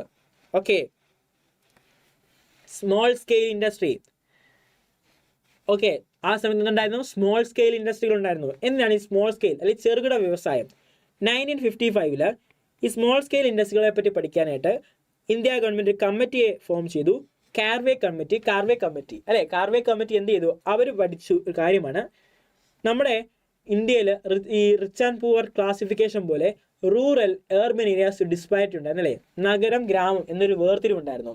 അപ്പം ഗ്രാമപ്രദേശങ്ങളെ നഗരത്തിനൊപ്പം എത്തിച്ചെങ്കിൽ മാത്രമേ ഇന്ത്യ ഡെവലപ്പ് ആകത്തുള്ളൂ. അപ്പം എന്ത് ചെയ്യണം? റൂറൽ ഡെവലപ്മെന്റ് പ്രൊമോട്ട് ചെയ്യണമെങ്കിൽ എന്ത് സഹായിക്കും? സ്മോൾ സ്കെയിൽ ഇൻഡസ്ട്രികൾ. കാരണം റൂറൽ ഏരിയാസിലെ ആളുകൾ കൂടുതലും എന്ത് ഈ ഹാൻഡിക്രാഫ്റ്റ് ഇൻഡസ്ട്രീസിലും ചെറിയ ചെറിയ വ്യവസായങ്ങളിലും കൃഷികളിലുമാണ് അവർ ഡിപ്പെൻഡ് ചെയ്തിരിക്കുന്നത്. അപ്പോൾ എന്ത് ചെയ്യുന്നു? കാർവേ കമ്മിറ്റി പഠിച്ചെന്താണ്? സ്മോൾ സ്കെയിൽ ഇൻഡസ്ട്രികൾ പ്രൊമോട്ട് ചെയ്താൽ ഇത് റൂറൽ ഡെവലപ്മെന്റിന് സഹായിക്കുകയും റൂറൽ പീപ്പിൾസിൻ്റെ ഡെവലപ്മെൻറ്റ് അല്ലെങ്കിൽ അവിടെ എക്കണോമിക് ഗ്രോത്ത് അതുവഴി അവർ ഏർബൻ ഏരിയാസിനൊപ്പം എത്തുകയും അതുവഴി ഇന്ത്യക്ക് എക്കണോമിക് ഗ്രോത്ത് അച്ചീവ് ചെയ്യാൻ പറ്റുമെന്നും മനസ്സിലാക്കി. ഓക്കെ, സ്മോൾ സ്കെയിൽ ഇൻഡസ്ട്രി എന്ന് പറഞ്ഞാൽ എന്താണ്? നമ്മൾ ഈ ഇപ്പം പറഞ്ഞ 1 crore അല്ലേ, 1 crore ആണ് വരുന്നത്. 1 കോടി രൂപ വരെ ഇൻവെസ്റ്റ്മെന്റ് ഉള്ള, എന്തിന് ഇൻവെസ്റ്റ്മെന്റ് ഉള്ളത്? അസറ്റുകൾ അല്ലേ, അസറ്റിൽ ഇൻവെസ്റ്റ്മെന്റ് ഉള്ള 1 കോടി രൂപ അസറ്റിൽ ഇൻവെസ്റ്റ്മെന്റ് ഉള്ള ടൈപ്പ് ഓഫ് ഇൻഡസ്ട്രികളെയാണ് സ്മോൾ സ്കെയിൽ ഇൻഡസ്ട്രികൾ എന്ന് വിളിക്കുന്നത്. സ്മോൾ സ്കെയിൽ ഇൻഡസ്ട്രി എന്തിനാണ് ഫോക്കസ് ചെയ്യുന്നത്? മോർ അബൌട്ട് ഇൻ എന്ത് ഇൻറ്റൻസീവ് ആണ്? Labour intensive. 2 ടൈപ്പ് ഓഫ് ഇൻഡസ്ട്രികളാണുള്ളത്. ലേബർ ഇൻറ്റൻസീവ് ടെക്നിക്ക് യൂസ് ചെയ്യുന്നതും ക്യാപിറ്റൽ ഇൻറ്റൻസീവ് ടെക്നിക്ക് യൂസ് ചെയ്യുന്നതും. ലേബർ ഇൻറ്റൻസീവ് ടെക്നിക്ക് എന്ന് പറഞ്ഞാൽ എന്താണ്? മോർ ലേബേഴ്സിനെ യൂസ് ചെയ്യുന്നു. ക്യാപിറ്റൽ ഇൻറ്റൻസീവ് ടെക്നിക്സ് എന്ന് പറഞ്ഞാൽ എന്താണ്? മോർ മെഷീൻസ് യൂസ് ചെയ്യുന്നു. അപ്പം സ്മോൾ സ്കെയിൽ ഇൻഡസ്ട്രികൾ, ചെറുകിട വ്യവസായം അല്ലേ, അവർക്ക് കൂടുതൽ ഇൻവെസ്റ്റ്മെന്റ് ഒന്നുമില്ല, കൂടുതൽ മെഷീൻസ് ഒന്നുമില്ല, അവിടെ കൈകൾ കൊണ്ടാണ് വർക്ക് ചെയ്യുന്നത് അല്ലേ, ഹാൻഡിക്രാഫ്റ്റ് പോലെയാണ്, കൂടുതലും ലേബേഴ്സ് ആണ് വർക്ക് ചെയ്യുന്നത്. അപ്പോൾ എന്താണ്? അപ്പോൾ ലേബേഴ്സ് കൂടുതൽ വർക്ക് ചെയ്യുമ്പോൾ അത് അൺഎംപ്ലോയ്മെന്റ് എന്ന ഇഷ്യൂവിനെ സോൾവ് ചെയ്യാൻ സഹായിക്കത്തില്ലേ? കുറേ പേർക്ക് തൊഴിൽ ലഭിക്കത്തില്ലേ? ഗ്രാമപ്രദേശങ്ങൾ ഡെവലപ്പ് ആകത്തില്ലേ? റൂറൽ ഡെവലപ്മെന്റിന് കാരണമാകത്തില്ലേ? റൂറൽ ഡെവലപ്മെന്റിന് കാരണമാകുമ്പോൾ അത് എക്കണോമിക് ഗ്രോത്തിന് കാരണമാകും. എക്കണോമിക് ഗ്രോത്ത് എന്തിന് കാരണമാകും? എക്കണോമിക് ഡെവലപ്മെന്റിന് കാരണമാകും. അപ്പോൾ സ്മോൾ സ്കെയിൽ ഇൻഡസ്ട്രികളെ എന്തിനാണ് ഗവൺമെന്റ് പ്രൊമോട്ട് ചെയ്യുന്നതെന്ന് മനസ്സിലായോ? ദെൻ സ്മോൾ സ്കെയിൽ ഇൻഡസ്ട്രികൾ അപ്പം പക്ഷേ വരുന്ന ഒരു പ്രശ്നം എന്ന് പറഞ്ഞു കഴിഞ്ഞാൽ, സ്മോൾ സ്കെയിൽ ഇൻഡസ്ട്രികളൊക്കെ ഗവൺമെന്റ് സ്റ്റാർട്ട് ചെയ്തു, അല്ലെങ്കിൽ അതിന് പ്രൊമോഷന് വേണ്ടി ഗവൺമെന്റ് വേണ്ട ഫെസിലിറ്റീസ് കൊടുത്തു, അല്ലെങ്കിൽ ലോണും സബ്സിഡി നിരക്കൊക്കെ കൊടുത്തു. പക്ഷേ വരുന്ന പ്രശ്നം എന്ന് പറഞ്ഞു കഴിഞ്ഞാൽ, സ്മോൾ സ്കെയിൽ ഇൻഡസ്ട്രിയുടെ പ്രൊഡക്റ്റിന് ആരുമായിട്ട് കോമ്പീറ്റ് ചെയ്യേണ്ടതായിട്ട് വരുന്നു? ലാർജ് സ്കെയിലിൽ വലിയ വലിയ ഫോറിൻ സെക്ടേഴ്സ് അല്ലേ, ഫോറിനിൽ നിന്ന് വരുന്ന പ്രൊഡക്റ്റുമായിട്ട് കോമ്പീറ്റ് ചെയ്യേണ്ടതായിട്ട് വരുന്നു. അപ്പോൾ അങ്ങനെ വരുന്ന ഒരു ഇഷ്യൂ എന്താണ്? സ്മോൾ സ്കെയിൽ ഇൻഡസ്ട്രിയുടെ പ്രൊഡക്റ്റുകൾ ക്വാളിറ്റി നോക്കിയാലൊക്കെ വെച്ച് നോക്കുമ്പോൾ, കമ്പയർ ചെയ്ത് നോക്കുമ്പോൾ ഒരു ബാക്ക്വേർഡ് ആയിരിക്കും. അപ്പോൾ ഇവർക്ക് കോമ്പീറ്റ് ചെയ്യാനുള്ള ബുദ്ധിമുട്ട്, അല്ലെങ്കിൽ അവർ നശിച്ചു പോകുന്ന ഒരു അവസ്ഥ വന്നപ്പോൾ ഗവൺമെന്റ് എന്ത് ചെയ്തു? കുറേ പ്രൊഡക്റ്റുകൾ, കുറേ പ്രൊഡക്ഷൻസ് ആർക്ക് വേണ്ടി റിസർവ് ചെയ്ത് വെച്ചു? സ്മോൾ സ്കെയിൽ ഇൻഡസ്ട്രികൾക്ക് വേണ്ടി റിസർവ് ചെയ്ത് വെച്ചു. കുറേ പ്രൊഡക്റ്റുകളുടെ പ്രൊഡക്ഷൻ ആർക്ക് വേണ്ടി റിസർവ് ചെയ്ത് വെച്ചു? സ്മോൾ സ്കെയിൽ ഇൻഡസ്ട്രികൾക്ക് വേണ്ടി റിസർവ് ചെയ്ത് വെച്ചു. അപ്പോൾ ആ പ്രൊഡക്റ്റ് ആര് മാത്രമേ പ്രൊഡ്യൂസ് ചെയ്യത്തുള്ളൂ? സ്മോൾ സ്കെയിൽ ഇൻഡസ്ട്രികൾ മാത്രം. ആ പ്രൊഡക്റ്റ് ആര് മാത്രമേ പ്രൊഡ്യൂസ് ചെയ്യത്തുള്ളൂ? സ്മോൾ സ്കെയിൽ ഇൻഡസ്ട്രികൾ മാത്രം. അപ്പോൾ അത് അവർക്ക് ബെനിഫിറ്റ് ആയില്ലേ? Okay, then government trade policy, industrial പോളിസികൾ അടിച്ചു. സ്മോൾ സ്കെയിൽ ഇൻഡസ്ട്രികളുടെ പ്രൊമോഷൻ ചെയ്തു, IPR 1956 അവതരിപ്പിച്ചു. ഓക്കെ, അപ്പം അതിന് ട്രേഡ് പോളിസി അവതരിപ്പിച്ചു. ട്രേഡ് പോളിസിയുടെ പേരെന്താണ് ഇന്ത്യ ഗവൺമെന്റ് അവതരിപ്പിച്ചത്? Import substitution. Import substitution. അപ്പോൾ ഇൻഡസ്ട്രിയൽ പോളിസിയും ട്രേഡ് പോളിസിയും തമ്മിൽ റിലേഷൻഷിപ്പ് ഉണ്ട്. ഇത് രണ്ടും ഒരേ ഉദ്ദേശത്തോടെയാണ് ചെയ്തത്, നമ്മുടെ എക്കണോമിക് ഡെവലപ്മെന്റിന് വേണ്ടി. ആദ്യമത്തെ ഫസ്റ്റ് 7 5-year പ്ലാൻസ് ഒക്കെ നോക്കിക്കഴിഞ്ഞാൽ എന്താണ്? ഗവൺമെന്റ് ഇൻവേർഡ് ലുക്കിംഗ് ട്രേഡ് സ്ട്രാറ്റജിയാണ് ഫോക്കസ് ചെയ്തത്. എന്ത് ട്രേഡ് സ്ട്രാറ്റജിയാണ്? Inward looking trade strategy. Inward looking trade സ്ട്രാറ്റജിയാണ് ഗവൺമെന്റ് ഫോളോ അപ്പ് ചെയ്തത്. അതായത് പറഞ്ഞാൽ നമ്മുടെ രാജ്യത്ത് എന്ത് അവതരിപ്പിച്ചു? ഇമ്പോർട്ടുകൾ കുറച്ച് റെസ്ട്രിക്ഷൻസ് അവതരിപ്പിച്ചു. നമ്മുടെ രാജ്യത്തെ ഡൊമസ്റ്റിക് പ്രൊഡക്റ്റുകൾ കൂടുതലും ഫോക്കസ് ചെയ്യാനുണ്ട്. കാരണം നമുക്ക് പെട്ടെന്ന് ഡെവലപ്പ് ആകണമെങ്കിൽ, നമ്മുടെ എക്കണോമി ഡെവലപ്പ് ആകണമെങ്കിൽ നമ്മൾ ഫോറിൻ സെക്ടേഴ്സിനെ റിലേ ചെയ്ത് കഴിഞ്ഞാൽ, അവരുടെ പ്രൊഡക്റ്റുകൾ ഉപയോഗിച്ച് കഴിഞ്ഞാൽ നമ്മുടെ ഡൊമസ്റ്റിക് പ്രൊഡക്റ്റുകൾ എന്ത് ചെയ്യുന്നു? നമ്മുടെ ഇൻഡസ്ട്രികളിലെ പ്രൊഡക്റ്റുകൾക്ക് എന്ത് സംഭവിക്കുന്നു? കസ്റ്റമേഴ്സ് ഇല്ലാതെ, മാർക്കറ്റ് ഇല്ലാതാകുകയും അത് എന്താണ് മാർക്കറ്റിൽ നിന്ന് ഔട്ട് ആവുകയും ചെയ്യാൻ കാരണമാകുന്നു. അപ്പോൾ എന്ത് ചെയ്തു? ഗവൺമെന്റ് ഇമ്പോർട്ട് സബ്സ്റ്റിറ്റ്യൂഷൻ അവതരിപ്പിച്ചു, നമ്മുടെ പ്രൊഡക്റ്റുകൾ ആളുകൾ വാങ്ങാനായിട്ട്. കാരണം നമ്മുടെ എക്കണോമി എന്തിലേക്ക് ഫോക്കസ് ചെയ്യണം? നമ്മുടെ ഉള്ളിലേക്ക്. നമുക്ക് സെൽഫ് റിലയൻ്റ് ആകണ്ടേ? നമ്മുടെ പ്രൊഡക്റ്റ്, നമുക്ക് ഗ്രോത്ത് വേണ്ടേ? നമ്മുടെ ഗ്രോത്തിന്റെ കാര്യത്തിൽ പറഞ്ഞതാണ്, നമ്മുടെ രാജ്യത്തിനുള്ളിൽ പ്രൊഡക്ഷൻ നടക്കണം, എങ്കിലേ നമുക്ക് GDP റേറ്റ് വരത്തുള്ളൂ, എങ്കിലേ നമുക്ക് ഗ്രോത്ത് അച്ചീവ് ചെയ്യാൻ പറ്റത്തുള്ളൂ. ഓക്കെ, അങ്ങനെ വരുമ്പോൾ നമ്മുടെ രാജ്യത്തെ പ്രൊഡക്റ്റുകൾ ആളുകൾ വാങ്ങി ഉപയോഗിക്കേണ്ടതായിട്ടുണ്ട്. മനസ്സിലാകുന്നുണ്ടോ? നമ്മുടെ രാജ്യത്തെ പ്രൊഡക്റ്റുകൾ ആളുകൾ വാങ്ങി ഉപയോഗിക്കണം. അങ്ങനെ വാങ്ങി ഉപയോഗിക്കണമെങ്കിൽ എന്ത് ചെയ്യണം? നമ്മുടെ പ്രൊഡക്റ്റുകൾക്ക് പ്രൊട്ടക്ഷൻ കൊടുക്കണം. അതുകൊണ്ട് ഗവൺമെന്റ് അവതരിപ്പിച്ച പദ്ധതി, പോളിസിയാണ് ഇമ്പോർട്ട് സബ്സ്റ്റിറ്റ്യൂഷൻ. അതിനെന്ത് വിളിക്കും? Trade inward looking trade strategy എന്ന് പറയും. എന്താണ്? Replacing or substituting import with domestic production. അല്ലെങ്കിൽ നമ്മുടെ ഇമ്പോർട്ട് ചെയ്യുന്ന പ്രൊഡക്റ്റുകൾക്ക് പകരം ഡൊമസ്റ്റിക് പ്രൊഡക്റ്റുകൾ ഉപയോഗിക്കണം. അതിനുവേണ്ടി ആളുകളോട് പറഞ്ഞ ആൾ ഉപയോഗിക്കുമോ? ഒരു ഫോറിൻ പ്രൊഡക്റ്റ് നിങ്ങളുടെ മുന്നിലേക്ക് വെച്ച് നമ്മുടെ രാജ്യത്തെ ഒരു പ്രൊഡക്റ്റിലൂടെ വെച്ച് കഴിഞ്ഞാൽ നിങ്ങൾ ഏത് തിരഞ്ഞെടുക്കും? ഷുവർലി ഇമ്പോർട്ടഡ് പ്രൊഡക്റ്റ് തിരഞ്ഞെടുക്കും. അപ്പോൾ ആ ഒരു ഇഷ്യൂസ് ഉണ്ടാവും, ഡൊമസ്റ്റിക് ഇൻഡസ്ട്രികളെ അത് ബാധിക്കും. ഗവൺമെന്റ് എന്ത് ചെയ്തു? ഈ ഒരു ഇമ്പോർട്ട് സബ്സ്റ്റിറ്റ്യൂഷൻ അവതരിപ്പിച്ചു. കാരണം ഇമ്പോർട്ട് ചെയ്യാൻ പാടില്ല, അല്ലെങ്കിൽ ഇമ്പോർട്ട് ചെയ്ത പ്രൊഡക്റ്റുകൾ വാങ്ങാതെ നമ്മുടെ പ്രൊഡക്റ്റ് വാങ്ങാൻ ആളുകളെ ഫോഴ്സ് ചെയ്യുന്ന രീതിയാണ്. ഡൊമസ്റ്റിക് ഇൻഡസ്ട്രികളെ ഫോറിൻ കോമ്പറ്റീഷന് വേണ്ടി പ്രൊട്ടക്റ്റ് ചെയ്യാൻ വേണ്ടിയാണ് ഗവൺമെന്റ് ഇമ്പോർട്ട് സബ്സ്റ്റിറ്റ്യൂഷൻ അവതരിപ്പിച്ചത്. എന്നാൽ 2 രീതികളാണ് ഇമ്പോർട്ട് സബ്സ്റ്റിറ്റ്യൂഷനിൽ വരുന്നത്. ഒന്ന് താരിഫും, 2 ക്വാട്ടാസും, താരിഫും കോട്ടയും. എന്താണ് താരിഫ്സ് എന്ന് പറഞ്ഞാൽ? Tariff are the tax on imported goods. അതായത് നമ്മൾ ഇമ്പോർട്ട് ചെയ്ത ഏതെങ്കിലും ഗുഡ്സ് വരുവാണെങ്കിൽ അതിന് മേലൊരു ടാക്സ് ഉണ്ട്. ഇപ്പം കസ്റ്റംസ് ഡ്യൂട്ടി ഒക്കെ പോലെ അല്ലെങ്കിൽ GST ഒക്കെ വരുന്ന പോലെ എന്ത് ചെയ്തു, നമ്മൾ ഇമ്പോർട്ട് ചെയ്ത ഏതെങ്കിലും പ്രൊഡക്റ്റ് കൊണ്ടുവരുവാണെങ്കിൽ അതിൻ്റെ മേൽ എന്ത് വരുന്നു? താരിഫ് എന്ന് പറഞ്ഞൊരു ടാക്സ് വരുന്നു. ഓക്കെ, ഒരു പ്രൊഡക്റ്റ് 200 രൂപയ്ക്ക് എന്താണ് ഇമ്പോർട്ട് ചെയ്യുകയാണെങ്കിൽ അതിൻ്റെ മേലൊരു 10% താരിഫ് വരുന്നു. അപ്പോൾ അതിൻ്റെ വില എത്രയായി? 220. ലാഭം ചേർത്ത് വിൽക്കണമെങ്കിൽ ഒരു 30 രൂപയ്ക്ക് ലാഭത്തിന് വിൽക്കണമെങ്കിൽ 250 രൂപയ്ക്ക് വിൽക്കണം. പ്രൊഡക്റ്റിൻ്റെ പ്രൈസ് കൂടിയില്ലേ? 2 ക്വാർട്ടേഴ്സ്, അതായത് ഇമ്പോർട്ട് ചെയ്യുന്നതിന് റെസ്ട്രിക്ഷൻ വെച്ചു. ഇത്ര ക്വാണ്ടിറ്റിയിൽ കൂടുതൽ ഇമ്പോർട്ട് ചെയ്യാൻ പറ്റില്ല, ഇത്ര ക്വാണ്ടിറ്റിയിൽ കൂടുതൽ ഇമ്പോർട്ട് ചെയ്യാൻ പറ്റില്ല. ഓൾറെഡി താരിഫ് ടാക്സും വെച്ചു. ഇപ്പം നമ്മളൊരു ബാഗിനകത്ത് സാധനം കൊണ്ടുവരാൻ പറ്റത്തുള്ളൂ, ഇമ്പോർട്ട് ചെയ്യാൻ പറ്റത്തുള്ളൂ. അപ്പോൾ അതിന് അളവ് വെച്ചു. ആ കൊണ്ടുവരുന്നതിന് ടാക്സ് കൊടുക്കണം. അപ്പോൾ എന്ത് ചെയ്യുന്നു? പ്രൈസ് കൂടുന്നു. ഇമ്പോർട്ട് ചെയ്ത് വരുന്ന പ്രൊഡക്റ്റുകളുടെ പ്രൈസ് കൂടുന്നു, ഡൊമസ്റ്റിക് പ്രൊഡക്റ്റുകളുടെ പ്രൈസ് കുറഞ്ഞിരിക്കുന്നു. അപ്പോൾ ആളുകൾ ഏത് വാങ്ങും? ഡൊമസ്റ്റിക് പ്രൊഡക്റ്റുകൾ വാങ്ങും. ഇമ്പോർട്ടേഷൻ കണ്ടോ? അപ്പം നമ്മൾ എന്തിനാണ് ഗവൺമെൻറ് ടോട്ടലി ഇമ്പോർട്ട് നിർത്തിയില്ല? കാരണം മറ്റു രാജ്യങ്ങൾ നമ്മുടെ പ്രൊഡക്റ്റ് വാങ്ങണം, എക്സ്പോർട്ടേഷൻ നടക്കണം. അല്ലെ, അവരോടുള്ള റിലേഷൻഷിപ്പ് കീപ്പ് ചെയ്യാനായിട്ട് നമ്മൾ ഇമ്പോർട്ട് സബ്സ്റ്റിറ്റ്യൂഷനാണ് അവതരിപ്പിച്ചതാണ്. ഞങ്ങൾ ഇമ്പോർട്ടൊക്കെ ചെയ്യുന്നുണ്ട്, പക്ഷേ കുറച്ച് റൂൾസ് ആൻഡ് റെഗുലേഷൻസ് അനുസരിച്ചാണ്. അപ്പോൾ 2 രീതികളാണ് ഗവൺമെൻറ് അവതരിപ്പിച്ചത്. ഈ ഇൻഡസ്ട്രിയൽ ഡെവലപ്മെന്റിന് വേണ്ടി ഗവൺമെന്റ് അവതരിപ്പിച്ച ഈ പോളിസീസ് എന്താണ് വളരെ ഇംപ്രസീവ് അച്ചീവ്മെന്റ്, നല്ല രീതിയിൽ അച്ചീവ് ചെയ്തു, സക്സസ് ആയി. നമ്മുടെ ഈ ഗവൺമെന്റ് ഈ ഇൻഡസ്ട്രിയൽ IPRഉം ഒക്കെ നല്ല രീതിയിൽ സക്സസ് ആയി. എന്താണ്? നമ്മുടെ ഇൻഡസ്ട്രിയൽ സെക്ടേഴ്സ് GDPയിലേക്കുള്ള കോൺട്രിബ്യൂഷൻ കൂടി. എന്ത് സംഭവിച്ചു? GDPയിലേക്ക് ഇൻഡസ്ട്രിയൽ സെക്ടേഴ്സിന്റെ കോൺട്രിബ്യൂഷൻ കൂടി. ദെൻ ഇൻഡസ്ട്രിയൽ സെക്ടേഴ്സ് ഡൈവേഴ്സിഫിക്കേഷൻ ഉണ്ടായി. ഇൻഡസ്ട്രിയൽ സെക്ടേഴ്സ് പല മേഖലകളിലെ ഇൻഡസ്ട്രിയൽ സെക്ടേഴ്സിന് ചേഞ്ച് സംഭവിക്കുന്നു. പല സെക്ടേഴ്സിലേക്ക് നമ്മുടെ ഇൻഡസ്ട്രിയൽ സെക്ടർ ഡെവലപ്പ് ആകുന്നു. പിന്നെന്ത് ചെയ്തു? ഈ ഇമ്പോർട്ട് സബ്സ്റ്റിറ്റ്യൂഷൻ ഒക്കെ അവതരിപ്പിച്ച വഴി നമ്മുടെ ഡൊമസ്റ്റിക് പ്രൊഡക്റ്റ് അല്ലെങ്കിൽ നമ്മുടെ ഇൻഡിജീനിയസ് പ്രൊഡക്റ്റ്, നമ്മുടെ ഡൊമസ്റ്റിക് പ്രൊഡക്റ്റുകൾ കൂടുതലും ആളുകൾ ഉപയോഗിക്കാനും തുടങ്ങി. അങ്ങനെ ഫോറിൻ കോമ്പറ്റീഷനൊക്കെ നമ്മുടെ പ്രൊഡക്റ്റുകൾക്ക് ഒരു പ്രൊട്ടക്ഷൻ കിട്ടി. ദെൻ പക്ഷേ കൂടുതലും നമ്മുടെ ഗവൺമെന്റ് എന്തിനാണ് ഫോക്കസ് ചെയ്തത്? പബ്ലിക് സെക്ടേഴ്സിലാണ് ഫോക്കസ് ചെയ്തത് അല്ലേ? ഗവൺമെന്റ് എന്ത് ഫോക്കസ് ചെയ്തു? പബ്ലിക് സെക്ടേഴ്സിൽ ഫോക്കസ് ചെയ്തു. ഈ പബ്ലിക് സെക്ടേഴ്സിൽ ഫോക്കസ് ചെയ്തപ്പം കുറേ എക്കണോമിസ്റ്റുകൾ പറയുന്നത് ഓക്കെ, പബ്ലിക് സെക്ടേഴ്സ് ഒത്തിരി ഹെൽപ്പ് ചെയ്തു, നമ്മുടെ എക്കണോമി ഡെവലപ്പ് ആകാൻ ഹെൽപ്പ് ചെയ്തു. പബ്ലിക് സെക്ടേഴ്സിന് കോമ്പറ്റീഷൻ അല്ലേ, അവരെ എതിർക്കാനോ അല്ലെങ്കിൽ അവരോട് കോമ്പീറ്റ് ചെയ്യാനോ ആരുമില്ലാത്തത് മൂലം ഇവർ വളരെ ഇൻഎഫിഷ്യൻ്റ് ആയിട്ട് വർക്ക് ചെയ്യുന്നു. നമ്മുടെ ഗവൺമെന്റ് സ്ഥാപനങ്ങൾ അറിയത്തില്ലേ, അഴിമതി, കറപ്ഷനും ഇൻഎഫിഷ്യൻസി ഉണ്ട്. അപ്പം പബ്ലിക് സെക്ടേഴ്സ് നല്ല രീതിയിൽ പെർഫോം ചെയ്യുന്നില്ല. അതുമൂലം എന്ത് ചെയ്യുന്നു? Huge loss. കാരണം അവരോട് കോമ്പീറ്റ് ചെയ്യാൻ ആരുമില്ല. കുറേ ഇൻഡസ്ട്രികളും പബ്ലിക് സെക്ടേഴ്സിന് മാത്രമായിട്ട് കൊടുത്തേക്കുക. അപ്പോൾ അവിടെ കോമ്പറ്റീറ്റർ ഇല്ലാതെ വരുമ്പോൾ അവർക്ക് തോന്നുന്ന പോലെ വർക്ക് ചെയ്യും. അപ്പം ഹ്യൂജ് ലോസസ് ഉണ്ടാകുന്നു. പക്ഷേ it is not easy to close. Wind up ചെയ്യുന്ന ഈസി അല്ല. ഈ പബ്ലിക് സെക്ടർ ഇൻഡസ്ട്രികൾ ക്ലോസ് ചെയ്യുന്ന അല്ലെങ്കിൽ വൈൻഡപ്പ് ചെയ്യുന്ന അത്ര ഈസി ആയിട്ടുള്ള കാര്യമല്ല. അതെന്താണ്? അവൻ വളരെ കണ്ടിന്യൂ ചെയ്യും. അത് ഈ ഹ്യൂജ് ലോസ് ഉണ്ടാകുന്ന ഇൻഡസ്ട്രികൾ മുന്നോട്ട് കൊണ്ടുപോകാൻ വളരെ ബുദ്ധിമുട്ടാണ്. നമ്മളൊന്ന് ആലോചിച്ച് നോക്കിയാൽ KSRTC അവസ്ഥ ഒരു പബ്ലിക് സെക്ടർ അല്ലേ? പക്ഷേ അവർക്ക് കമ്പ്യൂട്ടർ ഉണ്ടെന്ന് പറഞ്ഞാലും KSRTC എന്ത് ചെയ്യും? നമ്മുടെ രാജ്യത്ത് കുറേ ദേശസാക്ഷാത്കാരം വന്നില്ലേ? കുറേ ഏരിയാസ് എന്ത് ചെയ്തു? ഗവൺമെന്റ് ദേശസാക്ഷാത്കാരത്തിന്റെ ഭാഗമായിട്ട് എന്ത് ചെയ്യുന്നു? കുറേ റൂട്ടുകൾ റിസർവ് ചെയ്ത് വെക്കുന്നു.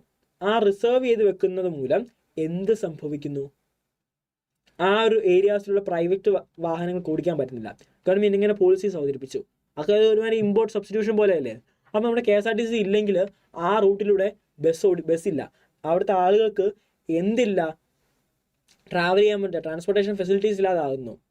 ആ ഇഷ്യൂസ് ഉണ്ടാകുന്നില്ല. അപ്പം KSRTC ഇത്രയും വർഷം, കാരണം KSRTCയുടെ കണക്ക് നോക്കിക്കഴിഞ്ഞാൽ 10-25 വർഷം, അല്ലെങ്കിൽ അത് ആകെ പറയുന്ന പറഞ്ഞാൽ ആ ഫസ്റ്റ് ഒരു 10 വർഷം കണ്ട് ലാഭമുള്ളായിരുന്നു. പിന്നെ അത്രയും കാലം നഷ്ടമാണ്. ഇന്നൊരു KSRTC നിർത്തിയോ? നിർത്താൻ പറ്റത്തില്ല. It's easy to wind up. അപ്പോൾ എന്താണ്? ക്ലോസ് ചെയ്യാൻ ഗവൺമെൻറ് അണ്ടർടേക്കിങ്ങുകൾ ക്ലോസ് ചെയ്യാൻ വളരെ ബുദ്ധിമുട്ടാണ്. കാരണം സോഷ്യൽ വെൽഫെയറിന് വേണ്ടി തുടങ്ങിയതാണ്. അപ്പം പബ്ലിക് സെക്ടേഴ്സിൽ ഫോക്കസ് ചെയ്ത് നമ്മൾ പബ്ലിക് സെക്ടേഴ്സ് ഹ്യൂജ് ലോസസ് ഉണ്ടായി, അത് ക്ലോസ് ചെയ്യാൻ ബുദ്ധിമുട്ടാണ്. അപ്പോൾ ആ ലോസുമായിട്ട് എക്കണോമി മുന്നോട്ട് പോകേണ്ടതായിട്ട് വരുന്നു. താരിഫ് എന്താണ്? ഇമ്പോർട്ടഡ് ഗുഡ്സിന് മേലുള്ള ടാക്സ് ആണ് താരിഫ്. ഇമ്പോർട്ടഡ് ഗുഡ്സിന് മേലുള്ള ടാക്സ് ആണ് താരിഫ്. ഇതെന്തിന് കാരണമായി? ഗുഡ്സുകളുടെ പ്രൈസ് കൂടാനായിട്ട് കാരണമായി. അപ്പോൾ ഇതിനാർക്ക് ബെനിഫിറ്റ് ഉണ്ടായി? ഈ ഹൈ പ്രൈസ് കാരണം ഡൊമസ്റ്റിക് പ്രൊഡ്യൂസേഴ്സിൻ്റെ പ്രൊഡക്റ്റുകൾക്ക് പ്രൈസ് ലോ ആയിട്ടിരുന്നു. അതിൻ്റെ ബെനിഫിറ്റ് അവർക്ക് കിട്ടി. ഗവൺമെൻറ്റിന് ടാക്സ് കളക്ട് ചെയ്യാനുള്ള സോഴ്സായി. ഗവൺമെൻറ്റിൻ്റെ മെയിൻ റവന്യൂ ഏതാണ്? ടാക്സ് ആണ്. ഈ ഇമ്പോർട്ട് സബ്സ്റ്റിറ്റ്യൂഷൻ അല്ലെങ്കിൽ ഇൻവേർഡ് ലുക്കിംഗ് സ്ട്രാറ്റജികൾ ഉണ്ടായ മെറിറ്റ് എന്തൊക്കെയാണ്? ഇൻഡസ്ട്രികളുടെ GDPയിലോട്ടുള്ള ഷെയർ കൂടി. കുറേ ഇൻവെസ്റ്റ്മെൻറ്റ് ഓപ്പർച്യൂണിറ്റി, ഒത്തിരി പേര് ബിസിനസ്സിൽ ഇൻഡസ്ട്രിയൽ മേഖലയിലേക്ക് ഇറങ്ങി തിരിച്ചു. അത് ഇൻവെസ്റ്റ്മെൻറ്റ് ഓപ്പർച്യൂണിറ്റിക്ക് കാരണമാക്കി. ഇൻഡസ്ട്രിയൽ സെക്ടേഴ്സിന് ഡൈവേഴ്സിഫിക്കേഷൻ ഉണ്ടായി, എംപ്ലോയ്മെൻറ്റ് ഓപ്പർച്യൂണിറ്റികൾ കൂടി. ഓക്കെ, മെറിറ്റുകൾ പഠിക്കുക. ജി ഡി പിയിലേക്കുള്ള ഇൻഡസ്ട്രിയൽ സെക്ടേഴ്സിൻ്റെ എന്താണ് ആ ഒരു ഷെയർ കൂടി, ഇൻവെസ്റ്റ്മെൻറ്റ് ഓപ്പർച്യൂണിറ്റീസ് ഉണ്ടായി, ഇൻഡസ്ട്രിയൽ സെക്ടേഴ്സിന് ഡൈവേഴ്സിഫിക്കേഷൻ ഉണ്ടായി, എംപ്ലോയ്മെൻറ്റ് ഓപ്പർച്യൂണിറ്റീസ് കൂടി. ഡീമെറിറ്റ് എന്തൊക്കെയാണ്? പബ്ലിക് സെക്ടേഴ്സല്ലേ, മൊണോപ്പൊളി അല്ലേ, പബ്ലിക് സെക്ടേഴ്സിലല്ലേ കൂടുതൽ ഫോക്കസ് കൊടുത്തേ. മനസ്സിലാവുന്നുണ്ടോ? പബ്ലിക് സെക്ടേഴ്സിലല്ലേ കൂടുതൽ ഫോക്കസ് കൊടുത്തേ. അപ്പോൾ പബ്ലിക് സെക്ടേഴ്സ് എന്ത് ചെയ്യുന്നു? ഇൻഎഫിഷ്യൻസി കാരണമാകുന്നു, അവിടെ ഇൻഎഫിഷ്യൻ്റ് ആയിട്ട് പ്രവർത്തിക്കുന്നു.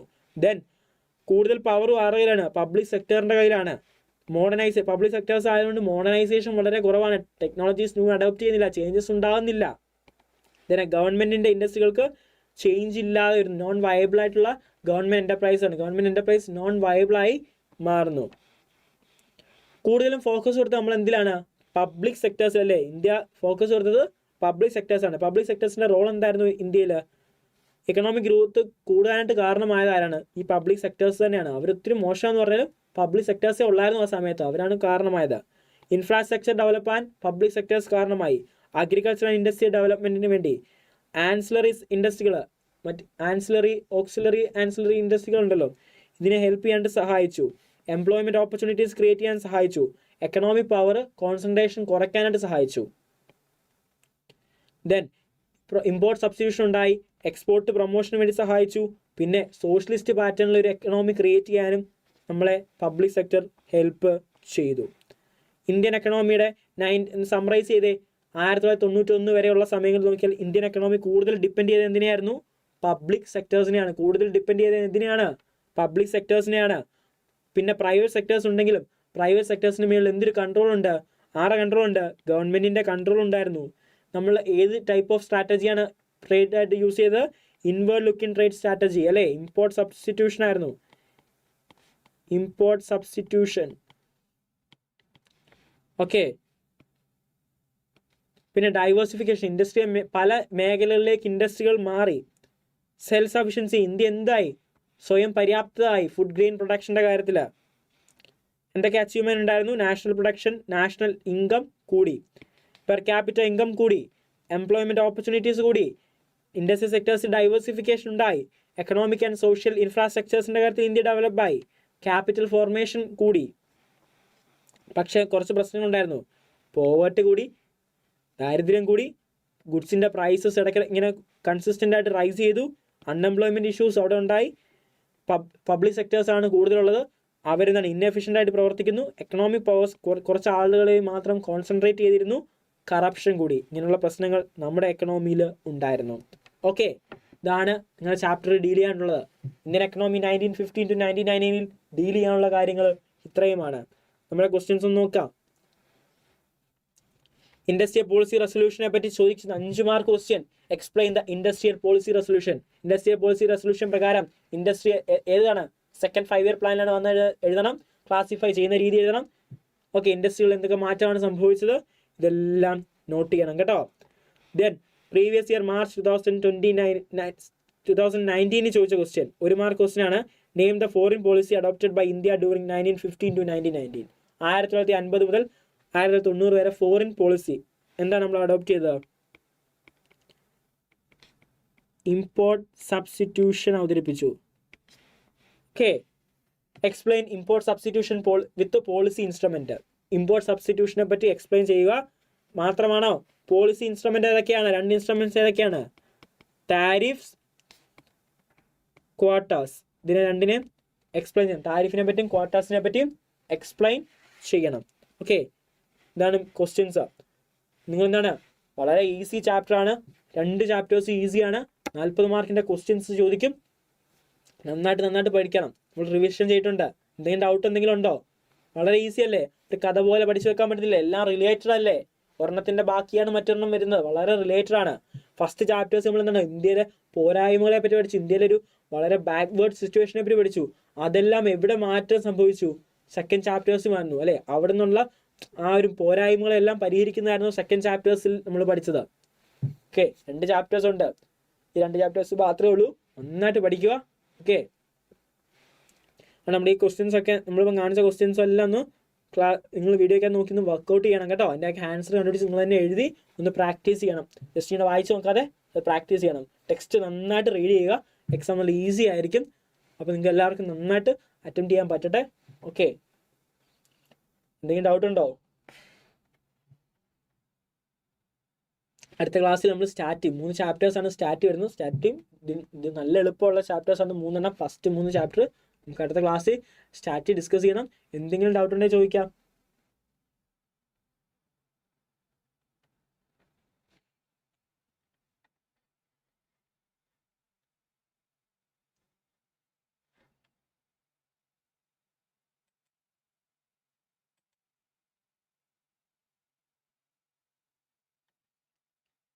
ഡൗട്ട് ഉണ്ടോ?